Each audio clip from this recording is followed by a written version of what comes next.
on her knees and skibby-doo-doo. I asked her what her name was. Told me it was Venus.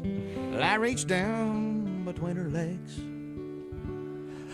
It's those little things, those itty-bitty things. It's those little things, that woman had a big thing. Pissed me off.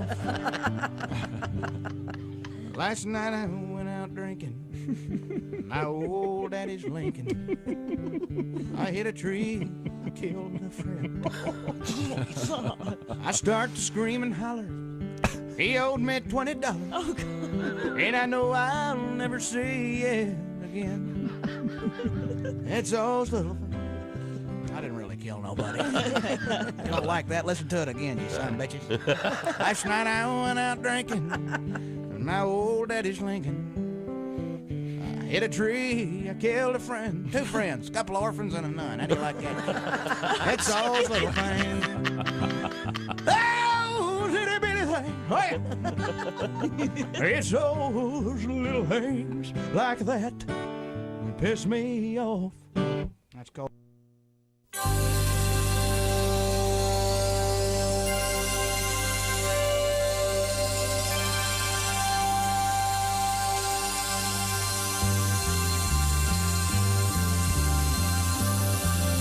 It's the Bob and Tom Show.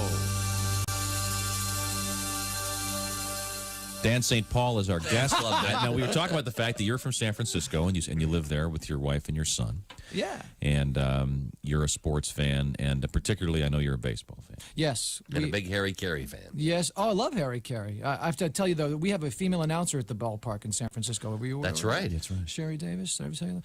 And I went to the game before the strike last year, and it's very strange because she sounds like the phone company lady. It's weird. It's like, the third baseman is number 9, Matt Williams. Please make a note of it.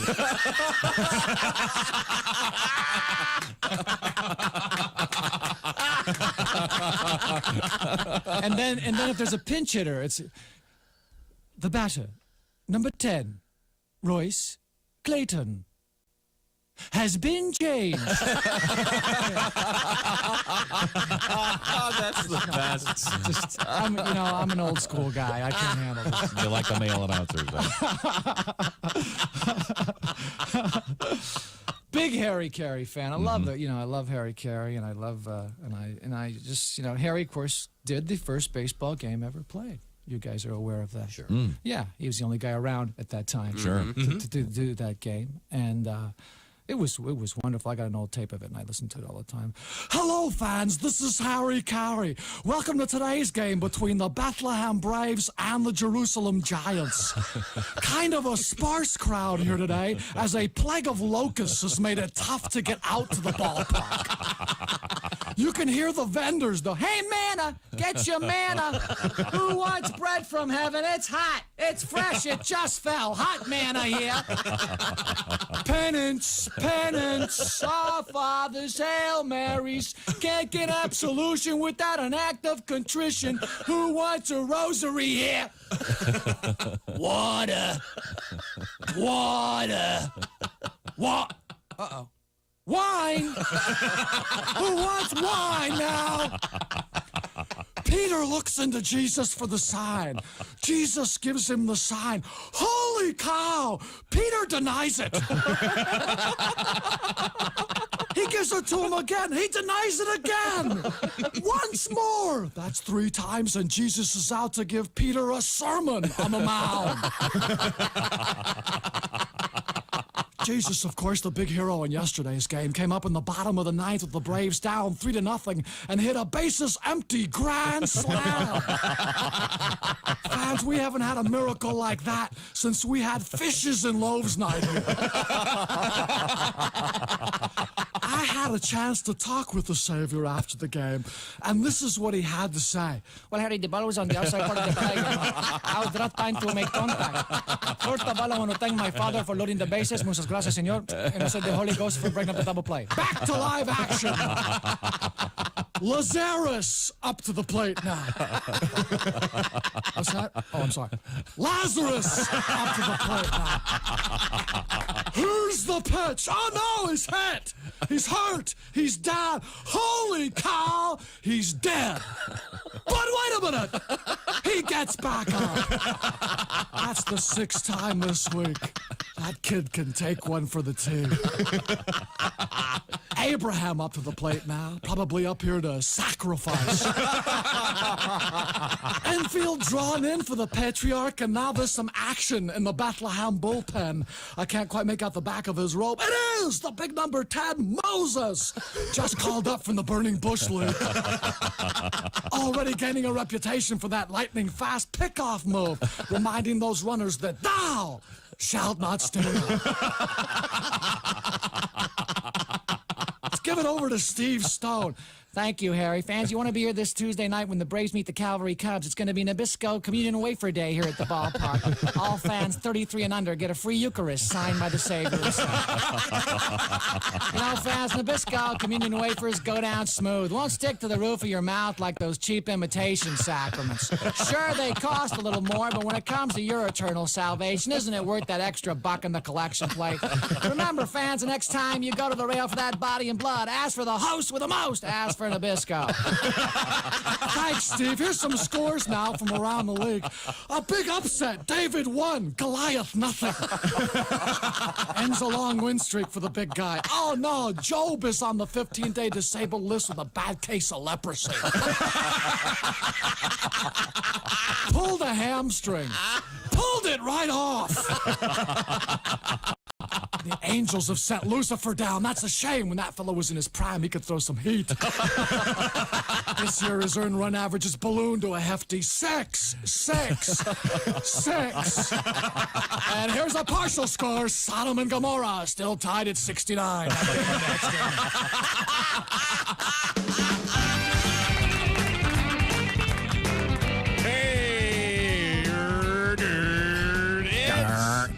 Bob and Tom Show.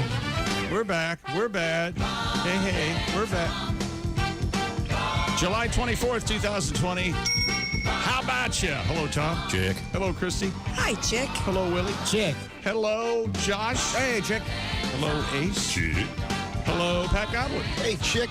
It's a nice shirt today. That's a good black. Nice deep, Dark black. Deep Dark black. Oh, As opposed to light black. which would be gray. Yeah.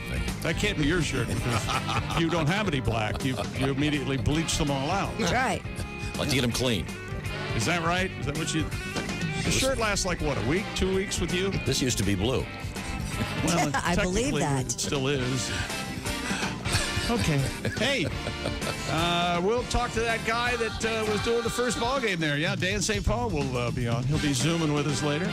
And had some baseball and Fauci throwing the first pitch and all sorts of stuff. Here we go. I think he's going to update the famous first baseball game. Dan St. Paul, the San Francisco-based comedian, will be our guest via Zoom or possibly the phone. I'm not sure which. We'll find out. Okay. Well, it's great to see everybody. Hope you're doing well. As Chick pointed out, 24 July 2020. July 24th, 2020. With your... You're not Edward R. Murrow, okay? You're not on a roof in Germany. You're the one who's the Anglophile. Yes. I would think you might prefer I don't, the date. I don't subscribe to the backwards way they keep. I don't like the military time either. It throws me. Does it? What's 1330? Get away from me. I don't want to talk about it. 110. Can't subtract 12. I don't want to hear it. I don't want to talk about it. My daughter's on military time because that's how her airline schedule comes out. And it drives me crazy. Sorry. Well, I've had it. so you're okay then with the pilots using it. I tell you what. What? I'll tell you something that you might not be okay with, Tom. We'll talk about baseball tomorrow, and the Redskins are going with my idea. I'm so excited. Thank you very much. No need to thank me, but thank you. You're welcome. Temporarily going Shut with up. your idea. And however short, they're going with an idea of mine. So, Well, I think that there's I have a theory about this. oh, here we What? go. It involves commerce. Get the kids in the other room. Yeah? Think about it. Sure. Now they can sell 2 jerseys. Yes. Yeah. Yeah, they sell. They're going to put all their Redskins stuff on sale. Washington now. They're the Washington Football Club or Washington football team, I think, is the official name. and they're going to put their name. club would have been their better. logo is going to be the player's number on the side of the helmet, much like the Alabama team. Oh, I guess they would want to go with WTF. That would be. Oh, wait a minute. That'd be a Washington No, team. WFT. It's pretty close. That would be pretty funny. You know what? sorry. I'm going to save the thing that's going to upset you. No, I want to get to the thing that's going to upset me. I'd rather hear that. This is actually an interlude from one of our wonderful listeners, and he felt motivated to send this in yesterday at the end of the show, and we didn't get to it. So it Let's went hear a little something like this. Hi, Chick. My name's Mike. While waiting for luggage at the airport one day, I was standing next to Tom Griswold. Oh, yeah. Oh, yeah. Uh-oh. We said hello, and he saw me grab something out of my pocket, including my money clip. This, for some reason, entitled Tom to tell me how he travels with money. Only just having met him. He said when he travels, he keeps his real money in his money belt. And then $20 in a money... Shut up. This is a lie. None of this is true. And $20 in a money clip. False. He said in case he gets help or held up, his plan, toss the money clip so the guy goes after it, then he runs with the real money in the money belt the other way. You have actually talked about that You've on the talked air. about this. Yes. This so sounds like you have this talked about that on This is not the that air. far away from when the wind blows your cash. My in the son Willie ATM. is here. Do I have a money clip? No. Do I have a money belt? No, and also this sounds a little familiar to a John Mulaney joke. There's a John Mulaney joke about this. That No I'm- kidding. Well, yeah, but you're a total stand-up nerd, so you know like the D sides. No, of all- guaranteed. No, guaranteed. I'm a complete stand-up nerd, and it's a story that actually, never mind. It's you're right. No, Josh. this You're exactly guy, right. Mike says the next day I'm driving. I heard the story retold on the air, and Tom referred to me as the gentleman at the airport in his story. Oh, and by the way, I live now in Daytona, which is, of course, near The land. That's exactly right. Which is The part of that might be true is the part about throwing your money. Yeah, Oh, you've okay. talked about that before. So the robber goes for that, and then you run Yeah, away. if you're being held up. But you've never had a money belt. No. A money belt? Are you kidding? I had a money want to belt. say that you. I don't ever What carry. is a money belt? I want to say last year when I went to England, you told me take all your money and put it in a money belt. I think you What's said a money belt? I don't You even kind know of what you that wear it. It's literally that. It's got different compartments for your cash. Zippers, yeah. Yeah, Oh. little zippers. like a and you- stash Yeah, thing? and you wear it. Yeah, no, I like have, a belt under your shirt. Oh, you Gotcha. couldn't do that because you can't do skin to skin. You can't do skin to anything contact there, could you? Could you wear a belt around your chest like that? Wait a minute. I hear the door opening for a new phobia. I had I- to get one I would never wear a belt. when I flew from. I lived in Korea for a couple of years, and when I flew back, I had more cash than I was supposed to have on me. Oh, was this from what? Turning tricks at a Korean It bus was from station? being paid in cash. Oh, sorry. Being paid in cash for teaching, and so I had They to wear. paid you in cash? Yeah, and so I had to wear a money belt, and Got a Midnight Express it. yeah. What a terrifying movie. What is the Korean money called? Won. No, I didn't ask you how many. I said, That's the loneliest number. 2, 3. yeah, what's the denomination, you We're lunatic? segueing into who's on first. Juan is on first. Well, I thought I said Korea, not Mexico. Oh, it's on our mission statement. Let's see. Right in the middle of the pandemic, baby. Yeah, no, I almost never have any. I literally have maybe $1 in cash. Especially now. Yeah, I we were never talking carry- about the coin shortage. I never don't carry carry cash. cash. I guess that's when I travel. I'll carry I bet Christy carries 5s and change. 10s and 20s for tips and stuff. Do you have a Yeah. coin purse? I do. I have a coin purse because I got it in Italy as a cute little leather thing, and I love it. I want But to get don't one have of those a lot things. of coins. I want to get the metal thing that has the Yeah. shafts for each Here's a denomination. nice shiny. changer. Here's a nice shiny quarter for you. So I'm in. It comes in handy at the Dairy Queen. Sure. The Dairy Queen. All right. You know what? Here, aren't you worried that if you start wearing one of those change things on your belt, no one would? Everybody would go, "Oh yeah, it seems about right." I would just keep it in the car. That seems. Oh, okay. You wouldn't wear it on the belt.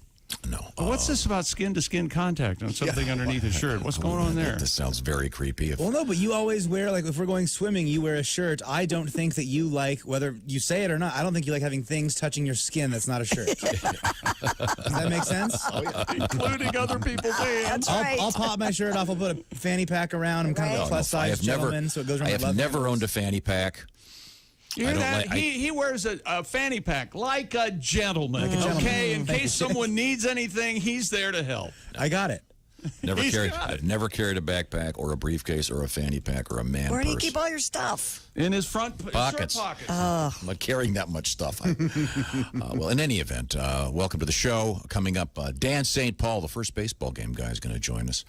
And with apparently an update. And there was baseball. When we're in a time we're consolidating sports teams, Seattle announces the new name and logo and brand, if you will, for their NHL franchise. People are excited. We'll find out what Tom They really thinks. are excited. They're very excited. We had baseball last night. We had Anthony Fauci throw out the first pitch. The way things are going, I'm really surprised it wasn't rained out.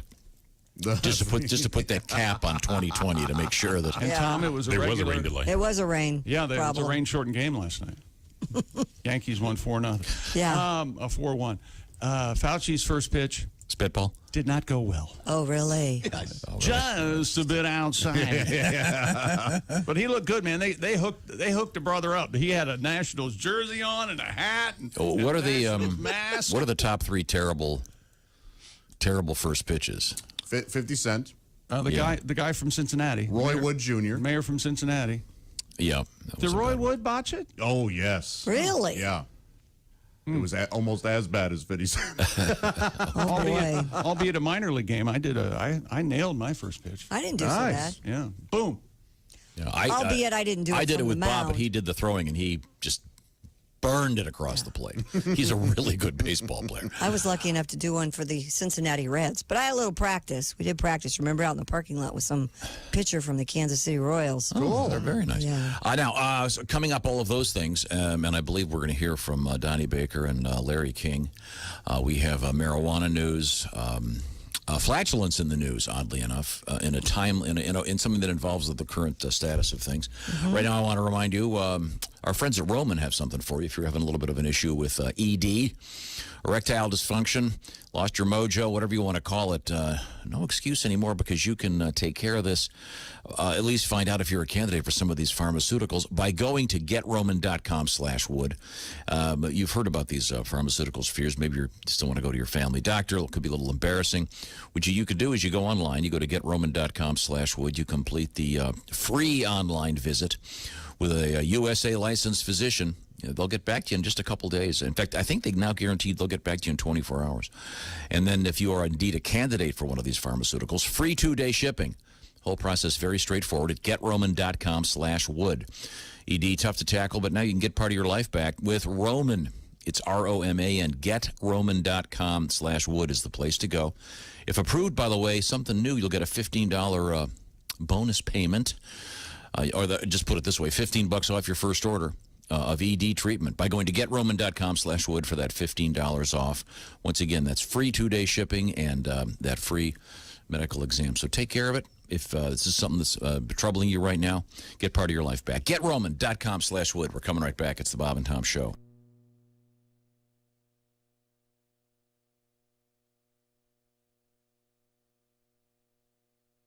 Hi, this is Dr. Will Miller, and you're listening to Bob and Tom 24/7, which begs the question, why do you need Bob and Tom 24/7? I'll tell you why you need Bob and Tom 24/7, because you can listen to Bob and Tom 24 hours a day, 7 days a week. Boom. Hi, Chick McGee here at the old compound. And they want me to tell you about bobandtom.com, where you can join and be a Bob and Tom VIP.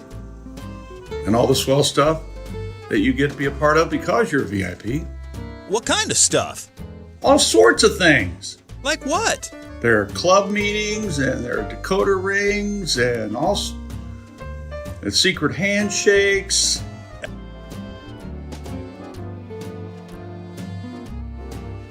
And also go to bobandtomstore.com, where you can get Bob and Tom hats and sweatshirts, t-shirts, and shorts, socks. We have socks. I'm not sure about the socks. But Yeah, BobandTomStore.com for Bob and Tom stuff, and then BobandTom.com to join the VIP. The VIP, you also get the Off the Air podcast. Come on by and visit, okay? BobandTom.com, BobandTomStore.com.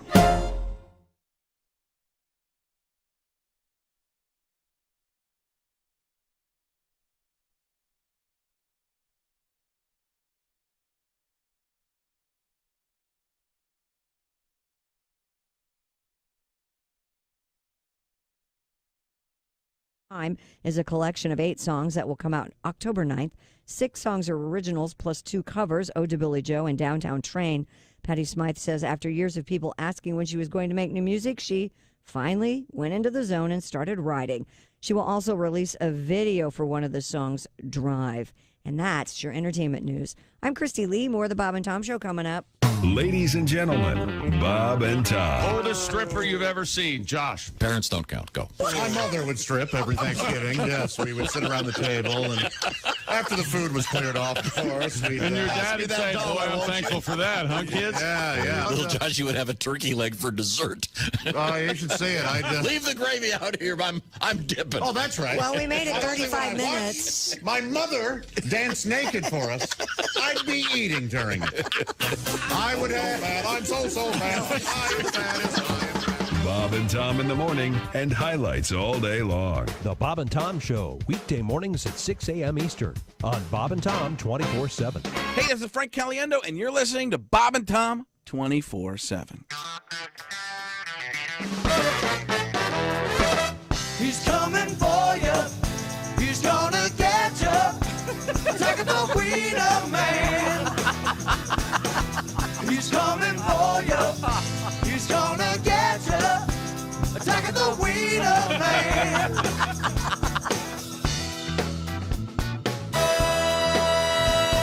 Late at night when the bars are closing, alcohol takes its toll and the drinkers need their favorite vendor. A tasty treat of sausage splendor. Little man behind the car, police can't catch him because he's way too smart. The smell of mustard and a big umbrella, hot dog man's got the perfect cover. He's coming for you. He's gonna get you. Attacking the wiener man. He's coming for you. He's gonna get you. Attacking the wiener man.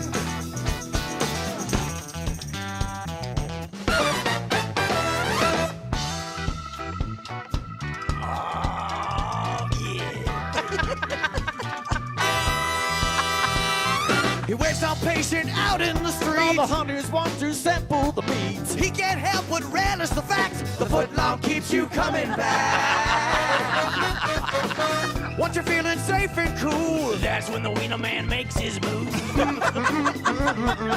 You can't scream when your mouth is full. He's coming for you. He's gonna get you. Attacking the wiener man. He's coming for you. He's gonna get you. Attacking the wiener man. Crowd.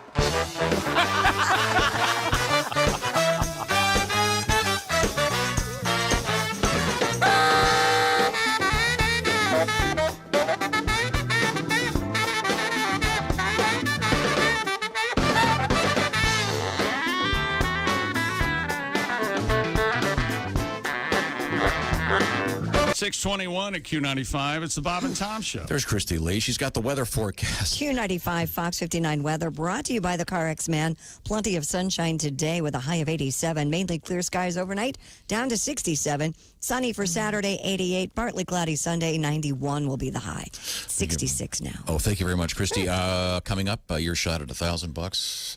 A time or two, as a matter of fact, a time or many, actually, coming up on Q95 throughout the day. So another good reason to pay attention. You'll hear a mellifluous voice inform you of the exact That's an amazing voice. protocols in order to be part of the system that could lead you to some cash. Make sense? No. The point is, pay close attention. You could win yourself some money. Also coming up, info about the Bob and Tom charity golf outing for the Raleigh Hospital for Children. Welcome back to the Bob and Tom Show. Happy to be here on this, the 24th of July, 2020.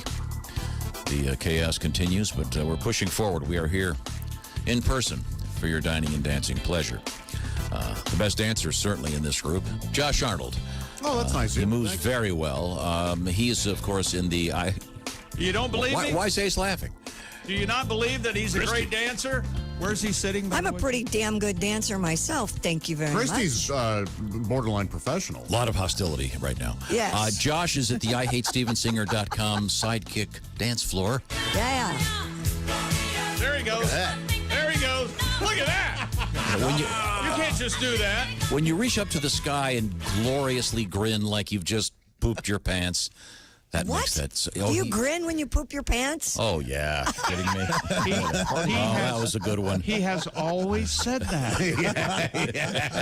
If he says maniacal grin, pooping your pants is right there with you. I think if I pooped in my pants, grinning would be the last thing I would do. Well, the implication is if you're pooping in your pants and you're I'd be like, grinning, oh there's my something... gosh. Again, the implication is there's something seriously mentally in the mental health department wrong with you if you're pooping your pants and Well, you're laughing. the one. They're the only one in the room that's Has pooped. done it. Oh no, Josh did. Right? Yeah, You I did. Yeah, that's right. Yes, that is the only two people here that have pooped their pants. I have not I don't pooped my think I've pants. ever done that. Oh, come on. You've never pooped your pants, Jake? Me? No. I have not. Not even as a child? No. Well, as I a don't know. as a baby. I don't know about You know, that. I have never worn blue corduroys ever since as a 4-year-old. I released a turd down my blue cords in my mother's kitchen on the far side. I insist when the book comes out about our years in broadcasting, the title is No Blue Corduroys. I absolutely insist. That's great. You're asking about early memories. I remember that, and they were, what do you call it? Wide whale? Is that the word? Yes, that's correct. Wide whale corduroy. And I haven't worn corduroys. I don't think I've worn corduroys. Were they Oshkosh by gosh? I don't think so. They were just blue corduroys. You know, there was some kind of incident. I forget what it was. I don't want to remember anything. You know that. Me either. That regression and memory recovery. Okay. No thanks. Okay. Well, thank you very much. Now, we have a lot to get to today. Including sports. Hello, Bob and Tom Show. Bob and Tom, Lou Brown, the former manager of the Cleveland Indians. Hey, Skip, how are you? Well, not sure if you all saw the ceremonial first pitch from Dr. Fauci. Yes. Yeah, I missed it. Sorry. How did it go? Well, it appears as though he finally flattened the curve.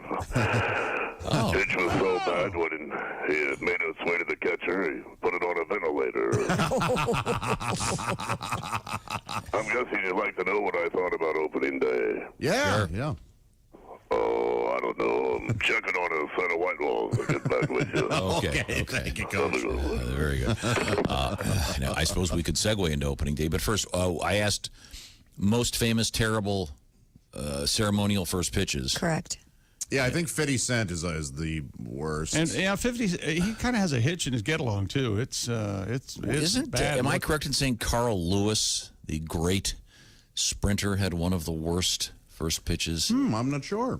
And I know he's, of course, most famous for his National anthem. National anthem. I of happen to have course. that right here. For the ramparts we watch, we're so gallantly streaming. So far, so good. And the rockets. Red flag. Now, is that him going, uh-oh? I don't know. It sounds like it. I think it is. Here's the top That 12. is him, yeah. Let me let's hear. Yeah, that's that's Yeah, I think him. it is, referencing his own singing. Wow. They're the 12 worst, according to this. 12 worst opening pitches? Yeah, Bruce Willis in 2019. Snoop Dogg in 2016. Michael Jordan, 98. Gary Delabate, 2009. Miss Texas apparently had a rough one in 2016. John Wall in 2011. Carly Rae Jepsen. Was she the... Which one is her? Give him your number, maybe? Yeah. Call me maybe. Yeah, call Carly me Rae maybe, Jepsen. yeah. She was huge there for a while. Yeah, she's a good singer. And her middle name shows up in crossword puzzles all the time because she spells it R-A-E. Carly All Rae. the time. Yes. I don't know why Yes. crossword people love that name, Is but Billy Ray Cyrus R-A-Y? Yeah. Yes. It is. Yes. And then another Miss Texas in 2014. Jordan Leandre, 2017. What's with the Miss Texas? There you go, Tom.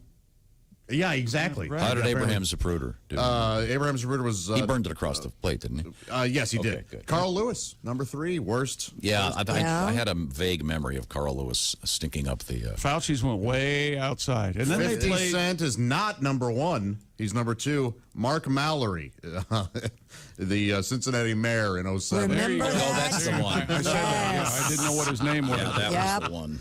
They started playing The Way You Do the Things You Do when he pitched that was a bad one. By the Temptations.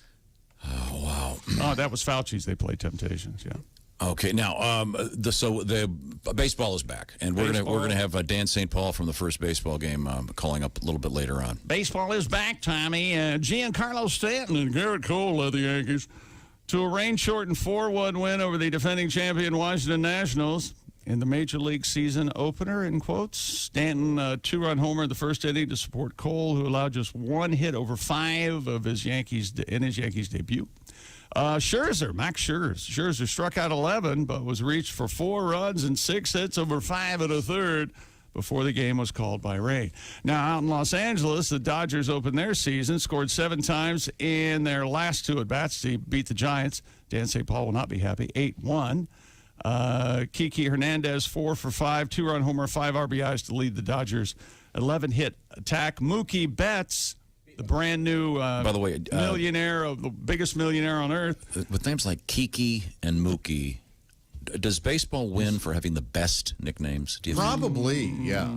Over time. Oh, you think they're a better a sport with better nicknames? We did that one, and you got mad. I forget what nickname wasn't included, but you were very upset. But he's just saying as a sport overall. It's just in general. I mean, it's Mordecai Three-Finger Brown always gets mentioned. Pretty good, yeah. There's just some beautiful names.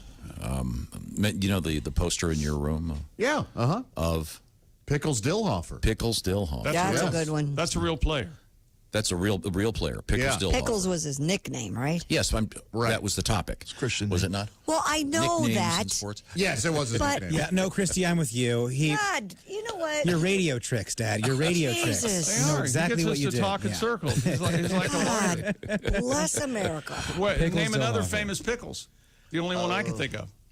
Oh yeah, some comedian. Yeah, that's right. Oh, and Dick Van Show. Dyke. Dick Van Dyke Show. Yeah. Pickles was the wife Of Buddy Sorrell. That's exactly. Maury Yes. Amsterdam, the funniest man ever to walk the earth. Oh, he was great. No, that's not true. That was a great show. God. The NFL team, formerly known as Prince, no, that's not right, formerly known as the Redskins, will go by the Washington football team for the 2020 season. Washington will keep their burgundy and gold colors, thank goodness, and replace the Indian head logo on helmets with the player's jersey number, much like Alabama, considering half of our roster is Alabama players. I'm sure they're excited about that. Owner Snyder recently dropped the Redskins' name amid pressure from sponsors and decades. Also, I had the handyman, right? Yeah, he was a handyman on the, what was that? You Bonnie just lost Franklin me. show, Schneider. Yep. Yeah.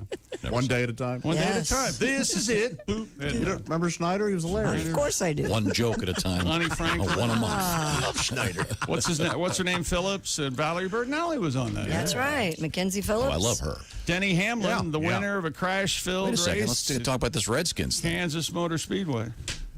I mean, I think Go. we're missing the biggest thing here. Mm-hmm. What's that? Well, now they sell off all their Redskins merch on sale. There's still some stuff up with Redskins on it, and They're not going to shred it or send it to a third world country.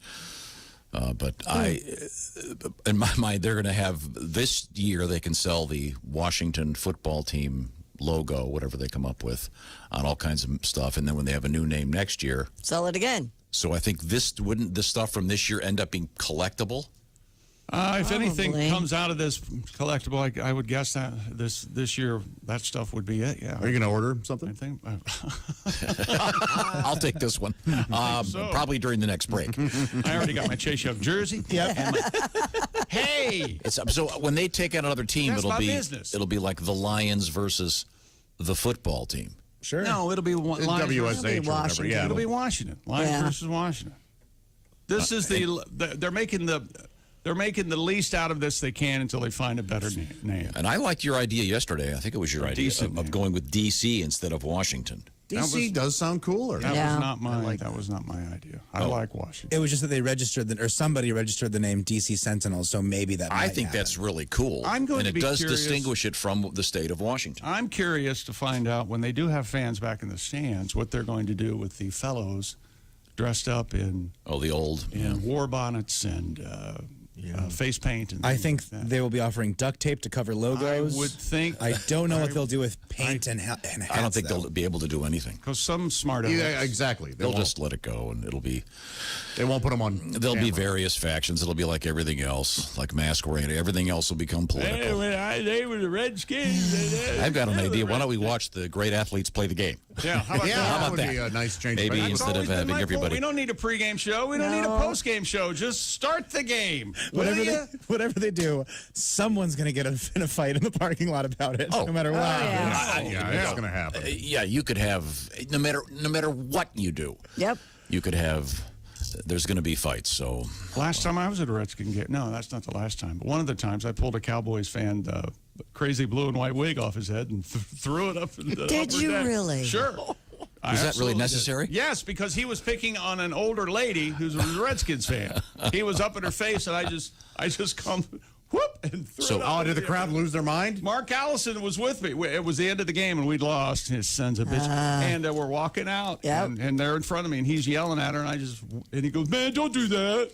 I already did it. I already did it, dude. How about you? Step up. I thought our theme was just to peaceably go to the game and just watch the great athletes play. You would not believe. You would not believe some of the signage at professional football games. I've been to many. It's simply F whoever we're playing. Oh, that's terrible. Last season, that is rough. As big as all terrible. outdoors. I went to a Cubs-White Sox game, and I was looking around, and I turned to my friend, and I go, look at this. People don't go to church anymore, but people have sports. And this is a city, and it's divided, but everyone's coming together. Isn't this beautiful? And then a Cubs fan went to a White Sox fan, grabbed his hat, threw it in the air, and just goes, "Hey, go Cubby!" Love it. So I'm sorry. So they're not the Washington Football Club, the former team known as the Redskins, the Washington Football Team. Yeah, what about the soccer team? What soccer team? The Washington Football Club. Yeah, what are they going to do about them? I think they're the football. They are the DC somethings. I think. The footballs. I think. So what's their mascot going to be? Another football team? I don't know. Maybe another just the football. Yeah, they're called the football team. Yeah. They don't have a logo now. It's just the number on the side of your They're not helmet. going to have a mascot. The helmets look cool, by the way. They really do. I think this is a merchandising bonanza for them. And they also have to be careful. They can't. I mean, they're being criticized for how boring this is. They have no choice. Exactly. If they'd put a feather on it, it would have been bad. But Josh, you're the one that I think the best idea, which would be to get a group of various representatives from the indigenous peoples committees or whatever you want to call it, Native America, whatever the proper term is these days, and have them get some input. I think there should be some positive reference to their past, if that's possible. I think there is, yeah. But that would be difficult because there are different... getting everybody to agree would be... it's Washington. What are we saying? Let's just call it... Let's just say it's the Washington filibusters. Yeah. The team has been in existence since 32, Redskins since 37, so they're going to have to... I mean, there are people who are going to keep calling it Redskins. What were they before that? The Browns or the Reds? Or Braves? Okay. Boston Braves. Okay. Before that. Well, we'll see. But you are going to buy whatever they sell? Heck yeah, I'm buying whatever they're selling. Okay.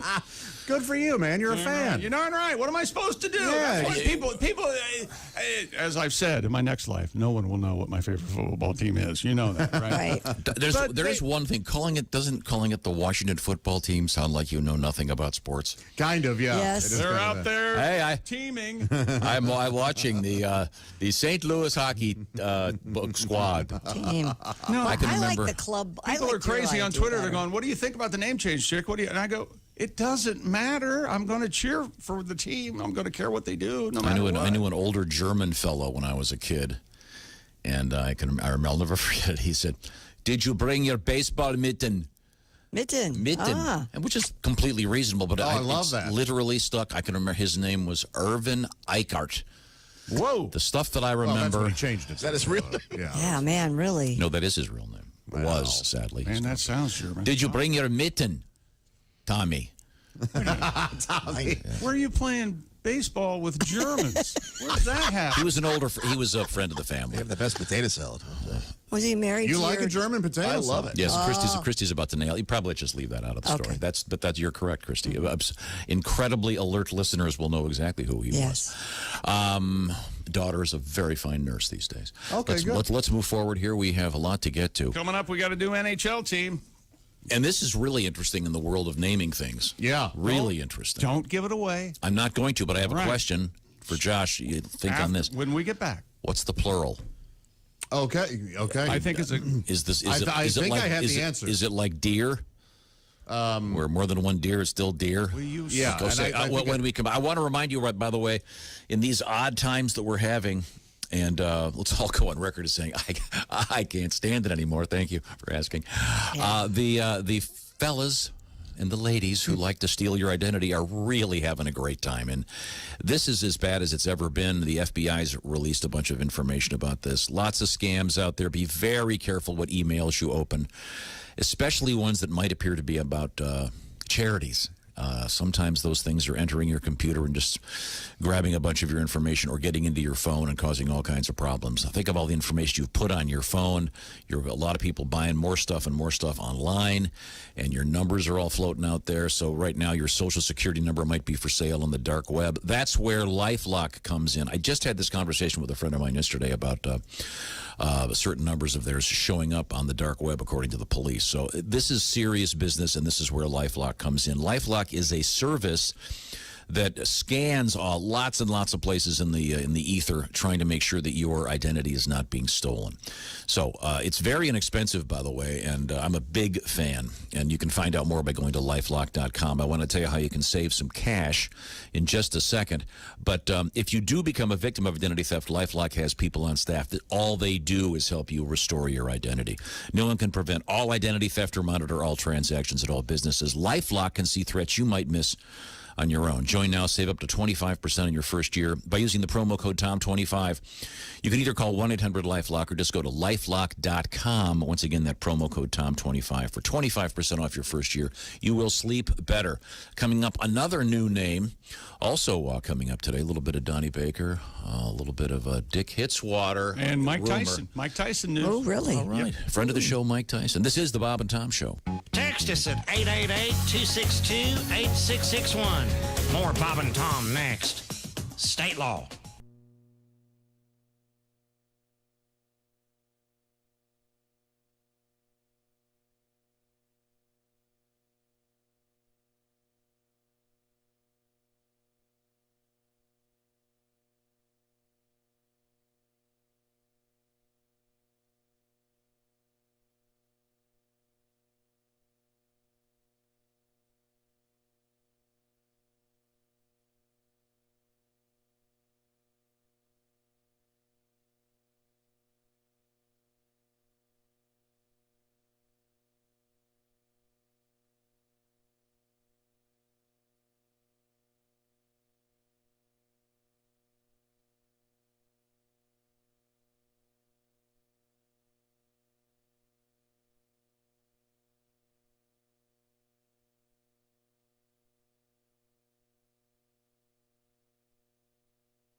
Hi, this is comedian Rob Haney, and you're listening to Bob and Tom 24/7. Well, we've made it to Friday. That's something, right? July 24th, 2020. Hope you're having a great day. And by the way, if you missed today's show, we'll replay the show all day, beginning at 1 p.m. Eastern, 10 a.m. Pacific time. It's Bob and Tom's all-day replay, hosted by Christopher. Starting at 1 p.m. Eastern, 10 a.m. Pacific time, we'll replay today's show back to back to back to back. 4 times right here on Bob and Tom 24/7. I'm Chick McGee with your Bob and Tom Sports Update. Giancarlo Stanton and Garrett Cole led the Yankees, a rain-shortened 4-1 win over the defending champion Washington Nationals. In the Major League season opener, Stanton launched a 2-run homer in the first to support Cole, who allowed just 1 hit over 5 innings of his Yankees debut. Max Scherzer struck out 11, reached 4 times for 4 runs, 6 hits over 5 1/3 before the game was called by rain. Dodgers opened Dodgers opened their season, scored 7 times last 2 at-bats, beat the Giants 8-1. Denny Hamlin, the winner of a crash-filled race at Kansas Motor Speedway, giving him 5 NASCAR Cup victories already this season. And the NFL team, formerly known as the Redskins, will go by the Washington Football Team for the 2020 season. Washington will keep their burgundy and gold colors and replace the Indian head logo on helmets with a player's jersey number. I'm Chick McGee, and that's your Bob and Tom Sports Update. Ladies and gentlemen, Bob and Tom. I have that side hustle. Set your poems to music, and I make a little extra money on the side. Oh, so children send in their poems to you? Not only children, everybody, Josh. This is interesting. This might be an adult poem? This is definitely, I think, an adult poem, and this I'll do this one. Here, great. I'll look forward to this. Who has the prettiest legs around? I do. Who has the loveliest pink ball gown? I do. Oh. But life is tough, life is hard, especially here in the prison yard. Who has the tightest little tush in town? I did. So you can tell. Bob and Tom in the morning and highlights all day long. The Bob and Tom Show, weekday mornings at 6 a.m. Eastern on Bob and Tom 24/7. Bob and Tom, well-meaning, but... Yeah, they're all messed up. More than slightly confused. With us in the studio, comedian Bobcat Goldthwait is here with us. Once again, good morning, sir. Hi, good morning. Weren't you featured in Oh, yeah. Hot to Try? Yeah, right out of the gate, bring up my porn past. No, that's not what I meant. I was just trying to be... No, that's all right. He's not... I'm not making that up, Bob. You don't finish a Hot to Trot and go, wow, we're not going to get one better than that. No. I'm kind of... I know you think he's being a smart aleck, but he loves talking horses. Yeah. He really does. Yeah, if I was Tom Hanks, you'd be going, hey, I really love Turner and Hooch. It's nice that you went Oscars. Do you know what I mean? Bobcat Goldthwait is our guest. I truly did. You like it, Hot to Trot? All right. Well, that put me in comedy jail. That movie. Yeah, I like goofy movies. Now, I didn't see Phantom Menace or the Attack of the Clones because I'm 40 years old and I've been laid. So, Star Wars, the Lord of the Rings, none of that stuff really. But like a jerk, I went to the Star Wars re-release and they had added a couple scenes with a computer-generated image of Jabba the Hutt, right? And like, I'm a nerd, but this audience is like uber nerds who had memorized every damn frame of the movie, and they go nuts when Jabba the Hutt shows up because he's a computer-generated Jabba the Hutt. I don't know what their beef is, but they're like going fake. Fake. This is true. Fake. Like the movie's gonna go, oh, you caught us. And finally, I snap. I go, yeah, Jabba's fake. He's not like the real Chewbacca. Listen, you nerds, this is all fake. It's in outer space. None of it happened. And if it did happen, there wouldn't be any explosions because outer space is a vacuum, and that means it's void of oxygen. And in order to create a fire, you need oxygen. In fact, in real space, sound can't even travel in a pure vacuum. You would just have spaceships silently firing missiles into other craft, and they would implode and spin off course. That's the worst thing that could happen, you nerds. Actually, that's not what I really said. I know what you really said. I thought, later on I'm much clever. What I really said was, have any of you nerds ever seen a vagina? Could you pick a vagina out of a police lineup? If I had a vagina and a donut and a mop, could you tell me the difference between these things? Because the day you actually see one, you're going to throw that stormtrooper cookie jar right... 646 at Q95. It's the Bob and Tom Show. She's across the way in the glass. That's right. Oh, it's like we have our own little Christie aquarium. Pheasant under glass. Little Christie aquarium. Whatever you say, pheasant. Plenty of sunshine. Look for that today. High of 87. And then sunny tomorrow, 88. Partly cloudy, 91 on Sunday. So a good-looking weekend. Be like the pool. And yesterday, in spite of everything else, it was kind of nice to go outside and go, oh, God, it's nice outside. It kind of was. It was kind of nice, yeah. Humidity dropped there. Yep. Kind of forget for a while that things they can be really nice. We have some cool stuff coming up today. I can tell you that right now. Oh, including your shot at $1,000 could be coming up fairly soon. No hints or anything, but keep listening throughout the day. Welcome back to the Bob and Tom Show. Hey, hi there. How are you? How about you? You're in a good mood how about today. that? That was sort of the NPR. How about Kind of the laid back. How about you? Yeah. The NPR, how about? I love that. You're gonna have to change your. You're gonna have to hyphenate your last name. It's 10 minutes after the hour. How Wanna about be you? an Want to be an NPR? Yeah. Oh. Yeah. Chick McGee, Schwartzman, No, it'd have to be Charles. Rodriguez. Charles McGee, Standish. Standish is always great. Sort of blue-bloodish name. No, yes.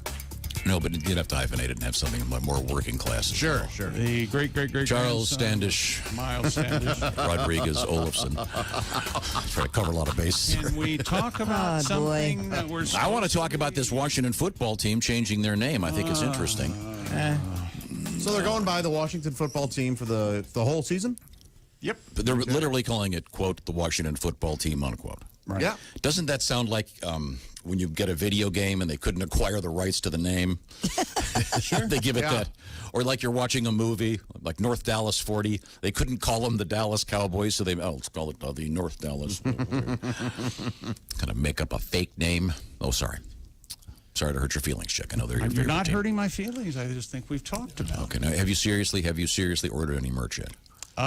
Yes, I ordered something yesterday that says "Fight for Old DC" on it. I don't know what they're going to do with the fight song, but I think it'll be bubbling under there for a little while. Yeah, well, I think Hail to the Washington Football Club! Hail the Washington Football Team! Hail victory! we may have to have Dean Players on the warpath. We may have to have that.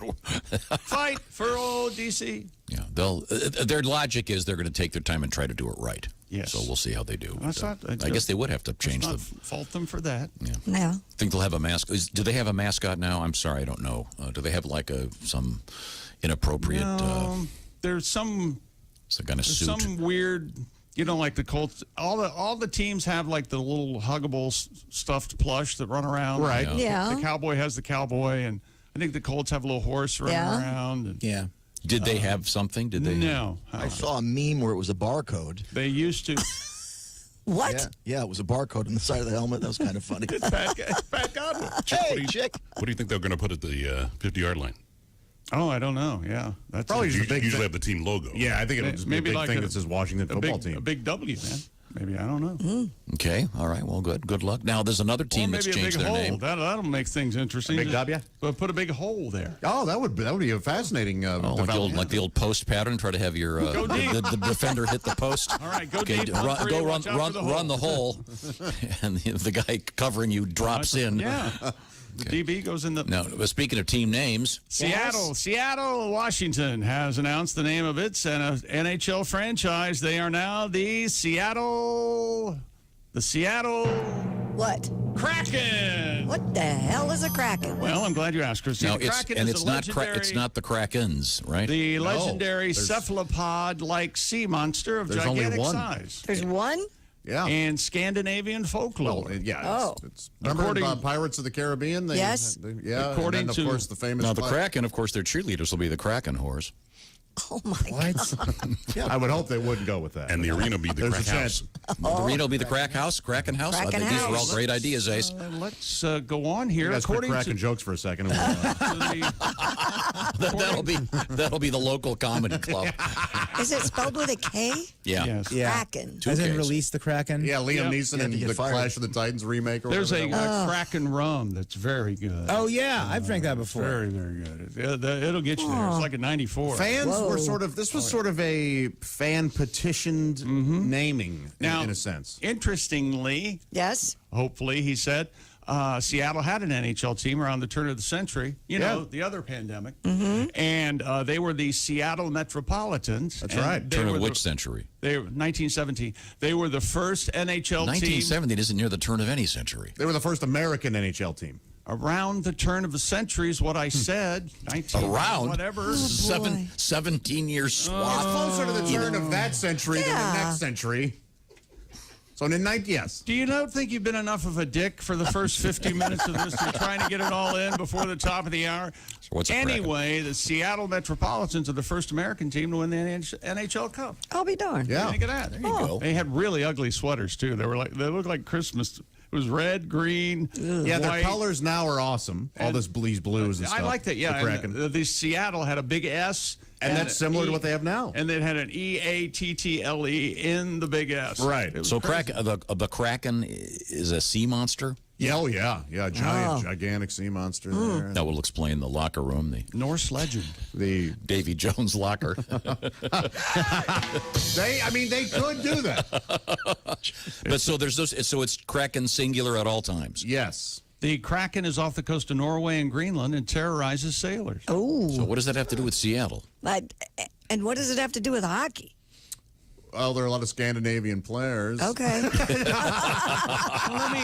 me. No, what they said was that they're, because of Puget Sound and everything, they've got a maritime history. There could be a Kraken out there in Puget Sound. Right, and there's these deep, dark Mr. and Mrs. Griswold. There. It doesn't please you. They narrowed it down from They 12, don't care. They literally narrowed it down from 1,200 choices. Yeah. Well, one of them was the Needles, like Space Needle, but that took a bad turn. Do we know any of the other choices? San Francisco Needle sounds a little more accurate. The speed thing's along. We don't know any of the yes, there were the steelheads and the sockeyes. Sockeyes. I remember sockeyes. I kind of like sockeyes. But they are going to have, instead of a logo, it's going to look like this huge like lightning bolt in the ice. It'll be a crack in the ice. And I think the Thunderbirds may have been, because I think it's their Thunderbirds. Seahawks, Thunderbirds, yeah. The minor. But I thought Sound was kind of a good name. I do too. Seattle Sound. Yeah. I'm with Chick in this. I don't like the ones like the Magic. So I agree. It's a little too close to that. But because of Puget Sound, it's... Okay, well, Kraken it is. Cracking on. And I think there has to be, I think I really read like the Kraken Jokes Comedy Club. Is that what you were saying? Or I didn't say anything. Oh, who did? Okay, you good. were saying that. No, I said that? Okay, sorry. Then I guess I was right. So to start paying is it part of their merch? So this is like a giant squid, right? This Kraken thing? very tentacled. And so are they going to have like big foam tentacles? No, the logo Probably. is the logo is kind of cool. It's a big S, like a teal S, and there's a red eye in the top of the S. And it's like a monster. The S is made out of a tentacle, isn't it? Yeah, I think it might be. Yeah, it's very. And the ice. I'm looking at it now, and it's see the eye. The type style is very intense. Like I wanted them to do Comic Sans, but they Vikings. Someone's going to get. It almost looks like a sword fight. It kind of looks like a theme park is opening a new roller coaster called the Kraken. Yeah. It's I like it. It's not bad. What was the biggest TV show of the year last year? The one where they're all naked with swords. Game of Thrones. Game of Thrones. Yeah, it's got a very Game of Thrones logo look on it. So the Kraken. Okay. Yeah, it's no sillier than the Golden Knights or what was the Mighty Ducks for a while. I guarantee that people will start calling the cheerleaders the Kraken whores. Though. No, they won't. Yeah, they you had to mention it again, didn't you? Well, Chick, it was so funny the first time, Chick. You had to say it again. I didn't say it was funny. Hey, more sports coming up. It's going to happen. A-Rod and J-Lo, we'll talk about them. And they'll do Kraken Horse Night where the tickets are the same prices. Downtown. That's downtown. Please stop.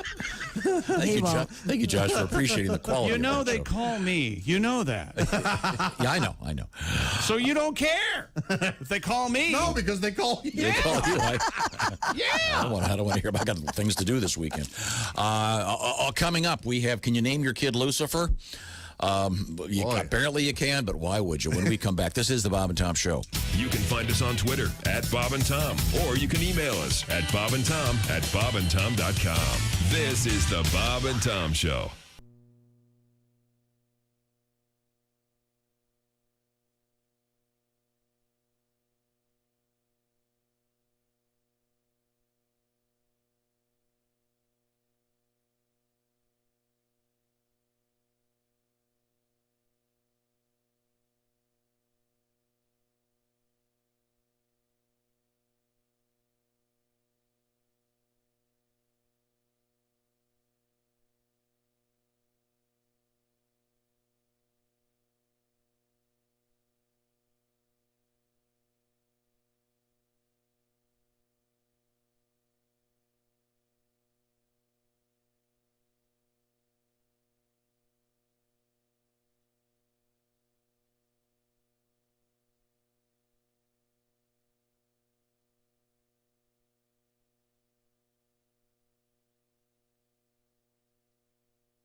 Hi, this is Bob. And this is Tom.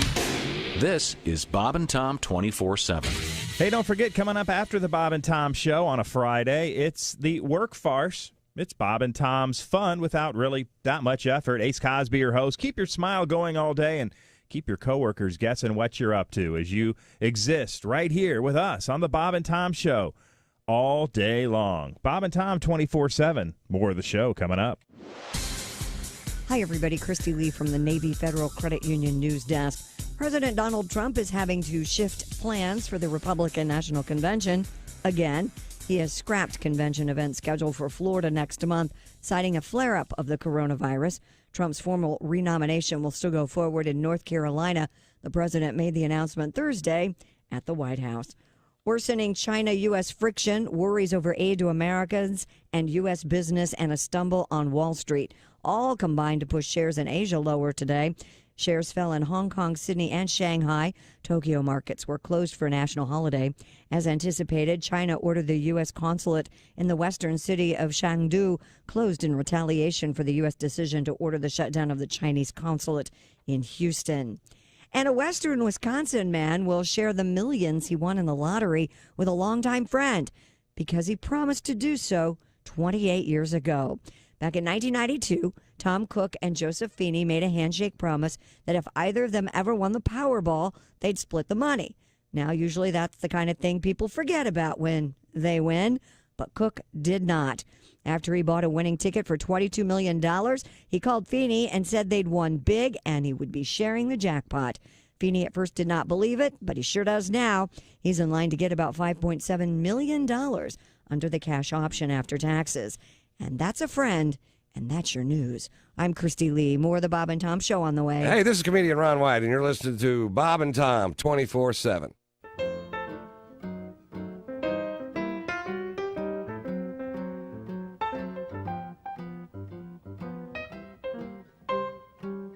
Here, boy. Come on. Come on. Come on. My dog's been talking to me. And I ain't wild about the conversation. He was originally contracted as a sweet but loyal mute. Now he's turned into a speechifying yakety-galoot. And I gotta tell you folks, I don't know what it was I expected. But his choice of subjects is what really stinks. The way he talks about cats and squirrels, it sets your ears to ring. And don't you get him started on that spay and neuter thing. You know, you can only just hear so much about marking territory technique and such. Hey, quit looking at me, buddy. Anybody can see that my dog's been talking to me. Now, he don't like that dry dog food, no matter how clean his teeth it will make. Well, he would rather snack from a hefty sack and then brush with a fluoride paste. Sit. I said sit. What do you mean you got a lawyer? I said sit.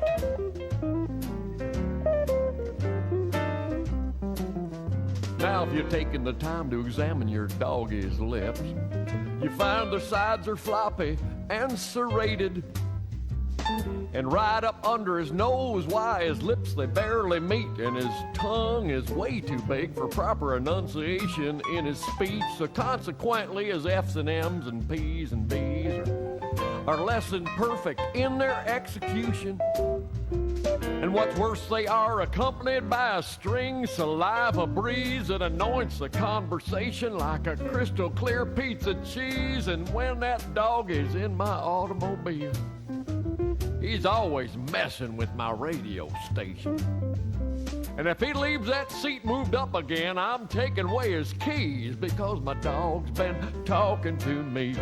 Oh yeah, I said my dog's been talking to me. Uh-huh. 02 at Q95. It's the Bob and Tom Show. Thank you very much. Let's see now. We've got Christy Lee in the next room again. Yes. Like you got your own little Christy Lee aquarium. Look, that is a really nice aquarium. It's going to be really sunny in the aquarium today. Q95, Fox 59 weather. Plenty of sunshine, high 87. Clear tonight, down to 67. Sunny again tomorrow, 88. And then for Sunday, partly cloudy, 91. You know what I call this? I call this great Jeep weather. Of course it's great Jeep weather. And one of our staff members just got another Jeep. Oh, it's so nice. Jeep, and Christy, Jeep, your Jeep, thoughts? Jeep. Oh, yeah, and if you're not getting your new Chrysler, Jeep, Dodge, or Ram at Westgate, well, you're not getting your best deal, especially right now because it's the Beat It or Cash It event. Here's the thing. If Westgate can't beat the new vehicle deal you'll get at any local Chrysler, Jeep, Dodge, Ram dealer, they're going to pay you, Josh, $2,500. I'll take it. All right, and that includes... But you'd rather have the Jeep. Of course. Let's be honest here. Of course I would. That includes other dealers' 2020 summer clearance event offers. And if you've got a car you need to sell, Westgate will overpay for your used car, even if you don't buy one of theirs. Check it out. No reason to wait. Come out to Westgate. You'll get the best 2020 summer clearance event deal or bring home $2,500. Off Highway 40 next to Coles and Plainfield online, westgateauto.com. Welcome back to the Bob and Tom Show. Everybody move your feet. If you're driving right now. Shuffling? Driving now, switch feet. You ever try that game? Wow. Try to drive with your left foot? Do I have to say don't do that? I tried it once. I think it was clearly. Did I become the voice of reason on this show? I have no idea. Josh and I were talking off the air. That's ass backwards. I have a new theory. And I don't know if there's any way to prove this, but I think that Americans are driving less well than ever. I completely agree with you. I don't know what's going on out there. I don't know if it's a phone thing. I don't know if it's just a general anxiety thing. I think that might be it. It seems like half the people out there have forgotten how to drive. Yeah. It's bad. You ever encounter so many bad drivers, at some point you go, is it me? Am I the one making all the... I agree with you, Josh. It's so weird. Yesterday, I had the worst traffic light karma. Oh, yeah. Traveling one of my standard routes. Red light, red light, red light. Mm-hmm. I forgot about the construction here. U-turn, red light. I'm sure we've all had that weird moment where you're sitting in a light and for whatever reason the light cycle skips you. Yes. And you feel like you might not exist anymore. Yes. And then you back up because you think you didn't go over the sensor. Yeah. What the hell happened here? That was a plot point in some movie I watched where the lady knew she was dead because she tried to wash her hands in a bathroom and the sensor didn't recognize her. Oh, wow. Isn't that cool? That's a cool. Yeah, it's a cool little. Yeah, the worst one is everyone's got that one place where there's that left turn light that only goes green for maybe 3 cars. Yes. And you're fourth in line, and you think, I can make it. And the light turns, and you realize, well, one of these 3 folks is looking at their phone. I'm not, and then so then you have to sit through the cycle, and then it's just about to go, and an ambulance comes by, and it trips the thing so it goes red again. Okay, guys. Hey, here's 2 people probably aren't great drivers, so they have their own drivers. Thank God. Okay. I think it's, I think you should get a driver. I've said it for 20 years. Chick, would you like a driver? I would love a driver. Huh? Come and get me. Call me. What would you pay, say, Willie Griswold to pick you up before every show? $20 a day. $20 a day. $20. 20. The Willie's not on. Well, Willie's mic's not on, Ace. Mike's not on. Oh, there we go. There you go. Here you go, Chick. I don't know how that was your fault, but it was. Go ahead. To add a little sugar to your medicine. Yeah. What if I come? I wear a tuxedo. I have an English accent. Oh, no. Whatever you $30. want, Governor. Oh, 50. $50 a day. Wow. Chick, this sounds like a pretty fun kind of thing. Darn right. We can do a podcast in the limo on the way over. It's a limo. Exactly right. On our way to work with Chick McGee. I did have to get picked up for about a month and a half at one point when I couldn't drive because of my arm. After my motorcycle crash. I mean, I know you were uncomfortable. It was weird. Oh, yeah, that driver's still in... sitting in a padded room. Professional help. Today we're going to say his name. Turn left, don't turn there, don't turn there, don't turn there. Today we're going to say his name. I always go this way. That's the biggest step in this guy's life. Tom. I have a pretty bad road rage, and my buddy Colin, he was like, dude, why do you get so angry? And then one time he was home in Indianapolis, and he went to go see a comedy show with my dad, and they were in the car together. And afterwards, he goes, "I get it. It's you're your dad. Your dad is what you are." Oh yeah. Oh, I was so angry. Yeah. Do you scream? Do you yell? Do you?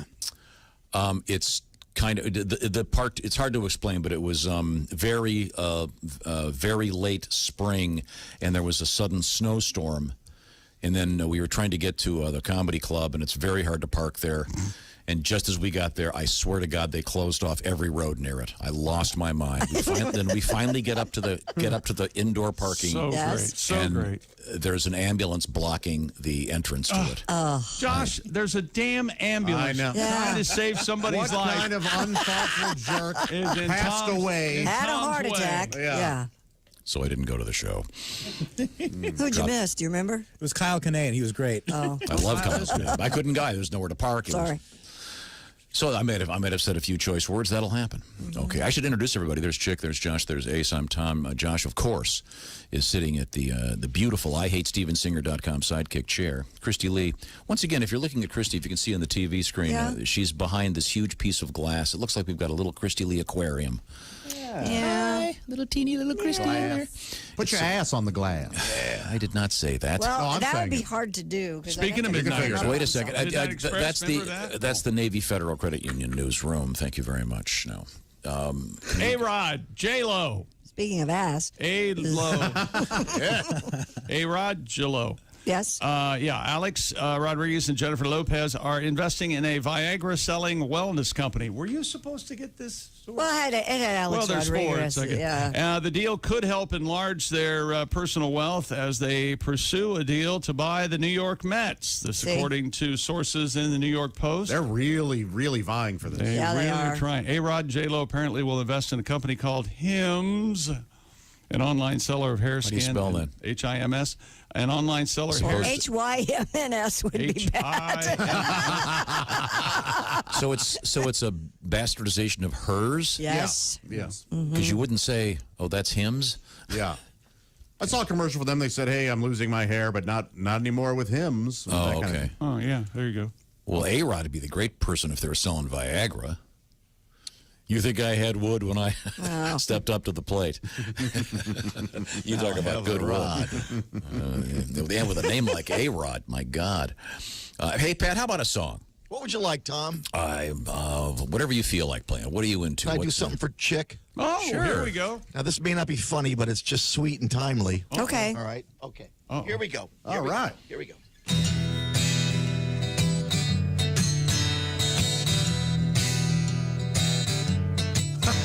On the first part of the new year, the Redskins were looking for change.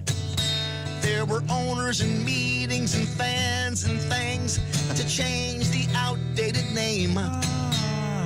First thing we heard that it might be the Warriors, then the Red Tails or the club.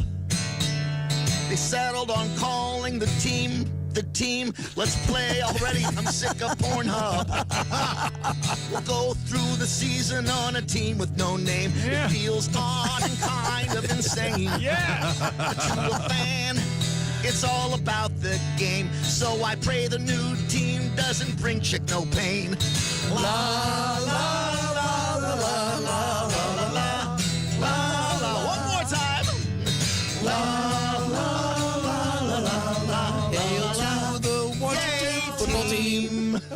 Oh, that's very nice. Very nice. That's very good. Actually, hastily written, but better than the words of the original.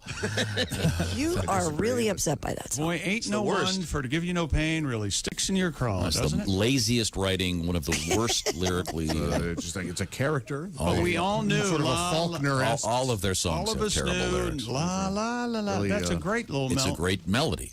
Terrible lyric. Embarrassing lyrics. Mike Tyson. Lyrics That tell you more four-year-old about the kid that narrator. has the publishing Yes. deal for poems could write better lyrics. I disagree. Mike Tyson will be making his return to boxing with a match against Roy Jones Jr. Wow. A boxer. I'd rather see him take on Roy Wood Jr. Roy wouldn't. Hey, look. He mentioned that Boy, tweet would yesterday. he get some great comedy. I don't think there's a better writer out there of comedy than Roy. I think he'd get some great laughs out of it once they put his face back together. Probably it might be worth the payday by the also. Oh, I do it. Tyson, he's 54-year-old, former heavyweight, of course, will meet the 4-division champion Roy Jones Jr. in an 8-round exhibition match on September 12th. Tape your ears back, Roy. That's all I'm telling you. I don't think he's a biter anymore. I think he learned. Dignity Health Sports Park in California. The event will air on pay-per-view. Of course. But that's How much? that's a politically correct. Damn it. How much?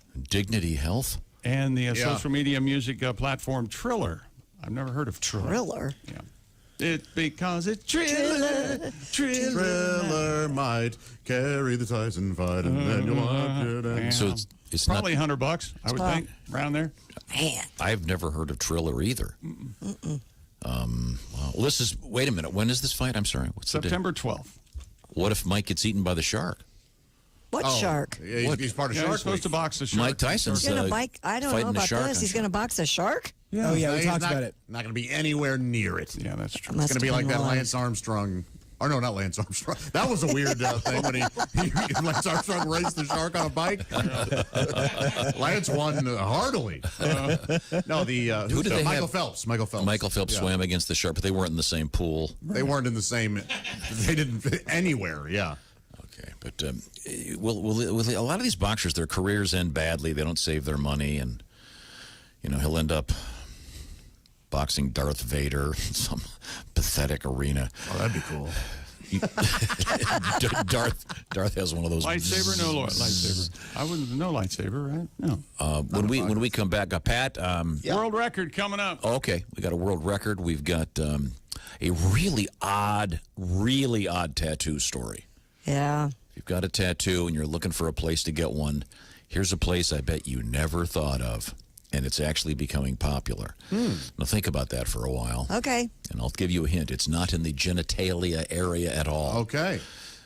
Very weird. I do have a guess. Coming up. And also, for the second time in a month, the Neanderthal is in the news. That's right. I know. Neanderthal. I still say fall. I say Neanderthal, too. I still say Brontosaurus, so there. I got you beat. No. This is the Bob and Tom Show.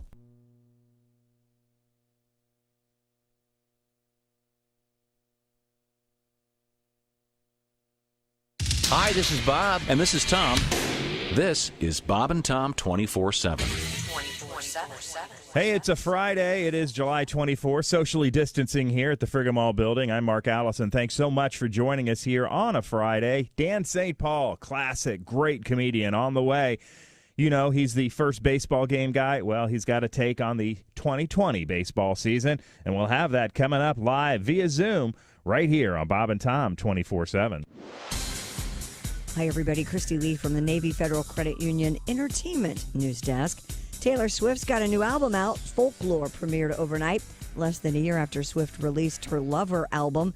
Swift writes on Instagram, she wrote and recorded the album in isolation.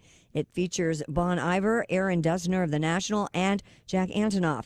Swift says before this year she would have waited to release it at the perfect time, but due to the current situation, nothing is guaranteed. Speaking of band names, when Irish singer Danny O'Reilly hears his fellow musicians complaining they can't work due to the pandemic, his response, quote, well, at least you're not named after the virus. That's right, his band, the Coronas. O'Reilly says they've got 5 albums. They're not about to change their name. If anything, they're getting a few extra hits on Spotify. If you're wondering, they named themselves after the typewriter in the film Almost Famous. The Coronas, oh, by the way, are putting out a new album called True Love Waits on July 31st. And former Scandal singer Patti Smythe is releasing her first album of new music in 28 years. It's About Time is a collection of 8 songs that will come out October 9th. 6 songs are originals plus 2 covers, Ode to Billie Joe and Downtown Train. Patti Smythe says after years of people asking when she was going to make new music, she finally went into the zone and started writing. She will also release a video for one of the songs, Drive. And that's your entertainment news. I'm Christy Lee. More of the Bob and Tom Show coming up. Bob and Tom 24/7. Excuse me, darling. I hate to interrupt you, but there's something I must tell you. I will sing for you now. My dear, if you find yourself in Holland, they'll say to you, how ya mon? In France, they'll say, fermez la gueule. In Athens, you'll hear, scamons. In Berlin, it's Helton, see the Schnauzer. In Jakarta, it's simply bon com. Let me translate for you, darling. Shut up Shut up. Shut up.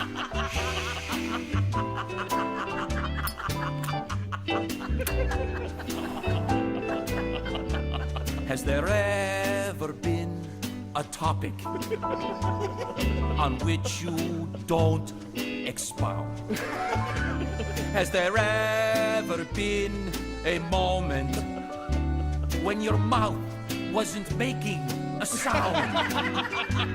Have you ever had the feeling that you might have said enough? I am begging you, my darling, shut up, shut up, shut up. Day or night, it does not matter. You still want to shoot the breeze. When I hear your constant chatter, I'm thinking, someone shoot me, please. Maestro, looky change. Now we are in the bedroom. So comfortably reclined. Too bad the only intercourse we're having is the conversational kind. There's just one way to stop you from blabbering so much. Say hello to Mr. Johnson and shut up. Shut up. Shut up. Shut up.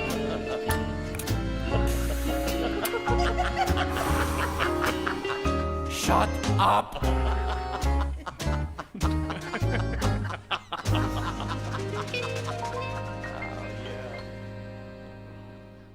Morning laughter just might be the best medicine. I can hear you, oh no. You're talking out your ass again. Bob and Tom 24/7. Comedian Diana Jordan is here with us. Now, can I ask you something? Yeah. Since you've been here last... Hello, you caught us. We're having a party here. You're invited. 719 Q95. Yeah, it's the Bob and Tom Show. Christy looks great today, and she's got a pretty great forecast. Yes, brought to you by the clothes on. CarX, man. Sunny today, 87. Clear tonight, 67. Sunny tomorrow, 88. Partly cloudy, 91 on Sunday. We're at 70 degrees now. The sound of that ticking is you getting closer to your shot at $1,000. Can I say that? Okay, so just pay close attention. Coming up throughout the day here on Q95 Radio, your shot at some serious money. So hang out with us. This is the Bob and Tom Show. Welcome back. Thanks for joining us. We try to get the intros right this time. Ace Cosby is our engineer. He's right over there in the big room. We are socially separated with, what do you call these things? Air trapping, UV something. Scrubbers? There you go. Scrubbers sounds good. Sitting in the beautiful IHateStevensinger.com sidekick chair. It's the very handsome Josh Arnold. Oh, thank you very much. How's this Good to going? see you, Tom. It's going very well. Yeah, today's Truth Day. Uh-huh. Oh, nice. So you meant it. Mm-hmm. Yeah, of course. Here we go. What? Oh, better suspend that for a second. Across the way, it's Chick McGee at the sports desk. Sorry. Christy Lee is in the next room. We call that the Navy Federal Credit Union newsroom. Uh-huh. Willie G. Hey. Is in the hot box over there. And Patty G, great new song from Pat. We got another one coming up momentarily. Oh. Pat Godwin in the other building getting, how do you word this? He's on a big screen TV in here. Yeah. Along with Willie and Christy. So Yeah. there you go. He's on a monitor from another studio. Yeah.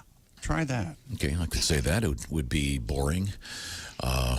My forgetting how to use words, I think, is somewhat entertaining. Well, then we're entertained a lot. You think people tune in for that, don't you? No, They do not. I have told you repeatedly I cannot think and talk at the same time. I don't know why. This is a There you go. Can you answer that, please? Hello, Bob and Tom Show. Hey, Bob and Tom, it's Donnie Baker. Hey, Donnie, how are you? I'm good. Hey, Chick, what time's garage sale this weekend? 6 a.m. like always. You gonna get rid of all your Washington tackle football team apparel, I'm guessing. swear to God, it's going to be all discounted. You can make a fortune selling all your old stuff because they ain't going to make none of it. Hey, speaking of super rich dudes, you ever heard of, you know him, Jeff Bezos or Bezos? Bezos, yes. Oh, the Amazon dude, yes, Mr. Jeff Bezos. Right? Bozo Bezos.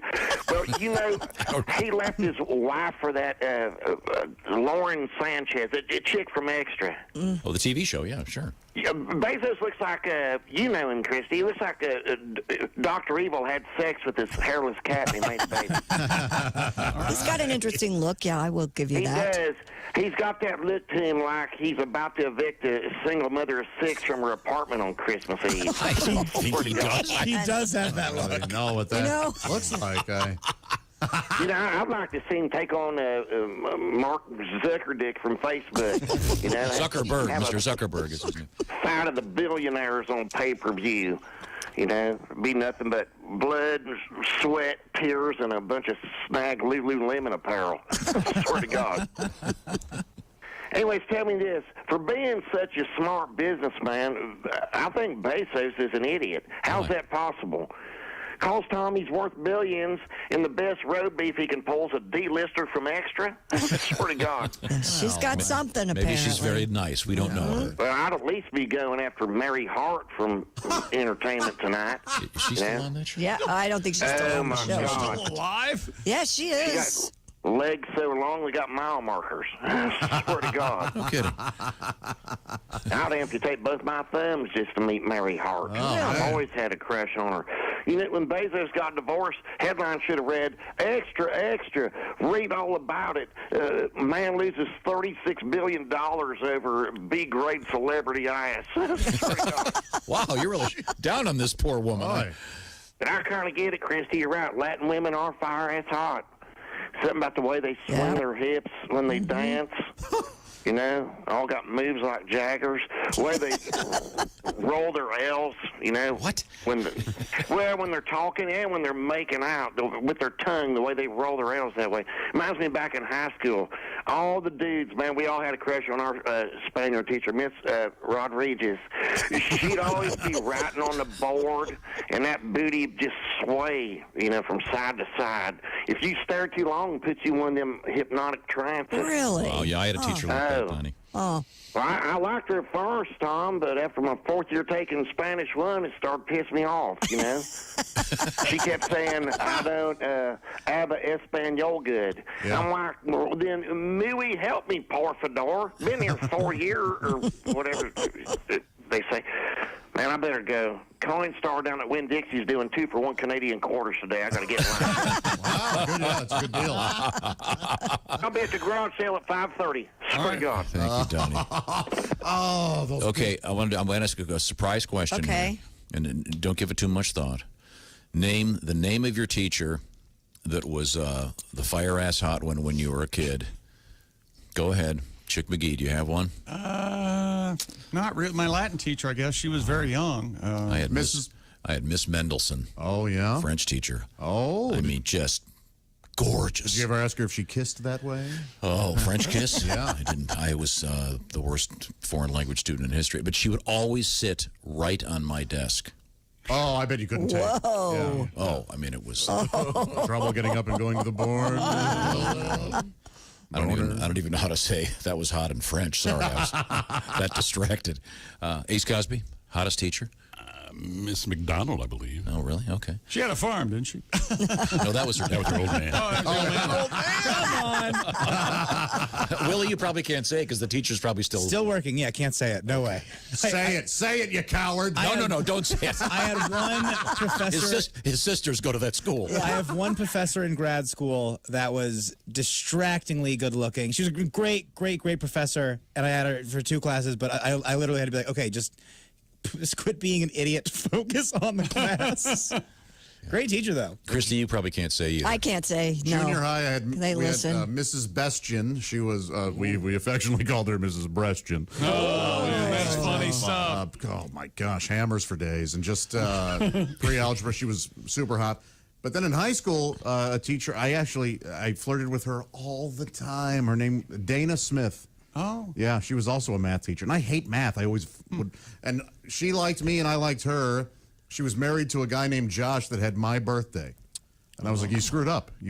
Wow. I tried to talk her into having her, like, You never went out with her? No, of course not. No, she wouldn't do it. No, well, let's see. I can think of about several reasons. A couple of them rhyme with felony. Back in the day, it was different. She was only like 3 years older. I was going to say, Yeah, I found out later, like 10 years later after my high school, the teachers and the students were running wild. One of my sex. friends in high school married our gym teacher. It's crazy, man. Yeah. I've only been to one high school reunion, and that's where I found out that a student and a teacher were together. I can't say. Yes. Our hot teacher, the Latin teacher, she would have kids over to her house on Friday, Saturday nights to smoke pot. What? Where the hell Where was were I? you? You weren't invited? You weren't cool enough? I flunked Latin. I mean, I just started sleeping in the class, but still. Wow. Pegasus at Anna. Come on. Summum bonum maximum weedum. Coitus interruptus. Good Lord. I just want to find out where the Coinstar machine is that's paying 2 for 1 for Canadian quarters. Yeah, maximum weedum. Oh, we have one, huh? Well, yes. A sculptor in Poland. Yeah? Has created the world's largest bowling pin. Oh, you guys. Sorry. Bowling pin is funnier. You went ball, I went pin. A pin is funnier. Shirt. Shirt. I defer to you, Josh. Largest amber sculpture. What? So it literally Largest amber sculpture? Really? Like, amber is. I know what it is. Yeah, no, but I happen to know that it's huge in Poland. I know that sounds ridiculous. Oh, that's interesting. It's. How do you know that? Josh, are you familiar with the band 311? Yeah. So you know that amber is the color of your energy. Yeah, you're absolutely right. Yeah. No idea what it is. No, one of my friends is Polish. Yeah, and that's a very big thing over there. Okay. Tomasz Ojawski from the village of a place I can't pronounce. Okay. Spent over a month Wait a second. working. I want you to give it a shot. Yeah. Hang on a second. No! You're not a quitter, chick. Okay, tell Josh, get a pencil out. We'll let Josh try it. All right. Now, I'm going to tell everybody in the audience we have something called the dump button. Ace, do you want to describe the dump button for me and how it works? Somebody say something inappropriate or something? Like Willie the other day. Yeah. Right. Then I have to hit the dump button. Yeah. Now, the time before that, the dump button, I had some papers on this thing. Uh-huh. If you were watching in the video, you see me frantically throwing all the papers aside and hitting the button. Right. This pronouncer's not very good either. There's only one way you can go. Well, don't give me the pronouncer. I just want the spelling, and I'll try my best. Okay, and what the pronouncer chicks talk about is the Associated Press or whoever. They take the word and they put it in italics and they put how you pronounce it. The name of the city is spelled SZTUT. Oof. OWO. OWO. I'm going to say... Careful. Ztutowo. That's good. That's pretty close. I like that. Safe? Now, Okay, I'll go that. Actually, the SC might be a cha. It's Shutatova is what it is. Shutatova? Oh, is it? The pronouncer, the pronouncer, quite literally, is spelled SHT hyphen UH hyphen TOV hyphen OH. So how's it pronounced? So the first syllable is literally the pronouncer says SHT. I don't think there's a way to do that without. Let's just not try it. Okay, all let's... Yeah. Shutatova. Shut. We can go with shut. That's what I said. They're famous 5 for their minutes ago. sandwiches. By How the do way. I get out of this conversation? Yeah, shut up. Yeah, they're shut sandwich. Shut up. Thank you, Willie. Have you had the shot on a shingle? Pretty good. Tomasz spent over a month working 12 to 14-hour days in order to craft the 5-foot-long replica of the RMS Titanic. He had a whole team with him? His ship. Yeah. Huh? Oh, I've always wondered how many of them it took to make a sculpture. Just a guy. It costs over doing his own jokes. $12,000, made from fossilized tree resin. According to get it. Sorry. No, this is riveting. It's the record-breaking sculpture made of amber. Guinness, Tomasz said he wanted his sculpture to pay tribute to those who lost their lives when the Titanic sank back in 1912. The record. Does anybody care about that anymore? Breaking piece. I think there are people who care, Tom. I really. I mean, a lot of people. They'd all be dead. It's on display at the Cultural Center. They had their shot. Not our fault. Oh, my. In Greece. That's sports. Get me out of here. Well, wait, I'm sorry. It was a ship? Is that what he made? It was a Titanic. He made the Titanic out of amber. It was a replica. And this is a real big deal in Poland for some reason. So now, I don't know if there were any great Poles that were on the boat. Don't know. They had some poles that were for support. They had other poles that would right. act as guardrails. And I think the unsinkable Molly Brownski was... of course. Yeah. They had the 10-foot long poles, of course, for the really ugly. Yeah, I wouldn't touch Molly Brown with one of those. Lord, wow. So we got the Kraken, huh? Yeah, Kraken, the name of the Seattle NHL expansion team. Kraken. Well, not really an expansion. Well, I guess so. Yeah. So I got to see a picture of this Kraken thing. I hate to say it. Is it kind of like Godzilla? It's so big, Tom, that you really can't see it all. You can't take it all in one picture. It just keeps uncoiling. Yeah. I've got a feeling that, what is it? In Detroit, they throw the octopi or octopuses on the ice. Octopuses, actually. Oh, thank you. Is that the name of the cheerleaders? I'm sorry, we have to be accurate. This is a news show. Is that Thank you. And you didn't like the Kraken whores as the cheerleaders? Oh, a fourth time, Sorry, a fourth time. Rather humorous. What has to happen for you to stop that? Famous for showing their Krakens to the audience. Hey, look at this. That's better. The butt Krakens. How about that? The butt Krakens is better. Yeah, that's cute. That is cute. Yeah. Okay. Pat Godwin, the man, the guitar. He's in the next room. I can see him from here. How are you, Pat? I'm good. How are you? Now, how about a little I've Seen All Good People? Seen all good people. What a great song. We tend to not do parodies of songs that require a lot of production or good singing. A guitar player at the level of, say, a Steve Howe. An absolute master of his instrument. A guy who can hit a high A flat above A. That would be tough. But I'll tell you what, yesterday we had a story that the only person who liked this story was me. What story? Which is why we're doing it again. You guys all hated it. No, because I want the. You're not really selling this. You think our minds have changed in a day? I don't know what story it is, but it's the story about this 4-year-old kid. Did you get the email? That. I liked this kid. This kid he's 4 years old. They're not sending you the emails now. Okay. Did you get in trouble for doing the story? I did a little bit, yeah. Well, this kid he writes poetry, which is really fun. And I mentioned there's a great book out there about teaching poetry to children by Kenneth Koch, K-O-C-H. I highly recommend it. Very creative. And this little boy's writing these poems, and they're really good, and they're publishing them. Yes. I think it's nice. And it's just kind of sweet. Yeah. And then, Pat, what happened? I don't understand. Well, I took the beginning of his actual poem, and I just went in a scatological way. Oh. And I got a letter, email from the family. Is that right? Oh. Yeah. So you added the line about him pooping his pants? Yeah, the drawers of the Mr. Whipple, and he actually was using like near rhymes and kind of funny made-up words like a Roger Miller sort of a thing, and I thought that I could make it funnier, so okay, well, got in a bit of trouble. That's a shame. Do you want to sing it the right way? The original way, sure. Okay, once again, this is a 4-year-old kid wrote these poems. And I set his poem to music. Okay, Very nice. Here we go. Mama drinks Ripple. Stop. I gotta be serious this time. I'm gonna get in trouble. Sorry. Stop. Don't make me Sounds laugh. like Okay, the beginning try of an again. Ernest Tubb song. Ernest Tubb. Okay, focus, everyone. I have no clue what it'd be. To me, it's a song about a tub that's very earnest, and that's good enough. Yeah, I just want to say the only reason that Josh knows who Ernest Tubb is because he was watching Jeopardy on Monday. Let's go on from there. Mama drinks Ripple. My baby brother loves her nipples. If she had one more, her Ripple nipples would be triple.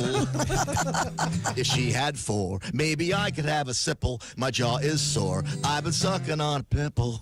Ripple nipples. That's the way it was actually written. I see. I got that answer right on Jeopardy. I knew who Ernest Tubb was. But that's the only reason you thought of I Ernest like Tubb. the end of that. Yeah, he's top of mind now. That note at the end of that song, that's good. That resolution at the end, yeah, it's nice. Juicy fruit sounds like a little Jimmy Buffett there. It's very sweet. I liked it. What does that tell you Thank about you, Buffett? Pat. Yeah, this kid's gonna have his poem published. It's very, very nice. You know what? If it encourages more children to write and read and try to, I love this. Yep. It's fun. A couple of years, he'll be able to sign his book. Yes, he will. People will. Well, unless they do what you want them to do and not teach them cursive. Yep, that's right. Very Yeah, important. let's get into that. Are you still against cursive? Absolutely, total waste of time. Willie? How much would it piss him off if this kid signed his autograph in cursive with a crayon? Though, you really don't need cursive anymore. I mean, they've got the online signature thing now, and yeah, cursive kind of upsets me. It makes me mad how the M and the N aren't very clear. I have no clue. I can't read cursive. But I get it. And yes, that's you a form can. of illiteracy. You don't like to, okay? If it's not Helvetica, I don't read it. You send me a letter, it better be Helvetica or it's out. What is this, Arial Narrow? Oh my gosh, Josh, I sent him an email in Courier New and he freaked out. What is this, a damn typewriter?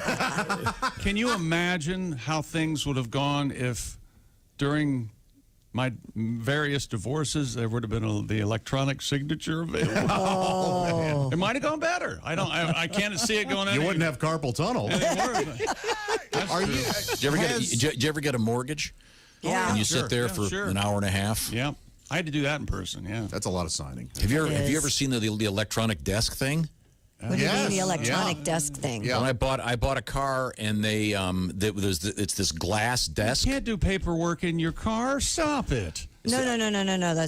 It's a glass desk. Right. Everything shows up on the desk, and you just touch it. And it's like Minority Report. It's really cool. Wow. Oh, that's cool. Yeah, very, very cool. No papers. It was amazing. Has Helvetica taken over the Times New Roman as the standard? Or I don't know, but I just know that Willie sent me something that looked like a typewriter. I said, could you not do that's that definitely again? the Courier. Okay. Coming up, we have meatballs in the news. Hey, you meatball. Are you ready for the summer? Meatball. Are you ready for the good time? Rudy the Rabbit. Plus, we have some very interesting news from the world of science and flatulence. What did they they found something new about farts? You'll be very surprised. It involves something happening in contemporary culture. Tom, listen to how funny Chick is right now. Thank you. I'll be right back. It's the Bob and Tom Show. Loose. Everything about the show is a Bob. Here we go. B-double-E-double-R-U-N, beer run. Yeah. B-double-E-double-R-U-N, beer run. All you need is a 10 and a 5-er, car key and a sober driver. B-double-E-double-R-U-N, beer run. Couple of frat guys from Abilene drove out all night to see Robert Earl Keen at the K-Pig Swine and Soiree dance. They wore baseball caps and khaki pants. They wanted cigs, so to save some money, they got one off a hippie that smelled kind of funny. Next thing they knew, they were both really hungry and pretty thirsty too. B-double-E-double-R-U-N, beer run. B-double-E-double-R-U-N, beer run. All you need is a 10 and a 5-er, car key and a sober driver. B-double-E-double-R-U-N, beer run. I found a store with the sign said their beer was coldest. They sent in Brad because he looked the oldest. He got a case of beer and a candy bar. Walked over to where all them registers are, laid his fake ID on the countertop. Clerk looked, he turned, he looked back up, he stopped. He said, "Kid, I'm not gonna call the cops, but I'm gonna have to keep this card." The guys both took it pretty hard. Sing it if you know it, even in your car. B-double-E-double-R-U-N, beer run. B-double-E-double-R-U-N, beer run. All you need is a 10 and a 5-er, car key and a sober driver. B-double-E-double-R-U-N, beer run. Met this other old hippie named Sleepy John. He said he was the guy from the Robert Earl Keen song, so they gave him their cash. He bought him some brews. It was a beautiful day out in Santa Cruz. They were feeling so good, should have been a crime. Crowd was cool and the band was prime. They made it back up front to their seats just in time to sing with all their friends. The road goes on forever and the party never ends. B-double-E-double-R-U-N, beer run. B-double-E-double-R-U-N, beer run. All you need is a 10 and a 5-er, a car key and a sober driver. B-double-E-double-R-U-N, beer run. B-double-E-double-R-U-N, beer run. Yeah. Oh, hello. There it is. Wow. Bob and Tom.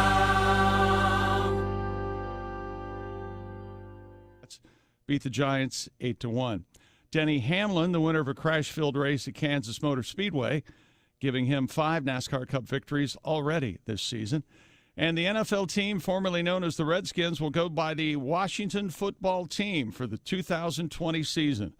Washington will keep their burgundy and gold colors and replace the Indian head logo on helmets with a player's jersey number. I'm Chick McGee, and that's your Bob and Tom Sports Update. Ladies and gentlemen, Bob and Tom. Did you hear we're running out of coins? We were just talking about this. Yeah, there's this massive coin shortage. I don't get it. That's right. There's no nickels no more, dimes, no quarter, not even Showbiz pizza tokens on the black market. Wow. Even Glenn Beck backs it up. So, I'm searching for coins all over the place. Uh-huh. You know? So worked up over it, I can't even listen to Nickelback regularly. Bob and Tom in the morning and highlights all day long. The Bob and Tom Show, weekday mornings at 6 a.m. Eastern on Bob and Tom 24/7. Hi, this is Greg Warren, and you're listening to Bob and Tom 24/7. All right, this magician, he gets his job on a cruise ship. So he's working his cruise ship, and he does his act every night. In the front row is the captain of the ship with a parrot on his shoulder. So every night he does his act. Well, by the third night, the parrot starts figuring out his magician's act. So he starts heckling the magician, and it's in his sleeve. It's under his hat. His assistant has it. So that night, they hit an iceberg, and the ship goes down. The magician wakes up floating on a piece of driftwood, and the parrot is sitting on the end of the driftwood, and they stare at each other for 2 days and don't say a word. They just look at each other all mad. Finally, the bird goes, I give. Where's the boat?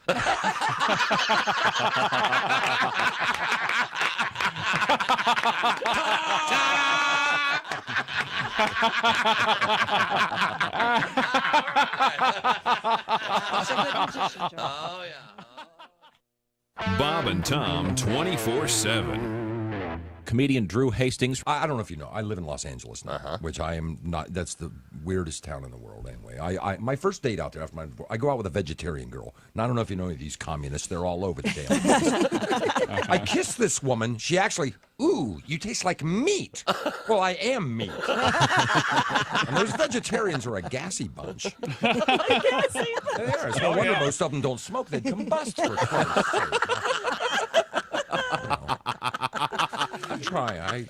My best friend is always trying to hook me up with a girl. Hey, Drew, I know a chick at work. I think you'd like her. She's kind of got offbeat good looks. I don't want a girl with offbeat good looks. I want a girl with beat off good looks.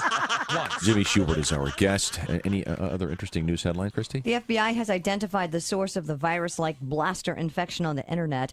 The suspect, an 18-year-old who has not been identified but is expected to be arrested today. Now, can we execute 18-year-olds in our society? Yes, we can. Okay, I'm there. I'm voting for it. Yeah. You can tell the kid's not getting laid. Any kid that's getting laid on a regular basis is not creating computer viruses.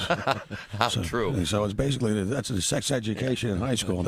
All they talk about are diseases and things you can catch, and the girls stop putting out, and kids hole up in a room and create a virus. He's going to be receiving a different kind of sex education, I'm hoping.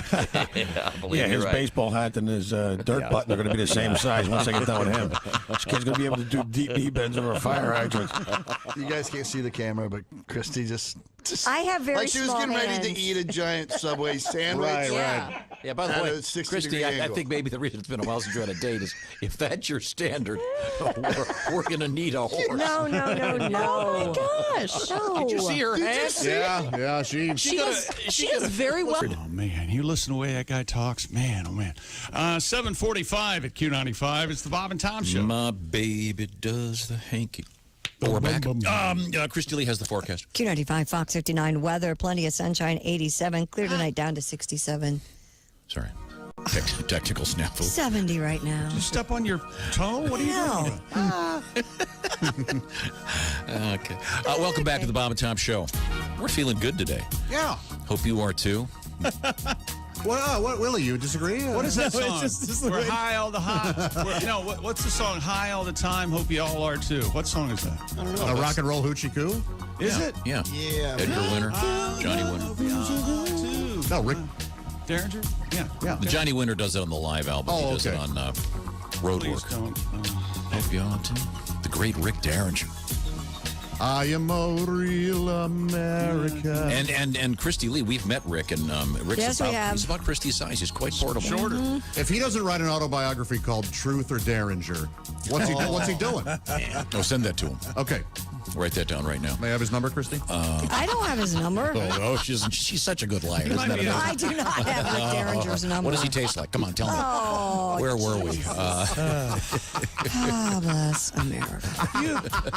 You can't do that, okay? I know. You can't do anything anymore. Well, no, it's not about anymore. You can't do that. The time has nothing to do with it. It's a matter of respect. Kind of does, doesn't it? No. Oh, boy. All right, Christy What Lee's. does Rick Derringer taste like was the question. His neck. She I've kissed never. his neck. No, I didn't. I didn't touch the man. He told me that you gave him a hickey. I did not.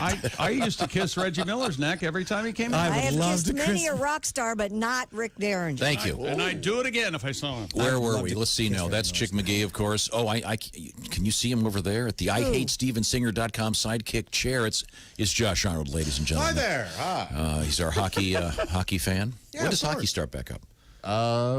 Shortly. Very soon. I honestly, He's not much of a hockey fan. I am a You fan, got but me, I have man. not been paying attention And because I've been waiting for absolutes. I've been waiting for. And they're throwing in new teams now into the mix that are going to love make that, the- What do you mean, new team? The Kraken. Oh, that one, yeah. Yeah. Oh, but the Kraken's not playing when it comes back. Yeah, right? they are going to try to put them into the playoffs. Already? Is what the story. They'll What? shoot them into What? the. Yes. Wait a minute. And they didn't That's play any of This the is regular still considered the 1920 season, so no, they wouldn't. 1920. Yeah, that's right. 1920. The 2019 2020. Josh, everyone was right with you, Josh. I'm sorry, where were we? Let's see, there's Ace, our engineer. Ace Cosby, of course, famous for the Ace Cosby joke of the day. And, oh, my God, there's the music. Look at that. This involves a really commentary on contemporary culture. It's like Meet the Press of jokes. Educational, of You've course. heard of the Knights of the Round Table? Yes. Oh, sure. Very That's what it famous. And one of the knights had a side hustle. He was a butcher. Is that You right? know which one? No. Sirloin. Yes. Yeah. That's a Bugs Bunny joke. That is. He almost Can't couldn't. He argue almost with couldn't that. get it out. Right. That's so funny. Sirloin. Yes. Sirloin of beef. All right. So Christy just admitted that she slept with Rick Derringer. I did not. Right. Will you There was no sleeping, Joe. I Please. didn't touch Rick Derringer. answer this question? What? Give us the initials of the most famous rock star you've ever kissed. Kissed? Just the initials. That's really not necessary. Just the initials, Tom.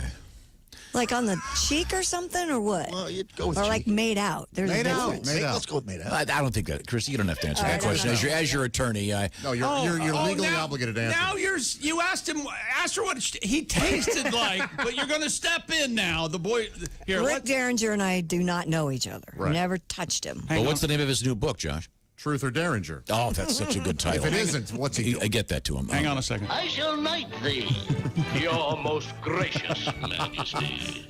In the name of my most royal majesty, I knight thee. Arise, sirloin of beef. Oh, that's so good. Beefs. Arise, Duke Wait a of minute. Okay. I'm drawing the line here, you jackass. You're not funnier than Bugs Bunny, okay? That is Stop it. blatant plagiarism. Did they do the joke psoriasis of liver? Is that Cirrhosis. cirrhosis? Sorry, yeah. They did that? Yeah. Yeah. Did they really? Remember their rule? They wanted each other to laugh. They didn't Right. care if anyone ever watched the cartoon. God, I've got to see that one again. Cirrhosis of liver. That is some great comedy. Oh, yeah. I better write that down. Now let's see. Where were we? We were discussing the great sculpture of the Titanic made out of amber. Yeah. Right back to it. Have you looked at it? No. I don't care. What do you mean you don't care? I'd like to see it. It's the opposite of caring. It sounds like quite a I don't feat. care. It made the International Newswire, and in fact, we'll look at this on the International Newswire. This is a beautiful sculpture of the Titanic made of amber. Yes. And they gave it 5 feet long. They gave it an Amber Alert. And Because those are always hilarious. Reminding us of those. You are on a tear today. I had no idea. Good luck. Hello, Bob and Tom Show. Hey, gang, Larry King here. Larry, we haven't heard from you in a while. How are you? I'm okay. I'm in a great mood, man. Okay. I've been in heaven all week because of the return of baseball. I know you're a big fan. The big regular season got underway last night, which is what baseball purists care about, you know. I love the exhibition games, though. Why?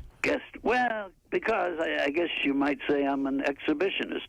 At least that's what the woman in the apartment building next door to mine alleged to some crooked judge last week. Oh.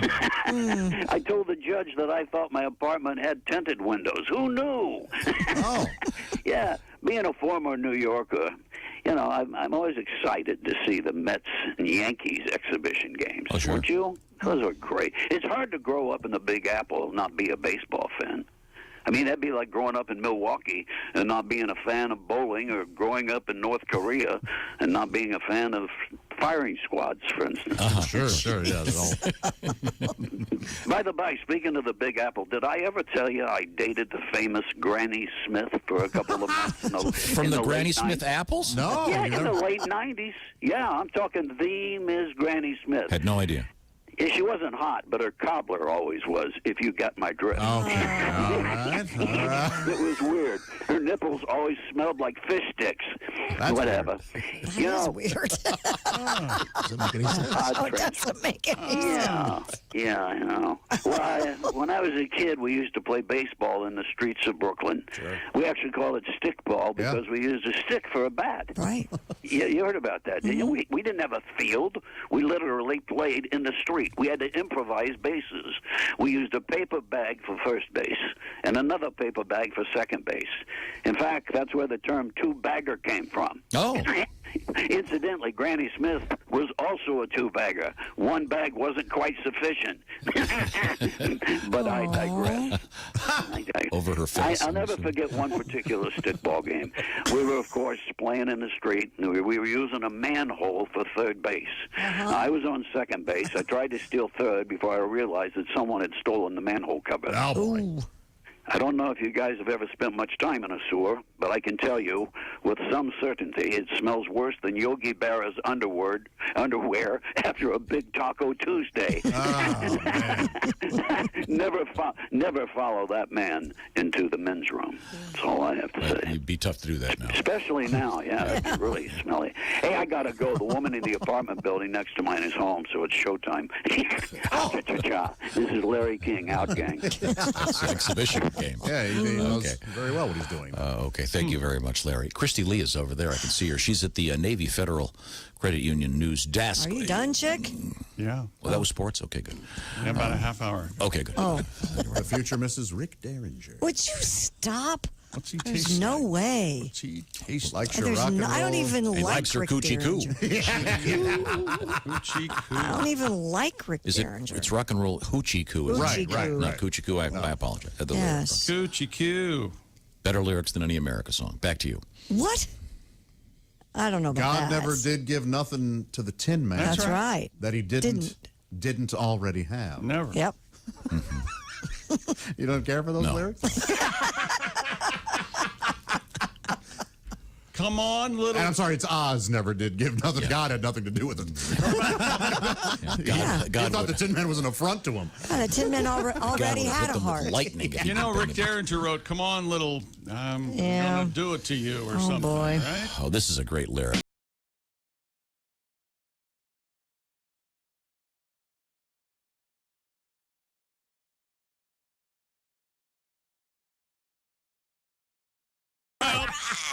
That's the rock and roll equivalent of How About You? I'm out. No. You don't like those, no. chick? Now, No. the best... If you hear, you ready? Or, How about a come on? Tell him about it, CC. Or I'm out. I'm out. I would say the best rock and roll fill-in guy is Sammy Hagar. Yeah. He's a good screamer. Oh, but he listen to those the Van Hagar stuff. He just goes, "Run!" That's the best. The man is a genius when Are it you comes to that. ready? No, I'm not ready. You're not ready. Leave me alone. Sammy doesn't have to put words in. He just does these flourishes of what God knows it is, and they're amazing. He's the king. He's not going to invite you to dinner, okay? Will Sammy play Montrose songs when he's doing Sammy will do almost anything. Okay. He is, and he is. I asked Ace years ago, and Ace has met everybody. Who's the nicest guy in rock and roll? Before I'd ever met Sammy Hagar, and he said Sammy Hagar. Before he was in Van Halen. Why don't you ask Ace who he's kissed? Hey, well, I know. What did Joan Jett taste? Sammy Hagar She actually. tasted like her bass player. All right. Susie. See, I stopped. Tom Excuse me. Not. What about like Susanna Hoffs or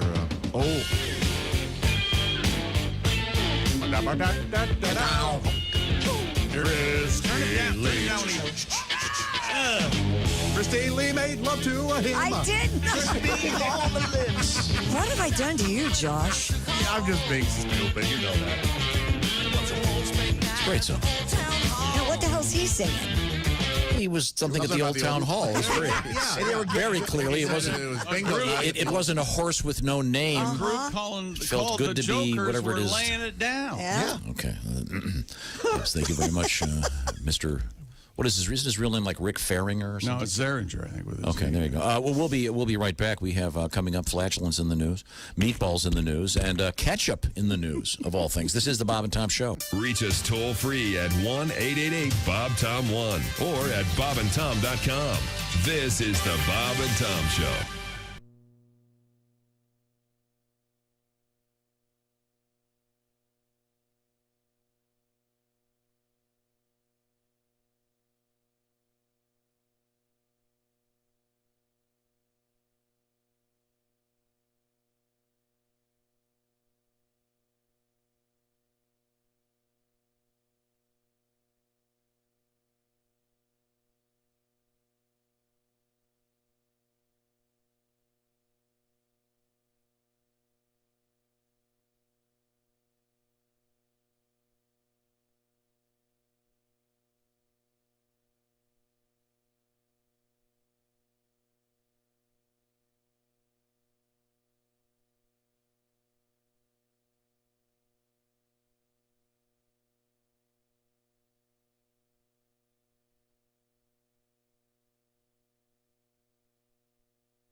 Bob and Tom 24/7. Hey, just a reminder, every dollar spent at bobandtomstore.com goes directly to Feeding America. They help to restock America's food banks. Lots of folks still out of work, and helping to feed their families is a priority. We're trying to help out every way we can. So buy now and buy often. Get a Bob and Tom hat. Every single dollar, every penny, as a matter of fact, goes straight to Feeding America. Thanks so much for your help in this endeavor, and we hope to feed America as well. You were listening to Bob and Tom 24/7. Hi, everybody. Christy Lee from the Navy Federal Credit Union News Desk. President Donald Trump is having to shift plans for the Republican National Convention again. He has scrapped convention events scheduled for Florida next month, citing a flare-up of the coronavirus. Trump's formal renomination will still go forward in North Carolina. The president made the announcement Thursday at the White House. Worsening China-U.S. friction, worries over aid to Americans and U.S. business, and a stumble on Wall Street all combined to push shares in Asia lower today. Shares fell in Hong Kong, Sydney, and Shanghai. Tokyo markets were closed for a national holiday. As anticipated, China ordered the U.S. consulate in the western city of Chengdu closed in retaliation for the U.S. decision to order the shutdown of the Chinese consulate in Houston. And a western Wisconsin man will share the millions he won in the lottery with a longtime friend because he promised to do so 28 years ago. Back in 1992, Tom Cook and Joseph Feeney made a handshake promise that if either of them ever won the Powerball, they'd split the money. Now, usually that's the kind of thing people forget about when they win, but Cook did not. After he bought a winning ticket for $22 million, he called Feeney and said they'd won big and he would be sharing the jackpot. Feeney at first did not believe it, but he sure does now. He's in line to get about $5.7 million under the cash option after taxes. And that's a friend, and that's your news. I'm Christy Lee. More of the Bob and Tom Show on the way. Ladies and gentlemen, Bob and Tom. Oldest stripper you've ever seen, Josh. Parents don't count. Go. My mother would strip every Thanksgiving. Yes, we would sit around the table, and after the food was cleared off, of course, we'd... And your dad would say, boy, I'm thankful for that, huh, kids? Yeah. Little Joshy would have a turkey leg for dessert. Oh, you should see it. Leave the gravy out here.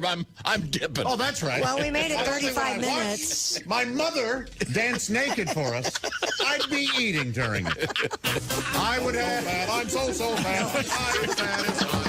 Bob and Tom in the morning and highlights all day long. The Bob and Tom Show, weekday mornings at 6 a.m. Eastern on Bob and Tom 24/7. This is Bob and Tom 24/7.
Morning radio all day and all night.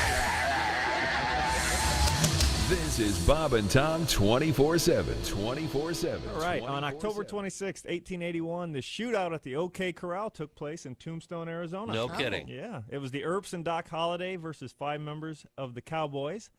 How long would you guys guess the actual gunfight lasted? Wasn't it a couple hours? Yeah.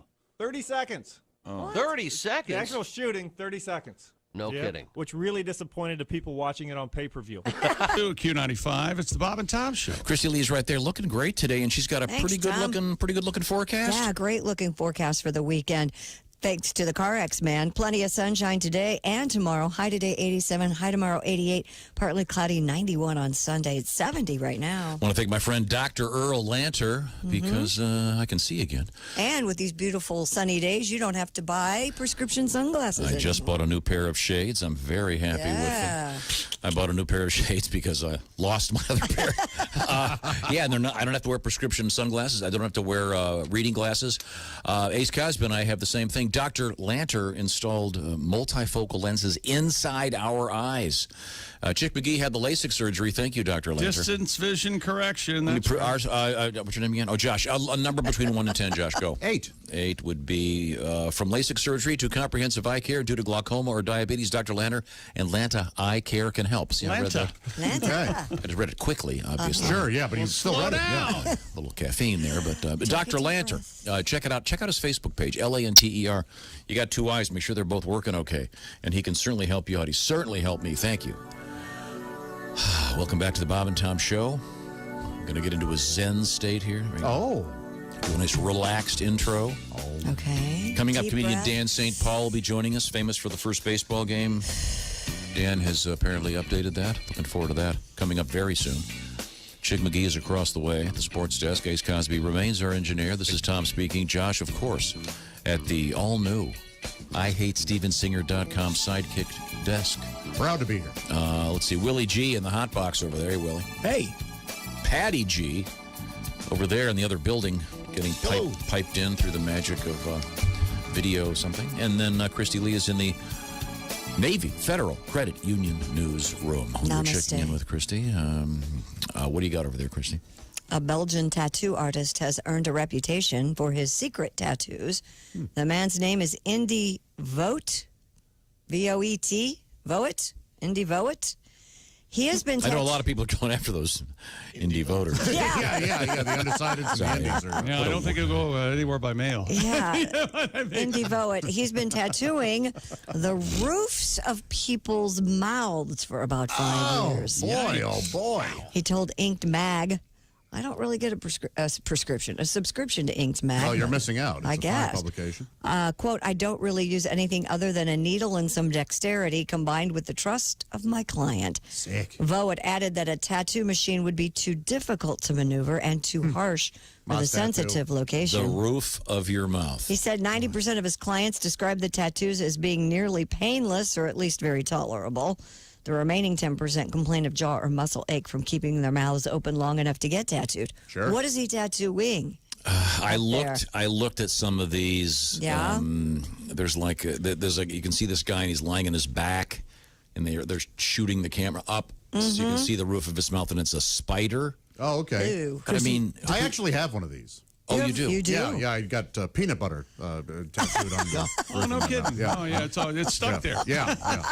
The most popular one is a Cap'n Crunch. That's going to be.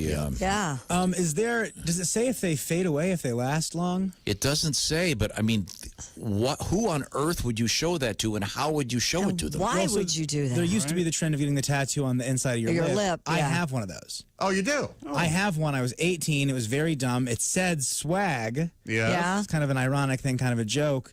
And they said it would fade away after 2 years. It faded away right away, but just the middle, and I still have the S and the G, which are either my brother's or my sister's initials. Okay. Tattooed on my lip. Can I do that? Yeah, where? Oh, yeah. Yikes. What a gross thing. How did I not know about this? Well, because he's not showing you his bottom lip. I don't know. I don't show you my lip, even if I would. I don't think you'd listen to it. So when you go to the dentist, do you apologize in advance? No, but they'll kind of get a laugh out of it. It could have been worse. It could have been the AG that stayed. What did you have tattooed there? So I thought we could go through a whole series of initials that. Yeah, really doing something here. Could have been worse. Chick, did you notice how I made a point that my dad wasn't going to listen to me? Oh, yeah. And he didn't hear it. Yep, that's right. Yep. Well, he's disappointed that you have that. I guarantee you, he's not going to admit it right now. Did it hurt? No. I was on drugs when I got it. Oh, see? See, reputable tattoo artists aren't supposed to do that. Now, do you have other tattoos, Willie? Yeah, I have tattoos here and He's showing the camera. Look at that one. Okay. Oh yeah. When you look at these tattoos in the roofs of people's mouths, it's just weird. Yeah, it is weird.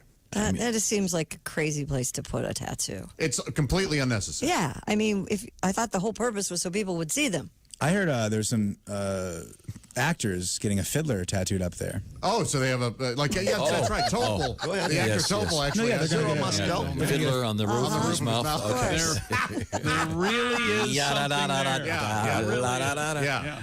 You can also get a tattoo of a cat on some hot tin. Wouldn't that just hurt? Wouldn't that hurt like crazy? I would think so. God, needles on the roof of your mouth? No thanks. When I got a tattoo, I remember the thing that hurt the most, at least on my arm, was when they were going in. You could feel it going against a bone. That was a chick. Do you know anything about that? Sure. Oh yeah. There are places you do not. And then with this one, right when they got close to my armpit, when it just that weird part of your body where it feels like nothing is there. Yeah. That really hurt. Hey, that's just nerves and. You know, the roof of your mouth is the only place that you can tickle yourself. That's interesting. So if you take the tip of your tongue. Do that. Tip of your tongue and rub it on the roof of your mouth. You can't do it very long. It tickles. It's weird. It's really objectionable. Do you suppose do they put like joke things for their dentist? Maybe. No. You lie down on the chair and it says, I lied about flossing. Well, you got to really like your dentist to go to that kind of trouble. That is just bizarre. I have a friend with a tattoo next to his, let's call it his downstairs area. And I go, why would you get that? And is that going to be cool when girls see it? And he goes, no, you don't get it. The only girls that are going to see it are girls I'm having sex with. And I go, yeah, I know. Why? Yeah. They're already there. You don't need to. Right. Oh, the deal's already done. Yeah, I don't know. I thought it was idiotic. What was it of? Can I ask? Pot leaf. Oh, he sounds like a winner. Yeah. Yeah. What's the name of the corporation he's running? I'm sorry. What street corner does he live on? These are his friends. Yes, okay? be nice. Show them a little respect. You know, a lot of people smoke marijuana and run corporations now. Well, that's true. That is true. Yes, and I'm just guessing Jeff Bezos doesn't have a marijuana leaf tattooed on his scrotum. No. No, but he's got a wild non-haircut, doesn't he? Yeah, he does. Wow. Well, he scares me. I'm sure he'd be worried about it, but he's in one of his 12 Learjets right now. Yeah, exactly. All started with books. On his way to go swimming in a pool of money. Yeah.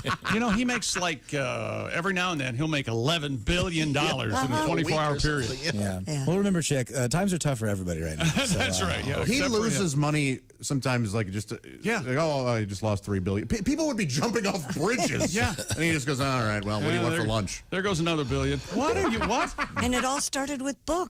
Imagine. Yeah, I remember when Amazon Yes. was just man. Right. There's Just an old guy books. thing to say. There's a great follow on Twitter called History Photographed or something. And there's a picture of Jeff Bezos at his first desk or early on in the desk. It has the big canvas color Amazon on the back on the wall. Yeah. And then it's got all these books on his desk. He And was it's in his basement. the very first Amazon. I'm probably still one of the only people on the planet that uses Amazon primarily for books. Still, I use it for books. I bet you are. No, Josh, I still use it for books. Okay, too. it's you and I. Yep. I would be if I didn't like going to the bookstore so much. I agree with that. And I love Yeah. going to the bookstore too, Willie. I got to tell you. And yet you can't buy an Amazon on it.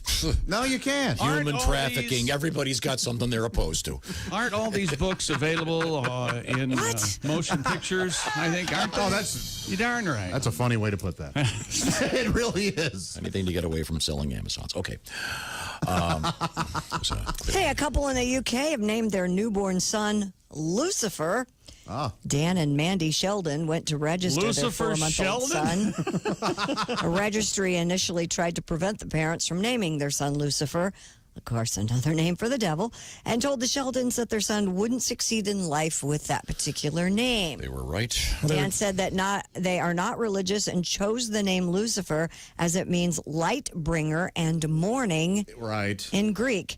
Right. He added that the official eventually registered the name, but it was through gritted teeth. The couple has since lodged an official complaint over this incident. Isis is also the name of a goddess. Yeah. Yes. No one's naming their daughter that. Right. I think it sounds pretty. Some people don't get it because they don't speak classical Greek. Come here, Isis. Go to Grandpa. I'm just glad it doesn't rhyme with Aiden, Jaden, Caden, Braden. Josh, I never met your kid. Caden. Josh, I never met your kid. I got to tell you, I think Isis is pretty cool. You'll never hear that. Things heard out of context. She's the best. See, it would have been. That's the thing. What if you had that name and then that thing happened? Right. Well, there are a lot of Katrinas out there. Yeah. That for a while there went, oh, man. Didn't she, the Wonder Woman, didn't she say, Linda Carter say, oh, mighty Isis? Or was that Isis who said that? I think you're right. It Or was hit part her- of didn't it. she I know my best spin friend around? growing up, September 11th, he had to change his name. Oh, jeez. Never forget, Josh. Never forget. Don't chuckle. One of my dear friends is named Katrina, and now she goes by Trina. Oh, there you go. Hi, Trina. No, she does sorry. because of... I know a guy named Satan. He goes by Satan. Sam. I thought it would be Charlie. Well, hopefully this kid does go by Luke or something. Lucifer is his name. But Yeah. Lucifer. My friends used to jokingly call my sister Lucy Lucifer. Sebastian always is Lucifer. How you doing? Well, that's kind of a joke. She's just kind of joking around, yeah. Yeah, Also, well. I read the whole article. They were going to name this kid Young, but there was copyright infringement issues. They're going to name him Young Sheldon. Oh, yeah. You can't do CBS, that, Tuesday yeah. nights, check local listings. Hayden, Braden, Caden, Jaden, Satan. You don't like that, huh? Just everybody's doing it. You talk to any kindergarten teacher, and they walk in, and there's 40 of those. Uh-huh. Okay. It's trendy. Yeah. Right now, Christy and I are big fans of something because if you're like we are, you're getting tired of your own cooking. Guess what? I don't know if this is a good thing or a bad thing, but I just got a text this morning. And I guess my boyfriend signed us up for HelloFresh again. All right. That's a great thing. Maybe he's saying something. You know what he's saying? He's He's saying he wants to spend time with you cooking these amazing meals. Josh has it. Okay. Now, HelloFresh is the number one meal plan, the meal kit in America. What happens is they do all the shopping for you. So everything arrives, and they've got cards that have pictures, and they walk you through making it, and you become a really good cook. And they've got a very special offer because this is a time you want to try this. So they're going to make it almost impossible to resist. Now, I'm talking about great meals. Every week they have 22 chef-curated recipes, and I'm talking about stuff from whatever sphere of eating you're into. They've got vegetarian stuff. They've got low-cal stuff. They have gourmet stuff. I mean, they have amazing classic, choices. what do they call it? Comfort food stuff. Surf and turf, a craft burger. I'm getting really hungry reading this. Say goodbye to never-ending meal planning and prepping. You're not going to have to go to the store. Here's the stuff. It's right here. It's called HelloFresh. And you'll be saving, too, because you're saving a lot of money because they buy just the stuff that you need, just the ingredients, so there's a lot less of stuff to throw away. You can get started with America's #1 meal kit right now by going to HelloFresh.com. Use the code BTSHOW. Why? You'll save $80 they're knocking $80 off and free shipping on your first box, just to get you to try it, see if you like it. Once again, it's a lot of fun because you get to do the cooking and everything is fresh. That's why they call it Hello Fresh. The promo code is BT Show, like Bob Tom Show, at HelloFresh.com. Once again, $80 off, including free shipping on your first box. HelloFresh.com. The promo code is BT Show, and you will clean your plate because the food is great. Yes. And I like doing it with my little girls. They get a big kick out of it. I bet. Now, when we come back, we're going to be talking with comedian Dan St. Paul, famous on this show for the first baseball game. Yes. Which I think has been updated. We'll find out. This is the Bob and Tom Show.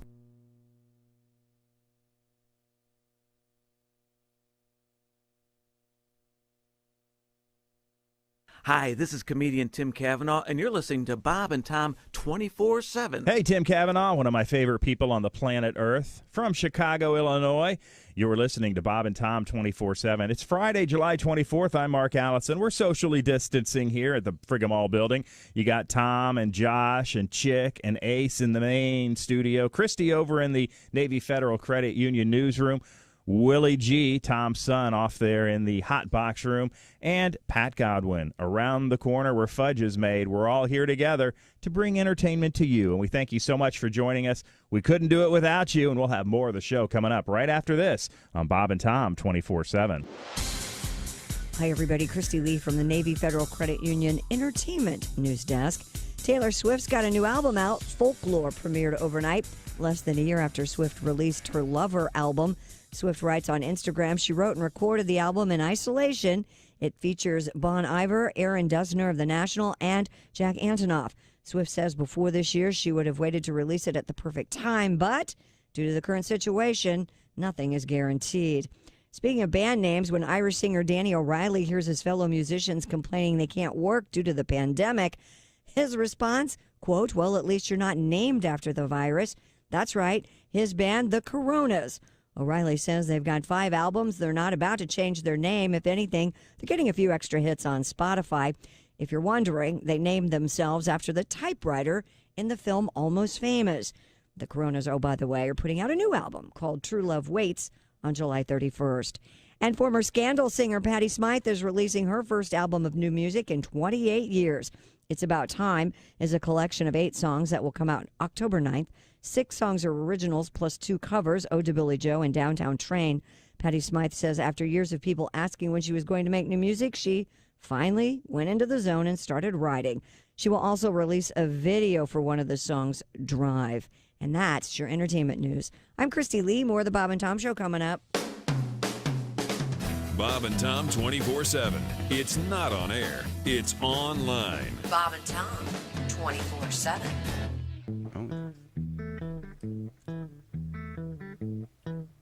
Oh, Monsieur Le Kiki is a very fine cat with a small little head and a little party hat, and he sits very quietly upon the TV set.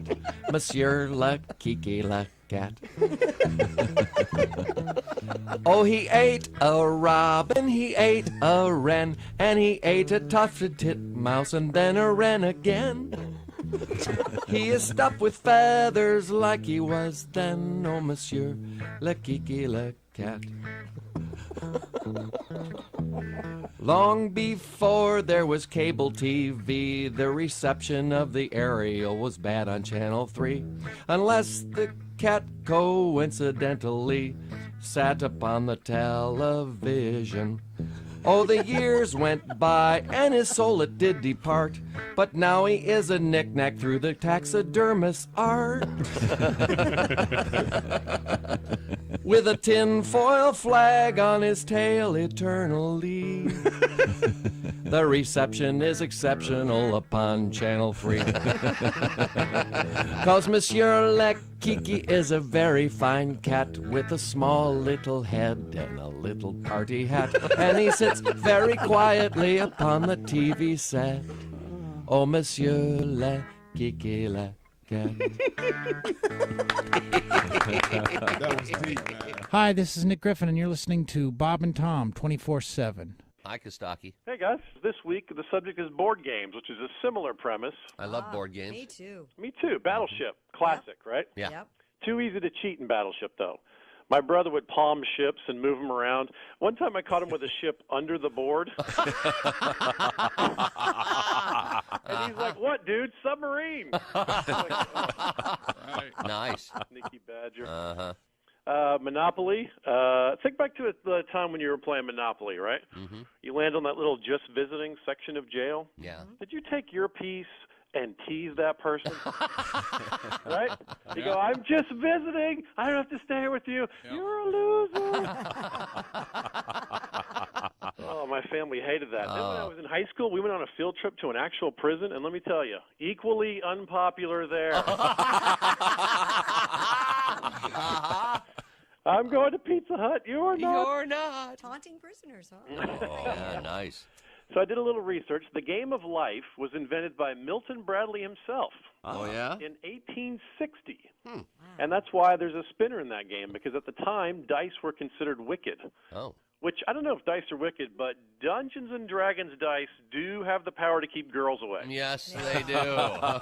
22 at Q95. It's the Bob and Tom Show. She's Christy. She's got the forecast. 295 Fox 59 weather brought to you by CarX. Sunny 87, clear tonight 67, high tomorrow 88 under plenty of sunshine, and then mix of sun and clouds on Sunday and a hot 91. 72 currently. All right, but keep listening because that'd be an even nicer weekend if you had an extra $1,000 in your pocket. Yeah. How do you do that? Well, just pay close attention.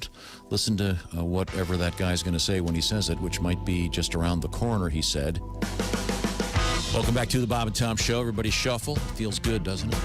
In the big room, socially distanced, it's our engineer, Ace Cosby, Chick McGee at the sports desk. This is Tom speaking. In the high-quality orange and black exotic gaming chair, now known as the IHateStevenSinger.com sidekick chair, it's Josh Arnold. Indeed. Good to see you, Josh. Through the glass, Willie G. Through the glass over there in our little Christy Lee aquarium. Hi, everybody. Socially distanced, invisible on YouTubes everywhere. It's Christy Lee. This is Tom speaking. As I mentioned, there's Pat Godwin around the corner, and now I see from. Is that a trophy behind his head? Is that a junior high school baseball? It's comedian Dan St. Paul. Hi, Dan. How are you? Good. How are you? Looking good. All right, now, where are you? Home? I am home. I am in San Francisco. Okay, and it's great to hear from you. We opened our show today with the classic first baseball game starring Harry Carey, something you created many years ago. Legendary. Harry is with me today. Bobblehead. There he is. Harry Carey bobblehead. Yeah. When we go out, he puts his mask on. Okay. Good. Yeah, that's sweet. Now, is COVID-19 treating you okay? I put on a little bit of weight. I was wearing I think I have man boobs now because I was wearing a tie-dyed shirt and somebody mistook me for a hippie chick. So, boy, those were the days, huh? That'll happen. Yeah. We're weathering through it. You know, the thing I don't get is when I'm in my car listening to the radio, and if anybody shouldn't be working now, it's the traffic reporters. There isn't a lot of traffic out there. I was listening, and a guy goes, there seems to be a kind of a stall over on the corner of Millbrae Avenue and El Camino, about quite a few cars deep all the way down to the next. Oh, wait a minute, the light turned green. Back down to you. Now, Dan, being from San Francisco, that of course is the home of the Grateful Dead, and I don't know if I don't know if you saw this in the news. I'm not making this up. About a month ago, the Grateful Dead licensed a deodorant. I'm not kidding. No. And then last week, they licensed a shoe with Nike. And I guess there are three of them. I guess one of them's coming out today, and they're already on the secondary market for thousands of dollars. Oh my! Wow, that was a good move on their part. Yeah. So Jeez. Be on the lookout. So the deodorant, is that, what's the scent? Patchouli oil? Of course, that would be what one would think it would be. Yeah. More of a stench, really, but no, it's stench. Yeah. 4 days in the mud at Woodstock. Is that? It just seems so unlikely, but and although I did read that they would wear deodorant. Yeah, so it's Woodstock. Yes. Woodstock. I just read this morning, and I'll dig it up for Monday. Apparently, deodorant sales, not just the Grateful Dead, all deodorant sales are way down. Yeah. Well, Sure, you're the one who said you didn't want to wear deodorant because you didn't want anybody around you. Well, that's right. So that talk about forced social distancing. Yes. Well, then It's people like a force field. people just aren't going out. They're not leaving their homes. I don't think you have to do that. You just start talking about Bye Bye Birdie or something. People will leave you alone. Believe me. You know, the song Bye Bye Birdie was in the movie, but not the. Okay, so Okay, no, thank you. I got to go. Well, I'm sure Dan, being a man of almost exactly my age, is well aware. Exactly. And the stage play of Bye Bye Birdie does not have all the songs that are in the movie. I just said that. I know. That's what I don't want to underscore that. Well, which came first, the stage play or the movie? Stage play. Stage play. And I'm sure that Dan also knows that the song Officer Krupke has been eliminated from the contemporary version of West Side Story, What? which I Oh, find I did not know that. appalling. Crap you. He says Krupp you in the actual Right, lyric. right. Oh, I see. Well, the thing is, that's the thing that I really miss is going out and seeing live music, like movies, stage, all that stuff like that. Last year, Cara and I were lucky enough to go see ELO. Have you ever seen ELO live, Tom? No.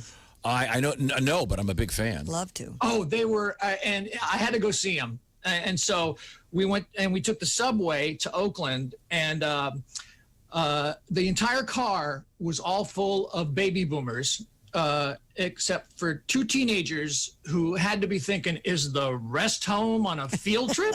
And one guy actually had his original ELO t-shirt on, and he'd gotten so big, the O was just a straight line. That's a weight gain there.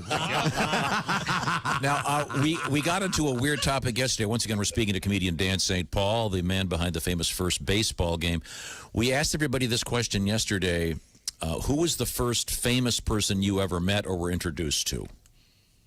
Now, in my case, it was unbelievably obscure. I was in the famous restaurant Sardi's with my dad when I was a little boy, and he introduced me to Horace McMahon, one of the stars of Naked City, a show I'd never seen. Oh, yes.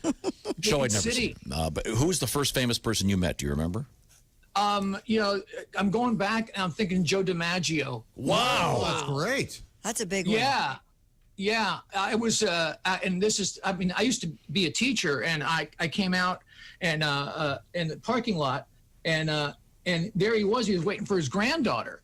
And I said, I know that's Joe DiMaggio. I got to go say hi. So I went up to him. I said, Joe, if I didn't say hello, my dad would never forgive me. Of course, my dad was an Italian immigrant, hated baseball, but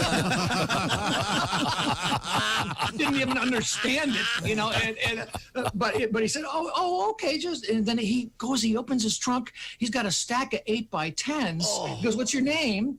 And I told him, and he goes, Joe DiMaggio. Hold on.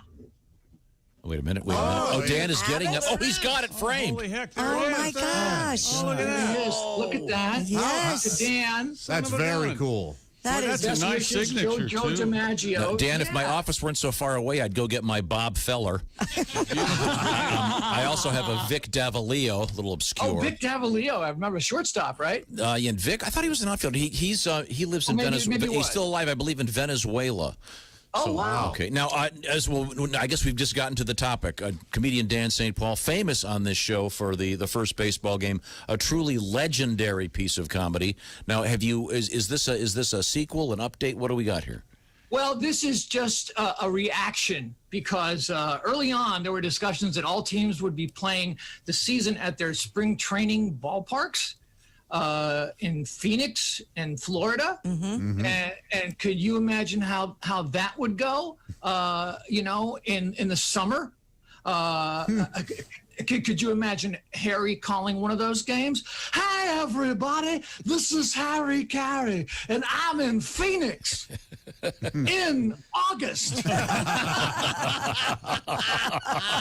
Game time temperature 155 degrees. I left my beer in the sun for 2 minutes, and it came to a full boil. We've got 18,000 cardboard fans individually placed in the seats waiting for some Major League Baseball. I mean, holy cow, listen to that crowd. Oh, Wait a minute, make that 17,932, as I'm told 68 fans just spontaneously combusted during the national anthem. The home plate umpire now takes his place 6 feet behind catcher Buster Posey, who is himself 6 feet behind Cubs leadoff man Kyle Schwarzenegger. Steps up to the plate. Schwarzenegger, with a very busy, a virus-infected spring training, having buried 2 granduncles, his high school coach, and the family cat. The Cubs trainer now comes out of the dugout, takes Schwarzenegger's temperature, gives the thumbs up, and we're ready to go. Posey adjusts the mask behind his mask, and here's the pitch.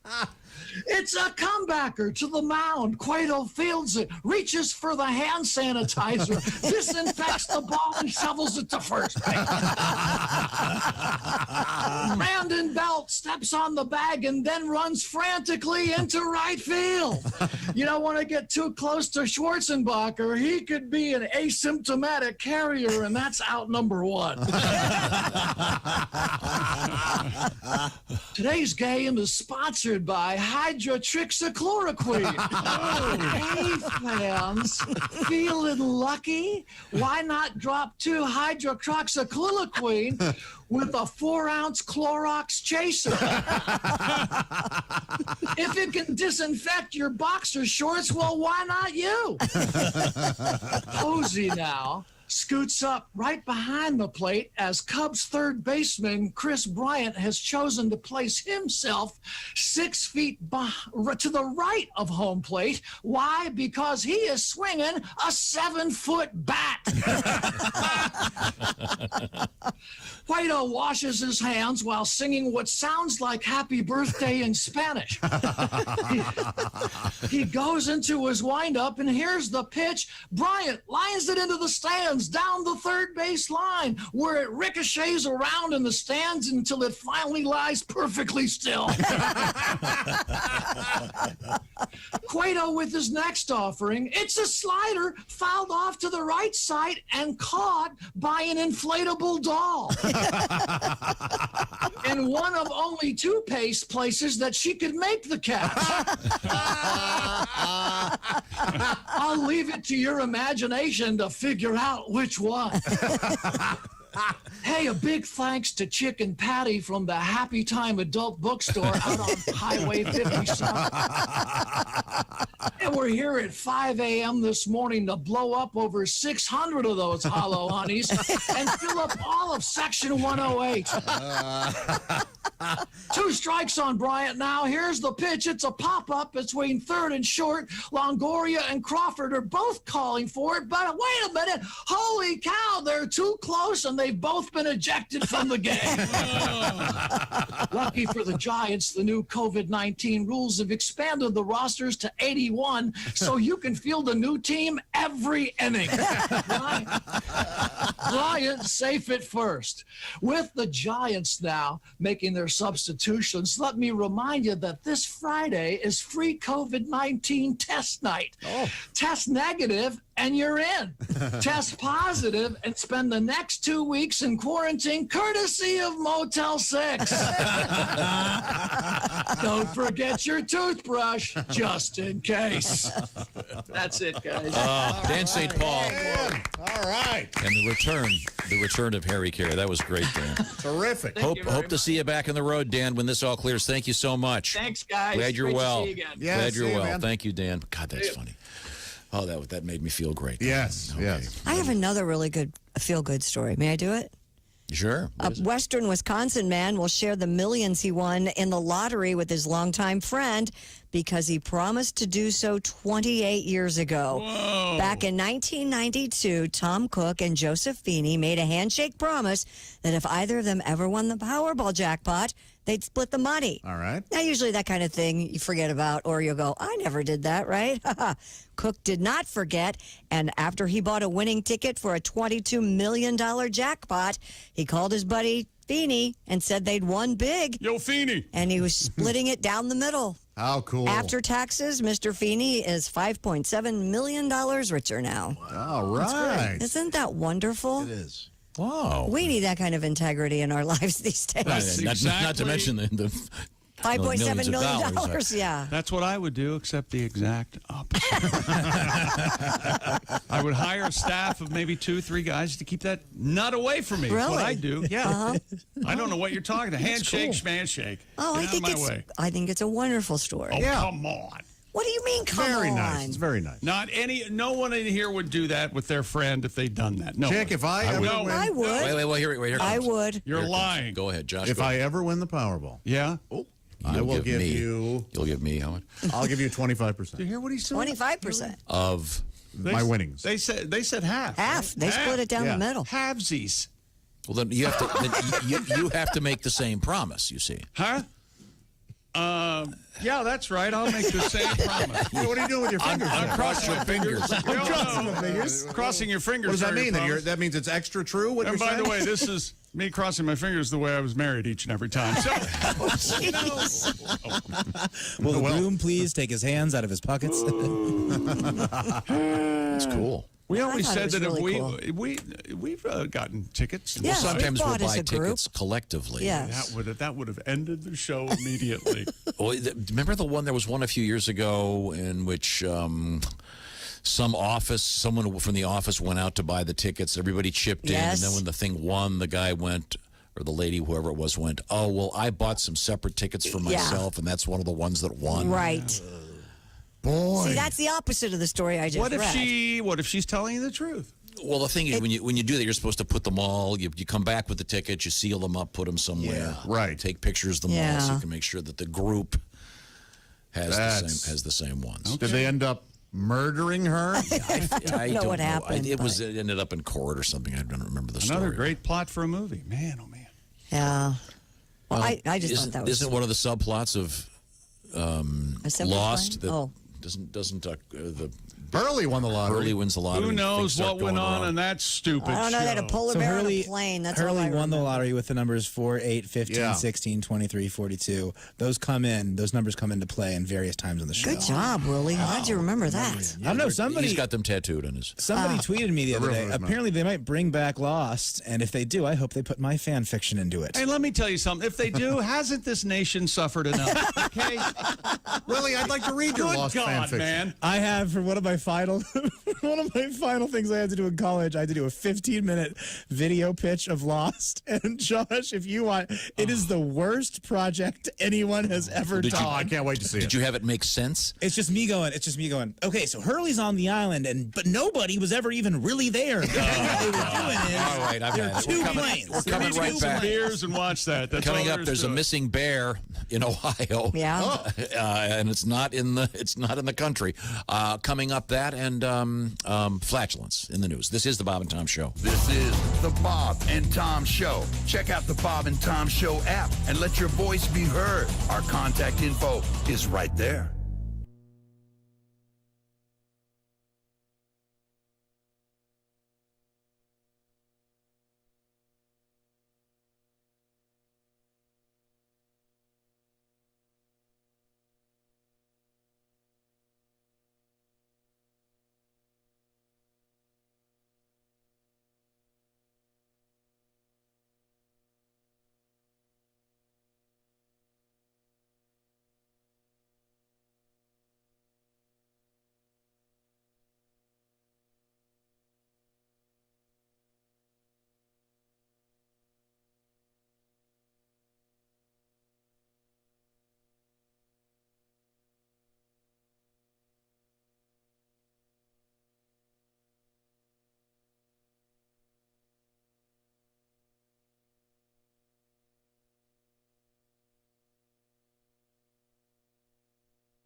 Bob and Tom 24/7. Hey, don't forget, you can watch Bob and Tom tonight, 8 p.m. Eastern, 5 p.m. Pacific on Bob and Tom's YouTube channel. 20 minutes of the best of today's show. Video highlights tonight. Bob and Tom Tonight, 8 p.m. Eastern, 5 p.m. Pacific on Bob and Tom's YouTube channel. Click that red subscribe button if you haven't. Join 100,000 other Bob and Tom fans around the world that are subscribed to the Bob and Tom YouTube channel. We're hoping to double that, triple that. Heck, there's over 300 million people. Let's get to 1 million people, huh? You were listening to Bob and Tom 24/7. I'm Chick McGee with your Bob and Tom Sports Update. Giancarlo Stanton and Garrett Cole led the Yankees, a rain-shortened 4-1 win over the defending champion Washington Nationals. In the Major League season opener, Stanton launched a 2-run homer in the first to support Cole, who allowed just one hit over 5 innings of his Yankees debut. Max Scherzer struck out 11, reached 4 times for 4 runs, 6 hits over 5 1/3 before the game was called by rain. Dodgers opened their season, scored 7 times last 2 at-bats, beat the Giants 8-1. Denny Hamlin, the winner of a crash-filled race at Kansas Motor Speedway, giving him 5 NASCAR Cup victories already this season. And the NFL team, formerly known as the Redskins, will go by the Washington Football Team for the 2020 season. Washington will keep their burgundy and gold colors and replace the Indian head logo on helmets with a player's jersey number. I'm Chick McGee, and that's your Bob and Tom Sports Update. Ladies and gentlemen, Bob and Tom. I have that side hustle. Set your poems to music, and I make a little extra money on the side. Oh, so children send in their poems to you? Not only children, everybody, Josh. Okay. This is interesting. This might be an adult poem? This is definitely, I think, an adult poem, and this I'll do this one. Here, great. I'll look forward to this. Who has the prettiest legs around? I do. Who has the loveliest pink ball gown? I do. Oh. But life is tough, life is hard, especially here in the prison yard. Who has the tightest little tush in town? I did. So you can tell. Bob and Tom in the morning and highlights all day long. The Bob and Tom Show, weekday mornings at 6 a.m. Eastern on Bob and Tom 24/7. Hi, fellas. This is Floyd Tucker, the over-the-road trucker. You're listening to Bob and Tom 24/7. Of course.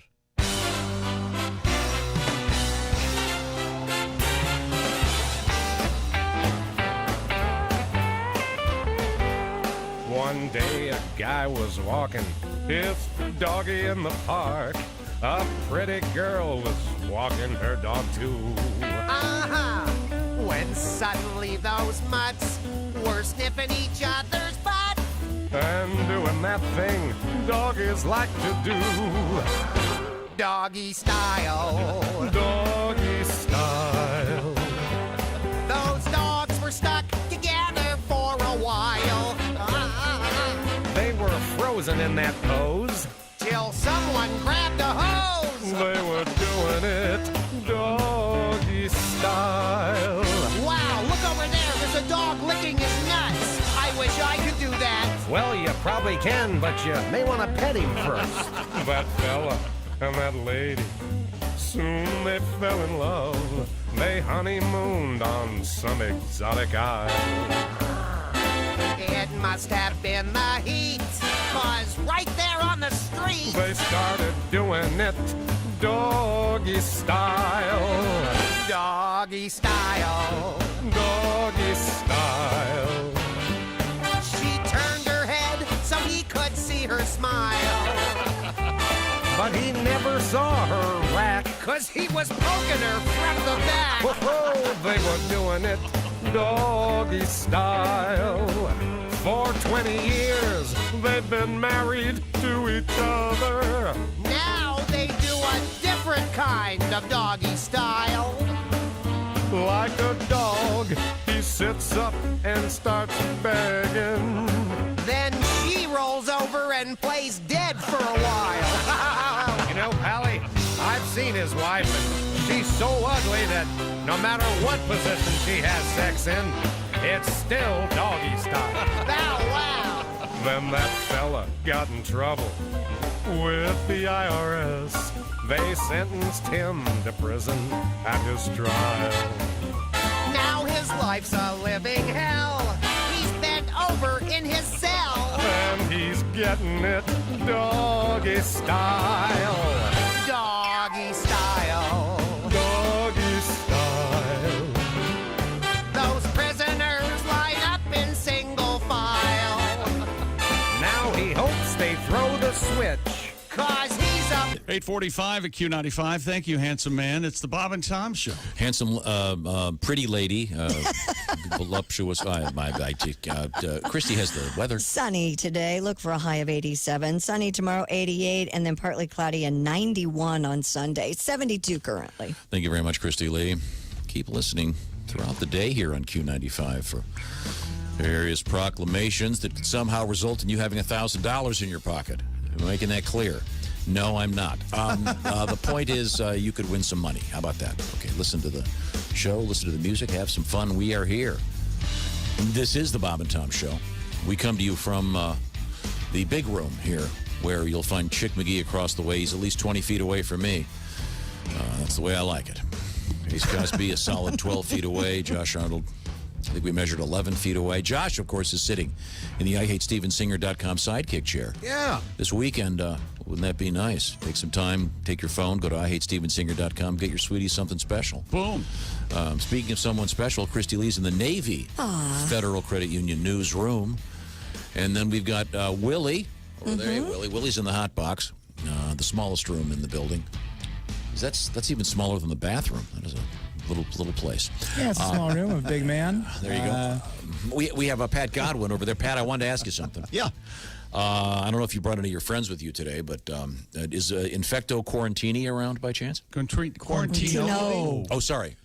No, we have to go to a live feed. He's working in Venice this week. Okay, well, here I've got the story. We were talking about Dan St. Paul was talking about his father, who spoke very little English and came over to the United States. Dan had a chance to meeting Joe DiMaggio. That's super cool. It's a great story.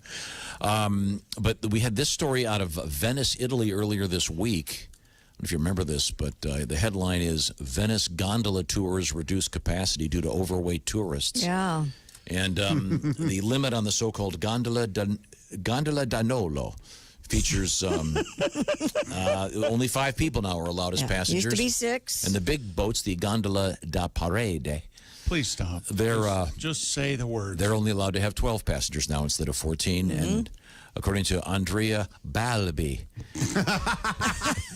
I thought you were supposed to do a gondola with just your lover. I didn't think it was a group deal. Oh, your lover.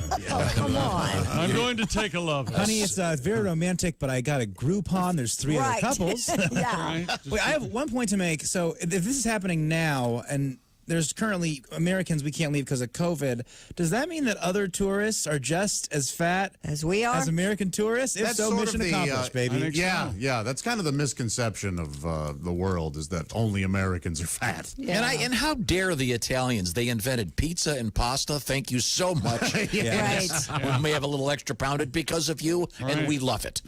And keep coming up with great food. It's the best food ever. No, unbelievable. It is. We're probably going to be windbagged that pizza was not invented by the Italians. No, you're right. That's all right. Who knows? Yeah. For the person that's saying that, you know what? How about you just eat some pizza, enjoy yourself, live a little, have some, let some love into your heart in the form of pepperoni. You can't get pizza at P.F. Chang's. That's all I'm saying.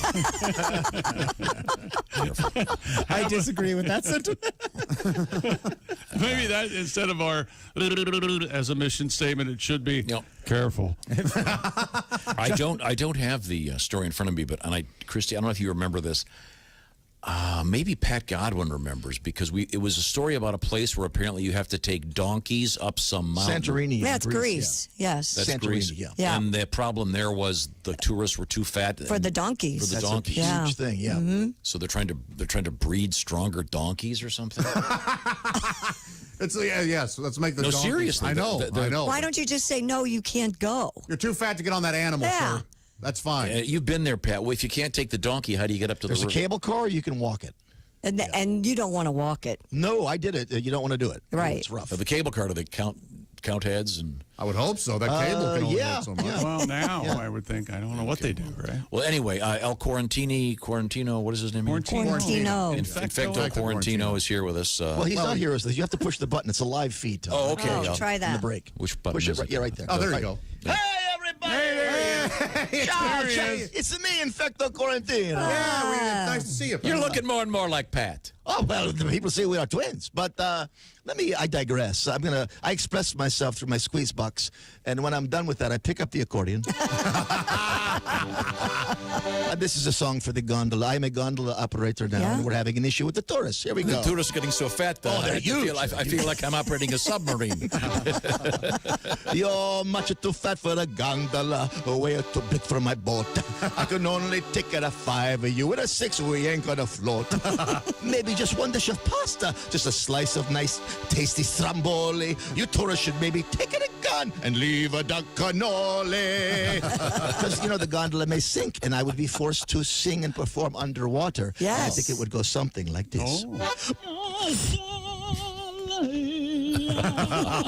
Yes, oh solo mio, and you 5 make 6. Maybe try a piece of fish next time, and don't touch the breadsticks. See you, everybody.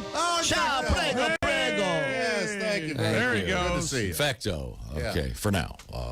Pat, I forgot to thank. I don't feel like I really properly thanked Infecto just now. I will tell him. What do you want? I'll tell him you said thank you. Okay, all right. Okay, so thank you. Now, Christy Lee, once again, in the Speaking of Italian food, we have meatballs in the news. Oh, how about that? A junior at the University of Georgia said her professor kindly gave her another shot to finish her economics exam after a meatball incident and logged her out prematurely, giving her a failing grade. She was eating a meatball sub sandwich. Miss Sam Lee, who's 20, and said while taking the test, a meatball fell onto her keyboard. It hit some sort of escape button and closed the entire browser right in the middle of her exam. This is so silly. It has to be true. Of course. this will be the new. My dog ate my homework. Right. Yeah. Yeah, a mouse ran up. No, wait a minute. On top of old Baldwin. A mouse ran away with the cheese. Wait a minute. I spilled my macaroni on the. This is. But I mean, we've all been there doing something, and you hit the wrong button, and then you're like, "Oh, how do I gone forever?" Yeah. Or how do I get back? And you can't, and it's like, "Oh, start over," and I can't imagine taking an exam, what that would be like. I'm trying to think of a time that food has wronged me like this. And honestly, I think it's kind of been pretty good to me. Has it? I think so. Besides being a big fat guy, Christy. You're not a fat guy. Why do you keep saying that? Food has been very good to me. You're not a big fat guy. Don't say I don't that, say Willie. it. It's my doctor that says it. He's very rude. Last time I was in there, he called me morbidly obese. Could you believe that? You hit the morbidly? Even I never hit the No, sorry, morbidly. sorry, medically obese, not morbidly. Okay, just medically. yeah, thank you. Yeah. Here the joke is, he says, look at this BMIC. You know what that stands for, BMIC, Josh? No, I don't. It stands for Body Mass Index Chart. I did not know that. I thought it stood for Big Man in Charge this whole time. Oh, you thought it was a good thing. BMIC. Very good thing. You don't do that on stage, do you? Don't open with that anymore. I mean, yeah, it's okay to tell us stuff like that. Your friends is kind of funny. Yeah, let's not. Good Lord. Remember this great song? This is such a classic. A little man walked up and down. What are we doing? What the hell is this? Listen. He looked the menu through and through to see what 15 cents could do. I'm so nervous. One Oh, yeah. Is this Sean Donnelly? It's Post Malone. Oh, yeah. he could afford but one. That's Lou Costello and Frank Sinatra. Yeah. Really? Yeah, there's a great version of that by Ry Cooder, by the way. Ry Cooder, are you Good familiar Lord. with With a D, right? Items of knowledge that no one cares about. Here's a Ry Cooder fact. You don't like Ry Cooder? What's wrong? We went from obscure to obscure. Yeah, how's that possible? You're setting records for obscurity today. Okay, well.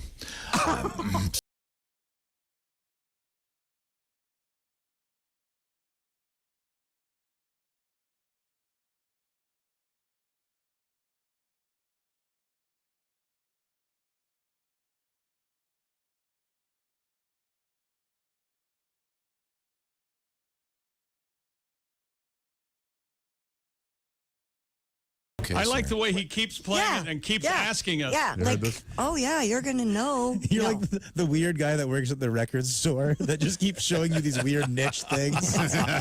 Just give me. Ry Cooder played with the Rolling Stones. Pretty good guitar player. Okay, Whatever, man. Plays with Randy Newman. Oh, he's the best. His version of One Meatball. Oh, sorry. Okay, we'll Taylor Swift has a new album out. Oh, God, my little girls lost their minds. I bet. I texted Kelly. Finn's listening to it right now. Yeah, okay. Really? Of course, yes.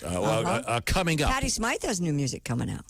Oh, my grandma lost her mind. Patti Smythe. She loved Patti Yeah, Smythe. it just went nuts. Oh, the Warrior Woman. We all remember Patti. I know. The Warrior. Yeah. She's old. That was 30 years ago.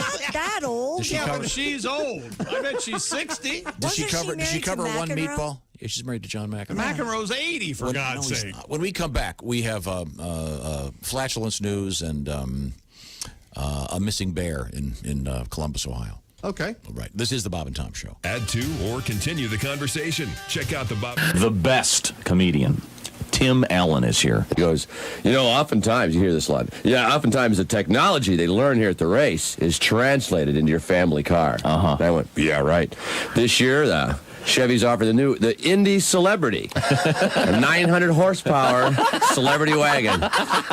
So I'm like, gosh, George, this thing's really got some pickup, doesn't it? I got the kids to school in about 6 seconds. We're having lapping practice next week with all the other girls' PTA. She's running the Offie. I'm doing the Buick. And Betty's got the Chevy High-Tech. I pulled the trailer right out from under the boat, George. This baby's got some guts to it. Love Sears. Do you? It's the Craftsman tool department makes my nipples rock hard. She always figured we should grunt like pigs. The little primates you are. Don't speak to your mother. You grunt like the pigs you are. Ever try to take a steak away from your husband? Here, honey. Ever try to grab meat from a man while we're just like dogs? I like going through the house rewiring stuff. That's my favorite thing. I got one of those big tool belts. Yeah. 2 cordless Makita drills hanging low. But you gotta know how to wear it, otherwise your butt crack shows. You know what I'm saying? Hey, what is that, a pencil holder over there, Bob? I'm gonna hike that up. I got some spackle. I'll figure out that butt crack. I got some DAP butt crack filler putty back here. We'll just fill that crack right in there, Bob. I got kids eating food in this kitchen. Get out of here. Go to Miter Me a Dovetail out there or something, Bob. I just cruise around my house like Bob Vila, with a bad headache. Just looking for stuff. I noticed Grandma's Easy Lift chair isn't moving quite as quick as I'd like it to. So I popped down the hardware store, pick up a compressor, some hose, some coax cable. I wire that sucker up. I forget Grandma lost some weight in the years I look at it. Got the 140 pounds a little too high, isn't it, Grandma? Shot that bitch halfway across the kitchen there. Doilies following her. Sorry, Grandma. I'll dial that baby down as soon as I rewire Grandpa's hearing aid. I got a preamp on that son of a bitch. Comedian Tim Allen. Oh, God. Now that's manly. Presiding over a symbolic condom roast in his Catholic church's parking lot in Waterbury, Connecticut. Yes, I love those. The Reverend Joseph Looney Mesquite protested. condom roast. Very tasty. I'd like that blackened, please. It makes it look bigger. And they look so good at a shish kebab, too. A little pepper, a little bell pepper, condom, tomato. What's the name of this reverend? Oh, Reverend Joseph Looney. I'm not kidding. Unbelievable. I'm Casey Kasem, and here's the American Top 40. Is it just my imagination, or is my head just a bit too big for my body? And here's my wife, Karima Kasem. Show him the Top 40s, honey. See, there's this massive coin shortage. I don't get it. That's right. There's no nickels no more, dimes, no quarter, not even showbiz pizza tokens on the black market. Wow. Even Glenn Beck backs it up. So, I'm searching for coins all over the place. You know? so worked up over it, I can't even listen to Nickelback regularly. Bob and Tom in the morning and highlights all day long. The Bob and Tom Show, weekday mornings at 6 a.m. Eastern on Bob and Tom 24/7. All day, all night, all Bob and Tom. This is Bob and Tom 24/7.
Laughter just might be the best medicine. No matter how hard I try, can't keep my hands off my face.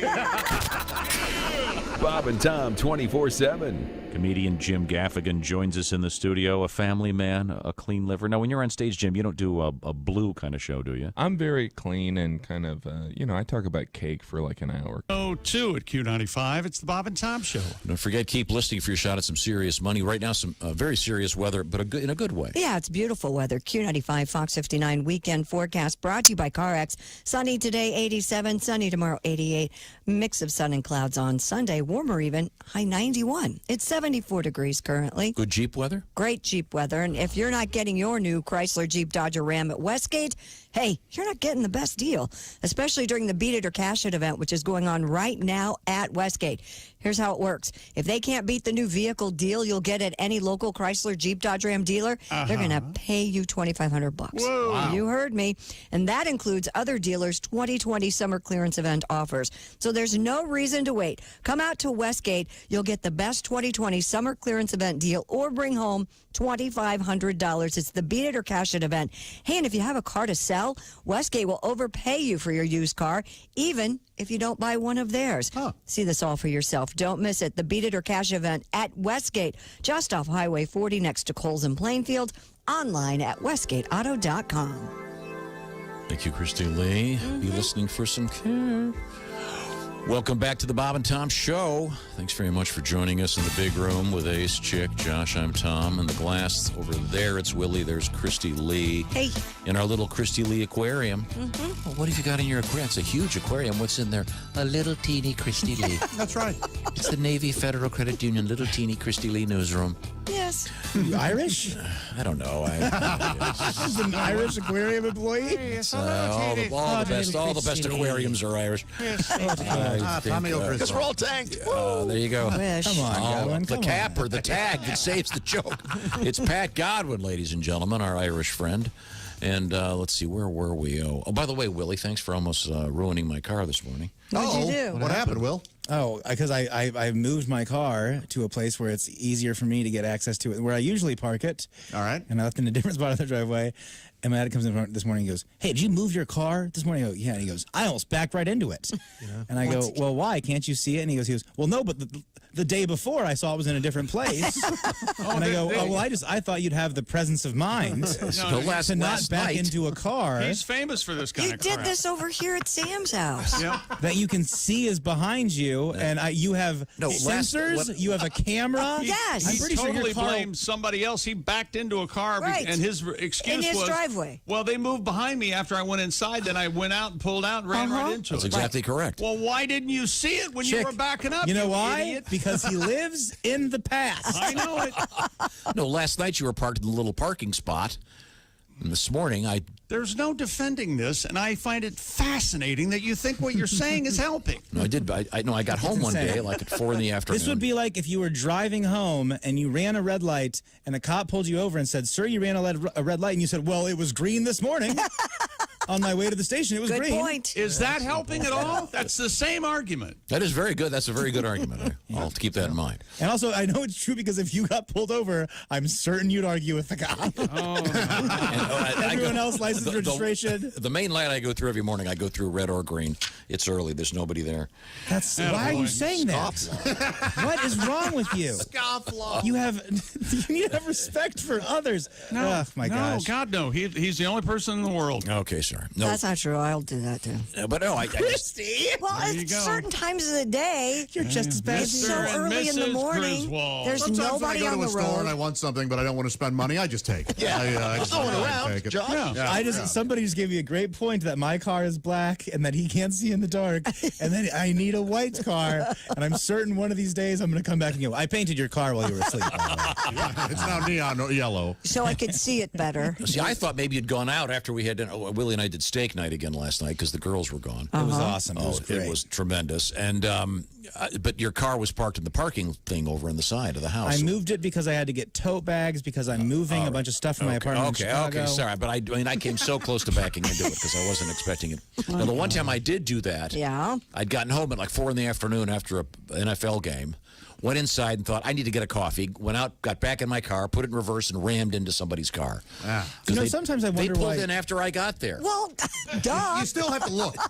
Sometimes I wonder why you're not in therapy, and I realize that if you went to a professional, she would put you into some sort of asylum. Oh, yeah.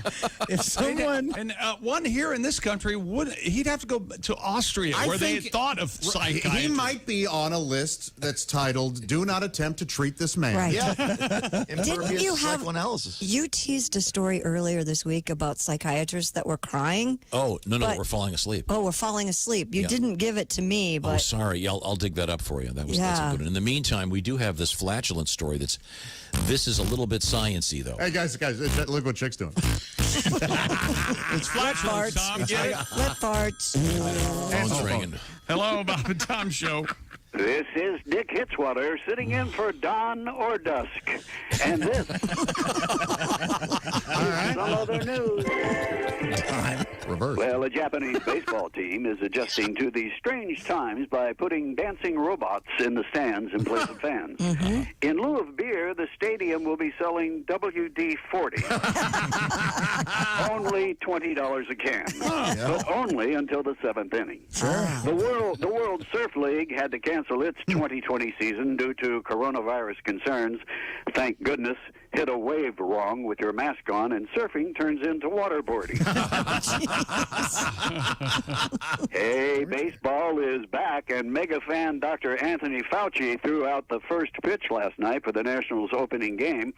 I'm told the doctor is a genius in the lab, but on the mound, he wore a backwards cap, packed a huge wad of dip, and asked to be referred to as the Big Tone. The Big Tone. Then fired a spitball at the unsuspecting catcher. Oh, no.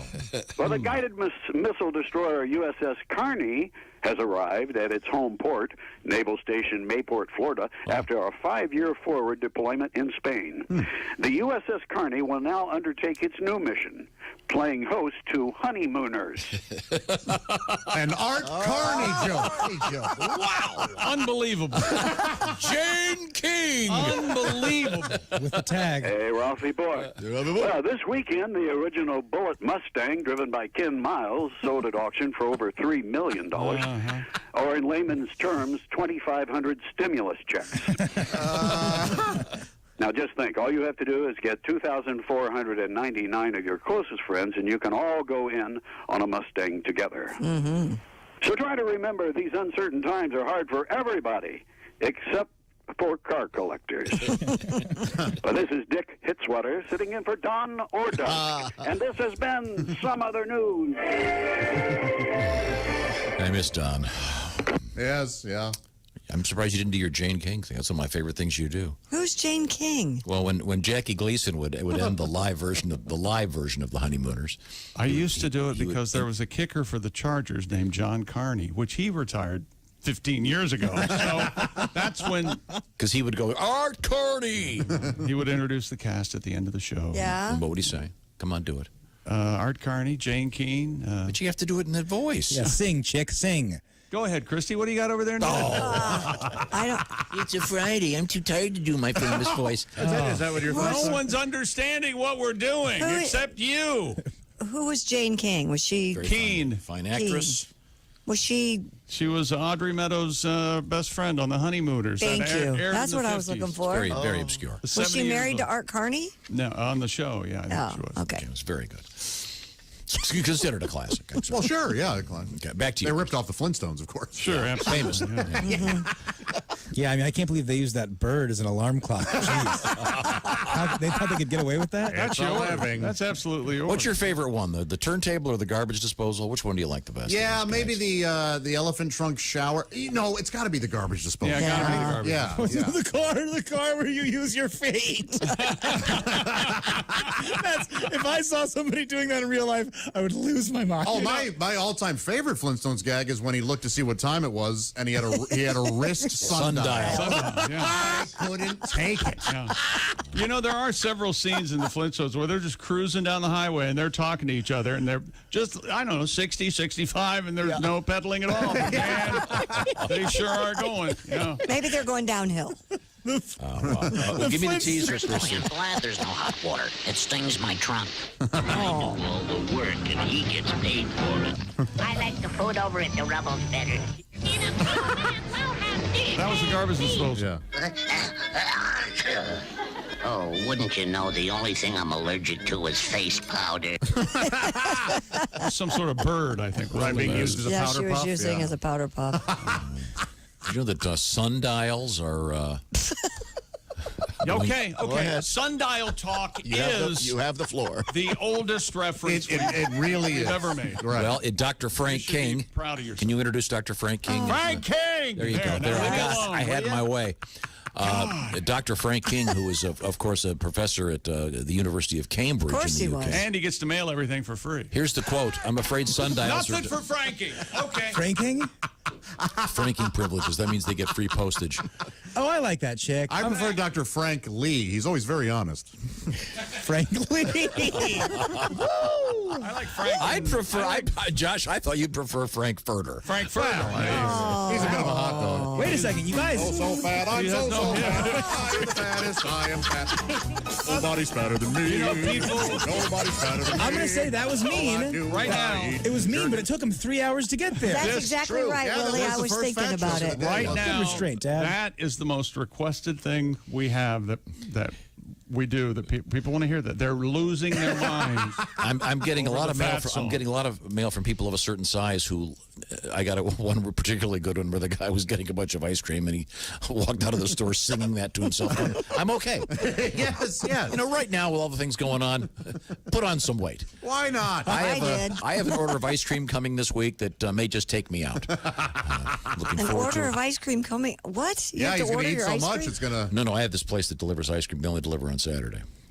It's pretty... We've had the ice cream. It's incredible. Oh, is that the peanut butter and jelly stuff? Oh, is that from your catalog? Difficult things to obtain? Yes. And it is difficult. It's hard to get. They sell it every week. Yes, you have to order it a couple weeks out. Oh, it's tremendous. Yeah. I recommend it. No, I'll have to tell you. You don't remember Dr. Frank King? No, I don't remember Dr. Frank King. What did he do with sundials? Oh, he's a 76-year-old fellow at the Computer Science Institute of Churchill College. Mm-hmm. And, of course, he's chair of the British Sundial Society. Of course he is. Enjoying this? Who's enjoying this? How many people are in the Sundial Society? That has to be the most boring meeting. Isn't this story... I remember we did this story. Isn't the story essentially people aren't relying on sundials as much as they once were? Isn't that what it is? Yeah, he wants to get young people interested in sundials.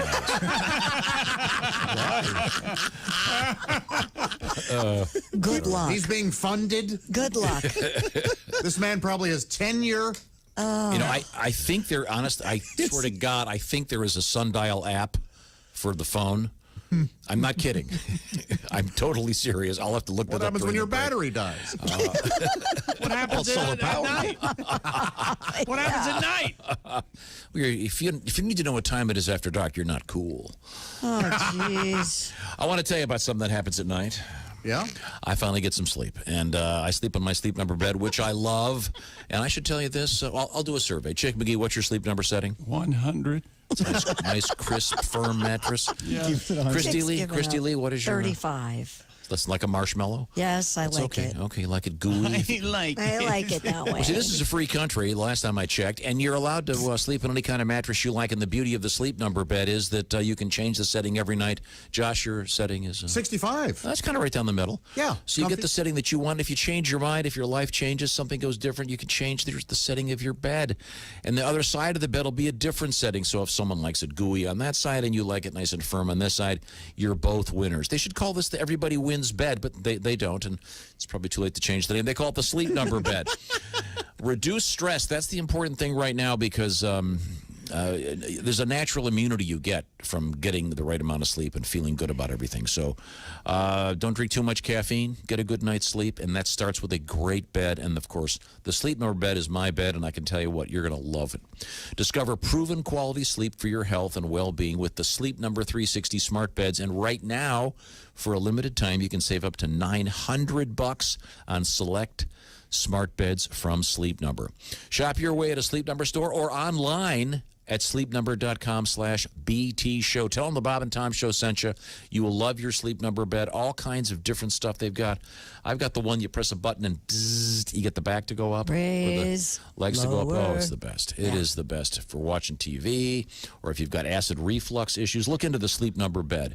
I know you're going to love it. When we come back, I think we're going to get that story about flatulence. Sure. Okay, good. Right This is the Bob and Tom Show.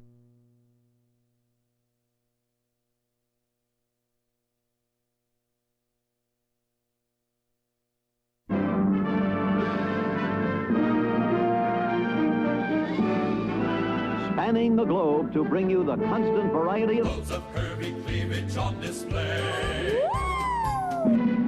the thrill of victory and the agony of defeat.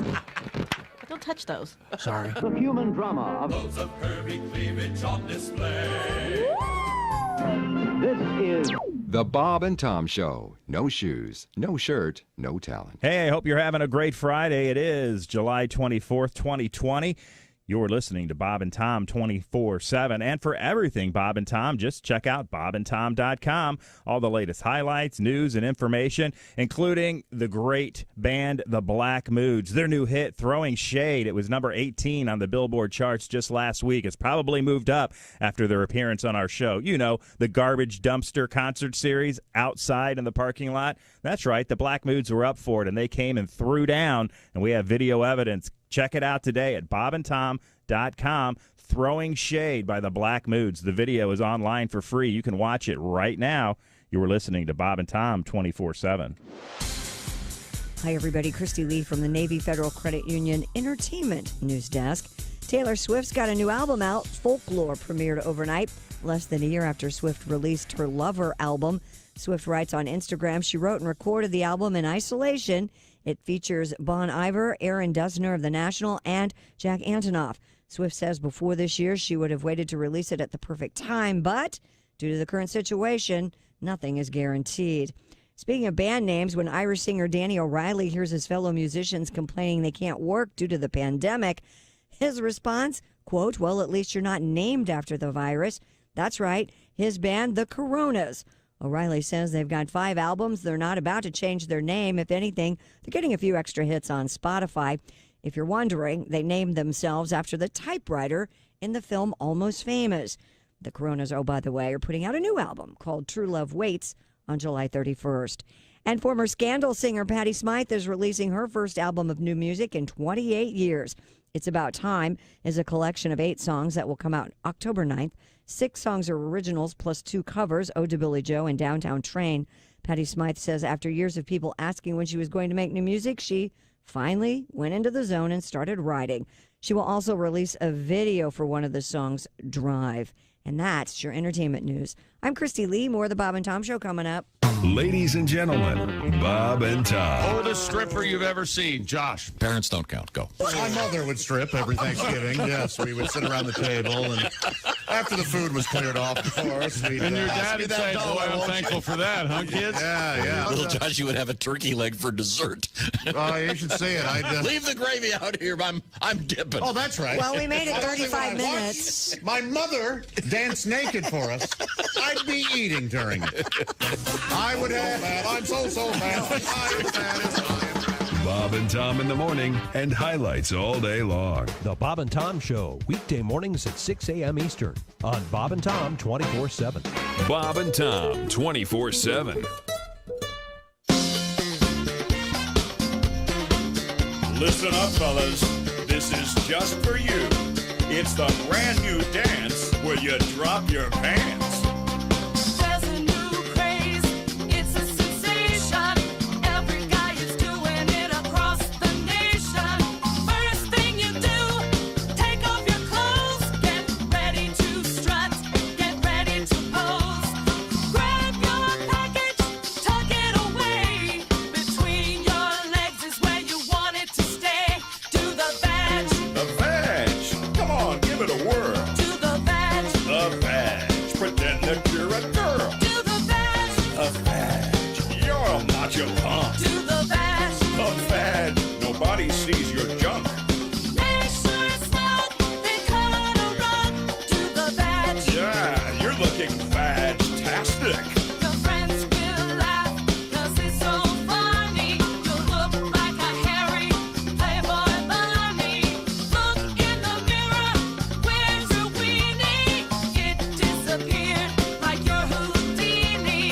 It's really cool, it's out of sight. Do the badge every day and night. Do the badge. The badge. Man, you've got it working. Do the badge. Oh, the badge. You can't see your gherkin. Do the badge. The badge. Show your buddies in the shower. Do the badge. The badge. 'Cause you've got that power. Your friends will say you must be gay. Do the badge. Use your imagination. Don't do the twist. Don't do the hustle. Do the badge and hide that love muscle. Forget the rumba and the Macarena. Just boogie down. 22 on the button at Q95. It's the Bob and Tom Show. Pretty good forecast, right, Christy? Q95, Fox 59, weather brought to you by CarX. Sunshine 87, clear tonight down to 67, sunny 88 tomorrow. For Sunday, partly cloudy and 91. We're at 75 right now. Thank you very much, Christy. And Sure. your shot at some serious cash coming up again. So coming up many times, in fact, today here on Q95. So stick around for that. Info about the Bob and Tom golf outing coming up. This is the Bob and Tom Show. Thanks very much for joining us. Let's move forward here. We have Christy Lee, of course, in the Navy Federal Credit Union newsroom. Yep. And let's just check in with Christy. Christy and the boys. We're all here. What do you got, Christy? Lifehacker explained why you can still smell farts through your face mask. Beth Sawarski broke down the science after a video surfaced online of an anti-masker's tantrum in a Panera, wherein she claims masks are ineffective because, quote, when you fart out your you-know-what, you can smell it. Right. Now, the purpose of a cloth mask, of course, is to reduce the spread of droplets that may contain the coronavirus, and wearing a mask correctly helps prevent that. But the smell of a fart is caused by sulfur-containing molecules called methanol, which a chemistry professor, Trevor Mackey, explained are about 0.4 nanometers in size. Okay, you got that? Okay. So whatever creates the smell of flatulence is 0.4 nanometers. Got Right. it. Now, coronavirus, by comparison, measures at 60 to 140 nanometers. Much bigger. Oh, so it's like Much a larger, ping pong ball versus a which medicine is ball. why you Yes. can still smell your farts through your mask. I demand someone to tell me why your gas is not that objectionable to you, but it certainly is to others. I don't know. Oh, you ever walk into someone's house that has cats? Well, that's You true. walk in and go, jeez. I mean, that's I because don't your smell nose, your nose can only smell one smell Must for be so long. probably the same Then principle. it stops. Here's a thought. I'd like to think that my farts are a little more serious than the average person's farts. Oh, okay. Why is All right. that? Are my part because they smell awesome. They're great. They're big. They're smelly. They're kind of goofy. They're kind of loud. They're kind of sticky. I have a good fart. They're bold. But the point I'm making is, are my particles bigger than the average farter? Oh, I don't know. so. Are they more than 140 nanometers? I don't know. I don't have, How do you measure How that? do you measure exactly? it? Well, you got to get a Like special nanometer. Very small tape measure. nanometer ruler. Nanometer. Yeah, A it nanometer smells meter. awful. A But nanometer the meter? good news is, since they're bigger, that you don't get pink eye from them. No, I think you can. You can't get pink eye from smelling a fart. Are you farting a pillow and then? I think Knocked Up told us that, right? Yes, but I never knew. I think you have to rub it kind of in your eye. Oh, my God. Well, I mean, that's actually kind of a legit question. You got to munch a little butt. If the mask works, how come I can? Okay. Makes sense. Well, good to know that. Well, I like the idea because you see these like videos of people that don't want to wear masks, and usually they're just kind of yelling incoherently. They're just like, "Whoa, why?" And they're not saying anything. I like that this person gave a reason for why they're, but it's the most absurd reason of all time. I think it's that. It's kind of. But she didn't know, I'm sure. She didn't know the science behind this. What about this? What? For example, natural gas that you may have in your home. Correct. Okay. They add the smell to that. Of rotten eggs, yes. So that people will be aware if there's a leak. Correct. Right. Brilliant.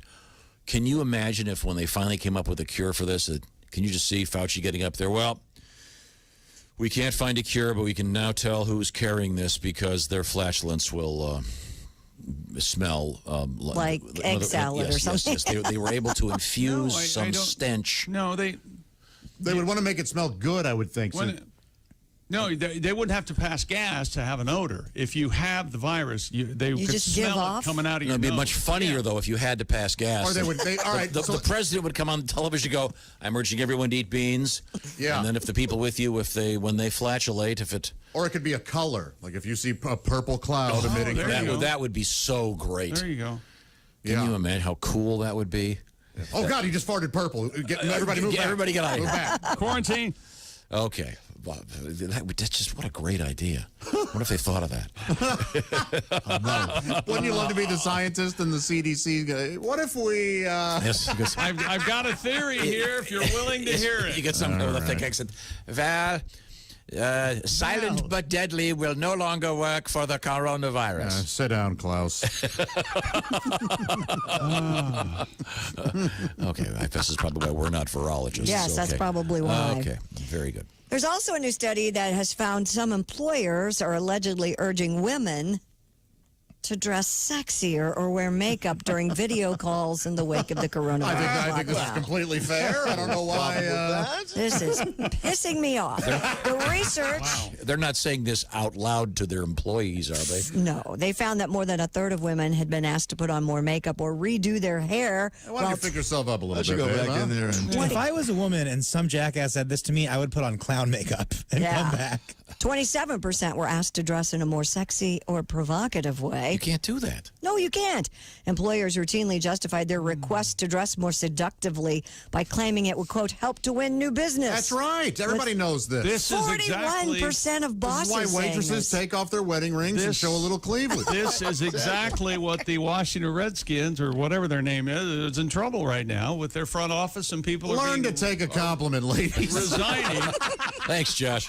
They wanted Address your complaints They to wanted the- Josh Arnold, sexist pig. they wanted the ladies on the sales staff to dress, especially when they would go call on a client, wear something a little. A good woman salesman knows they don't have to be told to dress pretty. Okay. They Oh, just come know. on. Do it This on their is. own, right, Jan? Boy, oh boy. Hey, Sugar, why don't you spice up that next Zoom with your bazoombas, if you know what I mean? Unfortunately, this is. I prefer doll. This is a real shame. There's somebody out there going, yeah, tell them.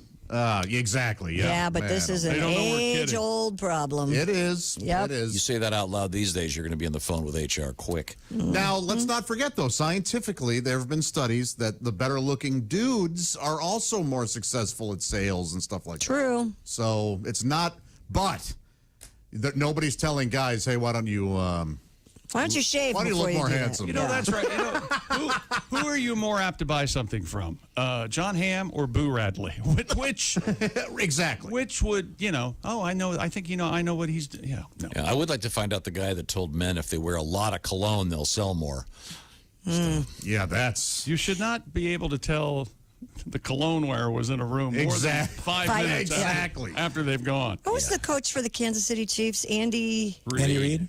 Yeah, have you seen the latest? Like, he's selling more shirts for Tommy Bahama than any model they've ever hired. I love that. Oh, I bet. Because he's always wearing Tommy Bahama shirts. Perfect Tommy Bahama model, quite honestly. As a man of a certain size, I tried to get into Tommy Bahama, and it turns out I do not have Tommy Bahama wallet yet. No. It is.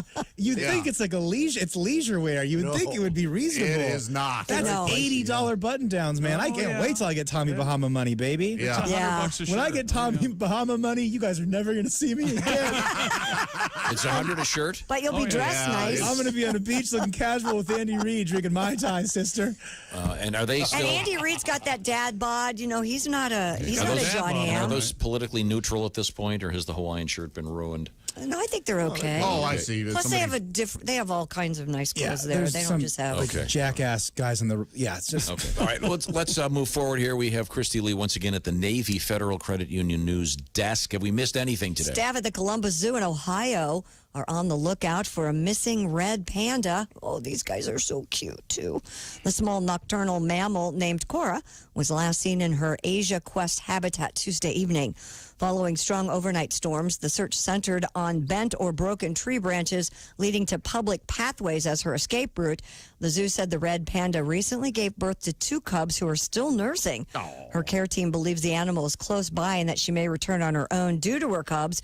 USA Today reports the staff will set up watches overnight to monitor the area. Once again, they are nocturnal, so they'll move more at night than. They're kind of raccoon-looking things more than pandas. Right. Yeah, they don't look like pandas. No, and they have a red tent to them. They are super cute. They look real fluffy. I mean, they look like super cute raccoons. Mm-hmm. Yeah. Oh, I'd love to hold one. Little Me fella. too. I'd love to have one and make it an entree for Thanksgiving dinner. Yeah, I'd love to dine on one in an underground supper club. What's wrong with you? You know, can Josh I just and I say have been something? talking about joining an underground supper Yes, club. You know you join one. If anybody out there is part of an underground supper club, we're able to. Please contact Chick or I. We'll keep it on the down low. We will. We know how to keep a secret. As they You're announce saying it you on want the to eat radio. a panda? I want to eat everything that's not so fast. I tell you what, I'd have an eagle egg. I know that. I want an eagle egg omelet. I want a sea turtle soup. Komodo dragon. Does that really exist? Do those really exist? And that's the premise of a really, really good movie called The Freshman. Freshman, yes. They must exist. Is And Marlon please Brando contact in us. that? Yes. Yeah. Oh, and I won't spoil it, there's a tremendous cameo from a famous game show host in that movie. I think in general, I hope these little pandas are gorgeous. They really are. They really are. And they look delicious. And let's just face it, Ohio zoos need a win. So All zoos need a win, right? yeah, that's true. That's true. You mean animal prisons? Stop it. I like to imagine this mom panda Couldn't just agree off, more. having some glasses of red wine, just relaxing a little bit. Yeah, a little White Claw. She's like, God, I just needed a couple days to myself. Yes. And this little panda's a recent mom, though. Yeah, she has twins. I've got to Google red panda cubs. They got to be adorable. So who's taking care of the little baby? The Baby staff pandas? would be doing that. So, Christy, that's proof that he did not hear the joke I just made 10 No, seconds he ago. didn't. What was that now? I said that she's probably just taking a mom break. She's going to get some wine. Yes, it's a Christy White said, Claw. going to get some White Claws, and then you said, "Oh, it looks like she just had kids." No, I'm just looking at. I wanted to see a picture of one of these little. Well, here's a critters. red panda cub if you want your heart They're to explode. adorable. It's the cutest thing. That looks like a stuffed animal. It sure does. My gosh. Very cute. It's a shame they're riddled with rabies. Oh, yeah. That's false. Well, it's well known. I mean, Okay. Hey, Border Patrol agents in Texas seized $1.5 million worth of pot recently hidden in a shipment of ketchup. What? Where'd they put it? Let me go get rid of it. What? Terrible. Officers at the Far International Bridge cargo facility uncovered 7,645 pounds of marijuana. That's a lot of marijuana. Yeah, concealed in the shipment from Mexico July 17th. The 968 packages of the drugs had a street value of over $1.5 million. Hidden in ketchup. Ketchup. Wow. I'll never eat French fries with Willie again. Man, oh man. Wow. Well, they were they like not in the little packets? I'm guessing. Probably. Oh, that would take some time. Yeah, it would. Well, you had, seems tedious, you but had they the story earlier this week about someone had taken the time to take individual coffee beans Yeah. and load each one with cocaine. Yeah, that was unbelievable to me. That's weird. I would say, though, that at that size, I think cocaine is more effective in a coffee bean than the amount of weed that you could get into a ketchup packet, if that Fair. makes sense. Okay, I'm reading you. I'm reading you, Willie. Well, there's the famous story from one of our favorites involving a woman who was caught smuggling. Remember that story? No. Not really. Oh, I know what you're talking about. Oh, like when he was on the date and he was talking about Like lovebirds or something? On our first date, she Yeah. said, I actually got caught Smuggling drugs. hundreds of thousands of dollars of drugs. In my nether region. In my nether region. He goes, God, I hope it wasn't marijuana. See, that would be rather large cavity. Okay, well, so I'm sure there's some drive-thrus out there. If you ask for, quote, extra ketchup, unquote, you're going to get some weed. We've had those stories. Yeah, before. yeah. Absolutely. Nice code word for some side favorite hustle. brand of ketchup? Oh, my gosh. Are you kidding? Heinz. Heinz is Has the to be. only. Yes. Now, there are other good ketchups out there, but Heinz is my When you go-to. taste it, you realize. Exactly. And of course, Heinz site is 2020. Always. Indeed. That's right. What is that old 78 ketchup or something? Is that What's the real natural one? Yeah, That's, there's like that's a- pretty good. from, Here There's it a is. new brand, Sir Kensington's. They're doing like organic versions of. Oh, that name is amazing. The Sir Gold is pretty Kensington's, tasty. whatever that hamburger sauce is amazing. It's great. I would give that a double thumbs up. Hamburger sauce. Yeah, I had it's a- 78 red original tomato ketchup in Chicago That's good. one night to see Bob Schneider. It was really good. Yeah, that's good. 78. I've got some of that in my old fridge. tomato. Yeah, I got some. We could do a whole. And when are we going to do the When are we going to do the thing where everybody takes a picture of their refrigerator? We have to guess whose it is. Ace already did his homework. I did mine. Okay. I'll do mine this weekend. Okay. I'll do it. Don't turn him into a. I'll have to move that a head, but I'll disinterested do it. third party. Take the picture and give it to Mike Mark. Okay. Okay. All right. I'll send it to Mike Mark. Don't give it to me. I mean, then I'd know I'm who not it going to was. give anything to you. I don't We want can send it to Spangle, who was in charge of this kind of thing. Does he still work here? Let's not bother him. I thought he was Miss Pat's Spang- bodyguard. Let's be honest. Did Spangle ever work here? Right now, he is throwing things. He's tearing up. You don't understand what I He's do. not. He's asleep. Unless someone woke him up and said, hey, they're talking about ketchup.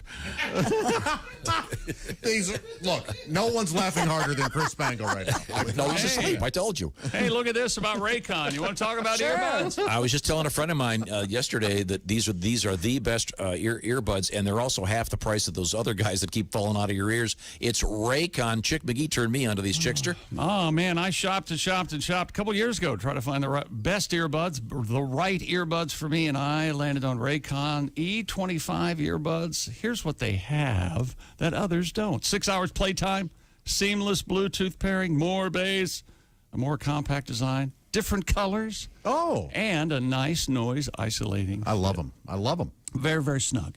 Raycon's wireless earbuds are comfy, perfect for on-the-go listening, for taking phone calls, for disappearing in a room full of people. Unlike some of your other wireless options, Raycon earbuds are both stylish and discreet. No dangling wires or stems. Celebrities like Snoop Dogg and yours truly obsessed with Raycons. Now's the time to see what the hype is When I'm all talking, about. aren't you generally listening to a different show in your Raycons? I'm sorry, right. what? Get 15% off your order at buyraycon.com/Tom. That's buyraycon.com/Tom for 15% off Raycon wireless earbuds. Buyraycon.com/Tom. And more than ever, if you're living in a place where you can't be in the phone without, while holding up driving. your ear, Raycons, way to go. They're the best. Once again, it's buyraycon.com/Tom. Coming up today in history and more, this is the Bob and Tom Show. Keep us with you at all times. Get the Bob and Tom app now at your app store. State law.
Essential Morning Radio. All day and all night. Some like Bud, some like Schlitz, but for me,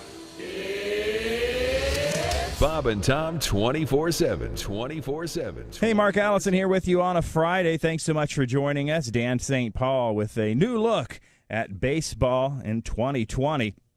Also coming up, you're going to hear more fun, including what we learned on the show today. After this on Bob and Tom 24/7. I'm Chick McGee with your Bob and Tom Sports Update. Giancarlo Stanton and Garrett Cole led the Yankees, a rain-shortened 4-1 win over the defending champion Washington Nationals. In the Major League season opener, Stanton launched a 2-run homer in the first to support Cole, who allowed just one hit over 5 innings of his Yankees debut. Max Scherzer struck out 11, reached 4 times for 4 runs, 6 hits over 5 1/3 before the game was called by rain. Dodgers opened their season, scored 7 times, last 2 at-bats, beat the Giants 8-1. Denny Hamlin, the winner of a crash-filled race at Kansas Motor Speedway, giving him 5 NASCAR Cup victories already this season. And the NFL team, formerly known as the Redskins, will go by the Washington Football Team for the 2020 season. Washington will keep their burgundy and gold colors and replace the Indian head logo on helmets with a player's jersey number. I'm Chick McGee, and that's your Bob and Tom Sports Update. Ladies and gentlemen, Bob and Tom. I have that side hustle. Set your poems to music, and I make a little extra money on the side. Oh, so children send in their poems to you? Not only children, everybody, Josh. This is interesting. This might be an adult poem? This is definitely, I think, an adult poem, and this I'll do this one. Here, great. I'll look forward to this. Who has the prettiest legs around? I do. Who has the loveliest pink ball gown? I do. Oh. But life is tough, life is hard, especially here in the prison yard. Who has the tightest little tush in town? I did. So you can tell. Bob and Tom in the morning and highlights all day long. The Bob and Tom Show, weekday mornings at 6 a.m. Eastern on Bob and Tom 24/7. Hi, this is Bob. And this is Tom. And this is Bob and Tom 24/7. Comedy on your computer all day and all night. Bob and Tom 24/7. Now, Bob and Tom Motion Pictures presents a new psychological thriller. What happens when 2 people from very different worlds meet? Will they even understand each other? The Bob and Tom Show's very own Tom Griswold plays himself. Hi, everybody. Opposite hip-hop legend P. Diddy Combs. Man, what's happening? It's the mega blockbuster that says, look out, Tom Cruise, cause Tom Griswold is Vanilla Guy. What is hip? Yo. What is hot? Word. Some guys know. Come on. Some do not. Huh? Especially Yeah. Tommy G. What? He's Huh?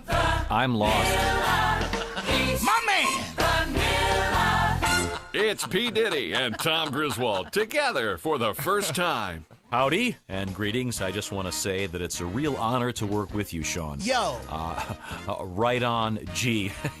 Seriously, Sean, I am a big fan. Sean, you see any crusty ass white bitch named Connery around here, white boy? Because that's the only Sean I know.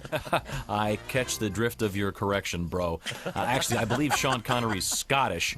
You can tell from his rolling R's and his tendency to break words down by syllables. But be that as it may, I'm hip to where you're coming from, blood. And I'd be delighted to refer to you by your famous gangsta moniker, Puff Daddy. Puff Daddy? What year do you think this is, fool? What the man? What I'm saying is, the name Puff Daddy done went stale, man. Man, I got to be fresh, G. Now, you see what I'm saying? Now, I'm banging with P. Diddy, all right? Right on, Mr. Diddy. I'm right there with you, homely. Vanilla Guy. When it's all over, they know each other better than they know themselves. Man, can we bust a rap? Well, okie dokie. That'd be quite an honor. Right back at you, Mr. Diddy. I party all night and I sleep all day. I have a golden retriever and a 401k. Don't with me, I'll bust a cap in your ass. I pay an ethnic gentleman to cut my grass. You're one of the players. You one of the hunkies. We have one thing in common. We're both hung like donkeys. The donkeys. The donkeys. He's vanilla. He's my man. Vanilla. that vanilla guy, he's a bad mother. Hi, this is Kostaki Economopoulos, and you are listening to Bob and Tom 24/7. And the airlines, they tell you all this psychological stuff to make you feel safe. Like every time you get on the plane, they talk about the flotation seat. And they explain it to you. Man, I see why these kids like these cheddar goldfish. They're so... 9:45 at Q95. It's the Bob and Tom Show. Unbelievable. Quick update, Christy Lee. Q95, Fox 59, weekend weather. Sunny today, sunny tomorrow, and partly cloudy on Sunday. Highs in the upper 80s, currently 75. Thank you very much, Christy Lee. Now, keep listening throughout the day to Q95 for your shot at that $1,000. That would make it a much happier weekend, don't you think? It's going to be a great weekend anyway. Have a great time, and we'll look forward to perhaps handing you a check for $1,000. Just pay close attention. You could be a winner. Welcome back to the Bob and Tom Show. It's great to be here once again. This is the 24th of July, 2020, and we are in person right here, and we're having a good time. Let's see who's who here. There's Ace Cosby. He's our engineer. Chick McGee is across the way. How about ya? We're all at least 12 feet apart. And then we got everybody else scattered about the building. And Mr. Godwin is in the other building. Hey, Pat. Hello. Good stuff today. Thank you very much. My son Willie is a stand-up comedian and has been sitting in, and I think he's going to sit in for a long time to come. He's All right. Did anybody else have good stuff today? You're going to say Godwin had good stuff today. Well, you Willie, do it for everybody. Willie had some great stuff today. I just got an earful in the hallway, chick. Wait, real quick. I have an idea. If I was suspended off the roof, could we all be 6 feet away from each other if I was in the big room? Oh, that is a good question. Some sort of harness, and I could be kind of up there. Like Mission Impossible, like Tom Cruise You do style, where you're hovering. Cirque de Willet. Yeah, like how Tommy Lee would kind of play drums in that big cage. Yeah. Could we make that happen? Good idea. Yeah, we could have you do the show from a billboard. I've done it before. Oh, Jesus. Stick you out in the freeway. Cover you in chocolate. That's not what he said. What does that have to do with what he just said? He wants to be in the room with you. Oh, he wants to be in the room where it happens? It's a Hamilton reference. Thank you very much. Thanks for getting it, anybody. I didn't see it. It's a musical that came out 5 years ago. No, it just debuted on whatever it was. No, I know. Josh, have you seen Hamilton? No. I haven't either. You guys are going to conscientiously object, I Yes. think. Yeah. We're not. Okay, well, let's see. Let's see indeed. I want to mention something on a serious note. A bunch of us were involved in a special benefit for a little girl named Nora several years ago with very serious issues. She's doing really well. Good. Just heard from her mom and dad, so that's great news. I'll give you a full update. But, she's being treated for a very serious cancer, and so far the genius doctors have really helped her out. So great news there, super good news, and there's so little good news right now. It's nice to hear about Nora doing great, just being a little girl and having a good time. Right now, it's time for us to explore Today in History. Oh, yes. Time now for Today in History. Here's Tom. On this date in 1911, boy, this is a rough day in history. Oh. Well, then let's not do it. Machu Picchu was discovered. Oh, that's cool. That's one of my bucket lists locations. I'd love to go and see it. Great story. Tell me about Machu Picchu. Well, it's is it like Macho Grande or Nacho Grande? Whatever Yes, you order at Machu Picchu, you get sour cream on it. It's in Peru, It's either the correct? Incans or the Mayans or the ancient rocks and such. I just Googled Machu Picchu, and the first thing that comes up is Machu Picchu, fine Peruvian cuisine and seafood. It was in Peru. 1911. It's on Ancient Aliens a lot. Yeah, I know that little kids in South America, instead of playing Marco Polo, play Machu Picchu. Oh, do they? Machu Picchu. Chick, you like this. You know how Machu Picchu, is that one of the 8 wonders of the world? Is it Machu Picchu, I believe? I think it might be. Maybe so. Well, because the other wonders, there was the one wonder Steve's on, the other wonder broke his arm. Couldn't be in the Right, of band no course, more. yeah. Then Ethan Embry, he just went to Disneyland. Good, very good. Yeah. Well, I love that song. Let's see. On this date, 1969, Apollo 11 returns to Earth. Yes. Of course, they Walked on the moon. Yes, thank you very much. On Christy, this for day in remembering. sports history, 1983, I think, maybe 84, one of those. George Brett went crazy about the pine tar on the bat. Yeah. Okay, let's see. Sorry to bother you. Well, no, it's interesting. No.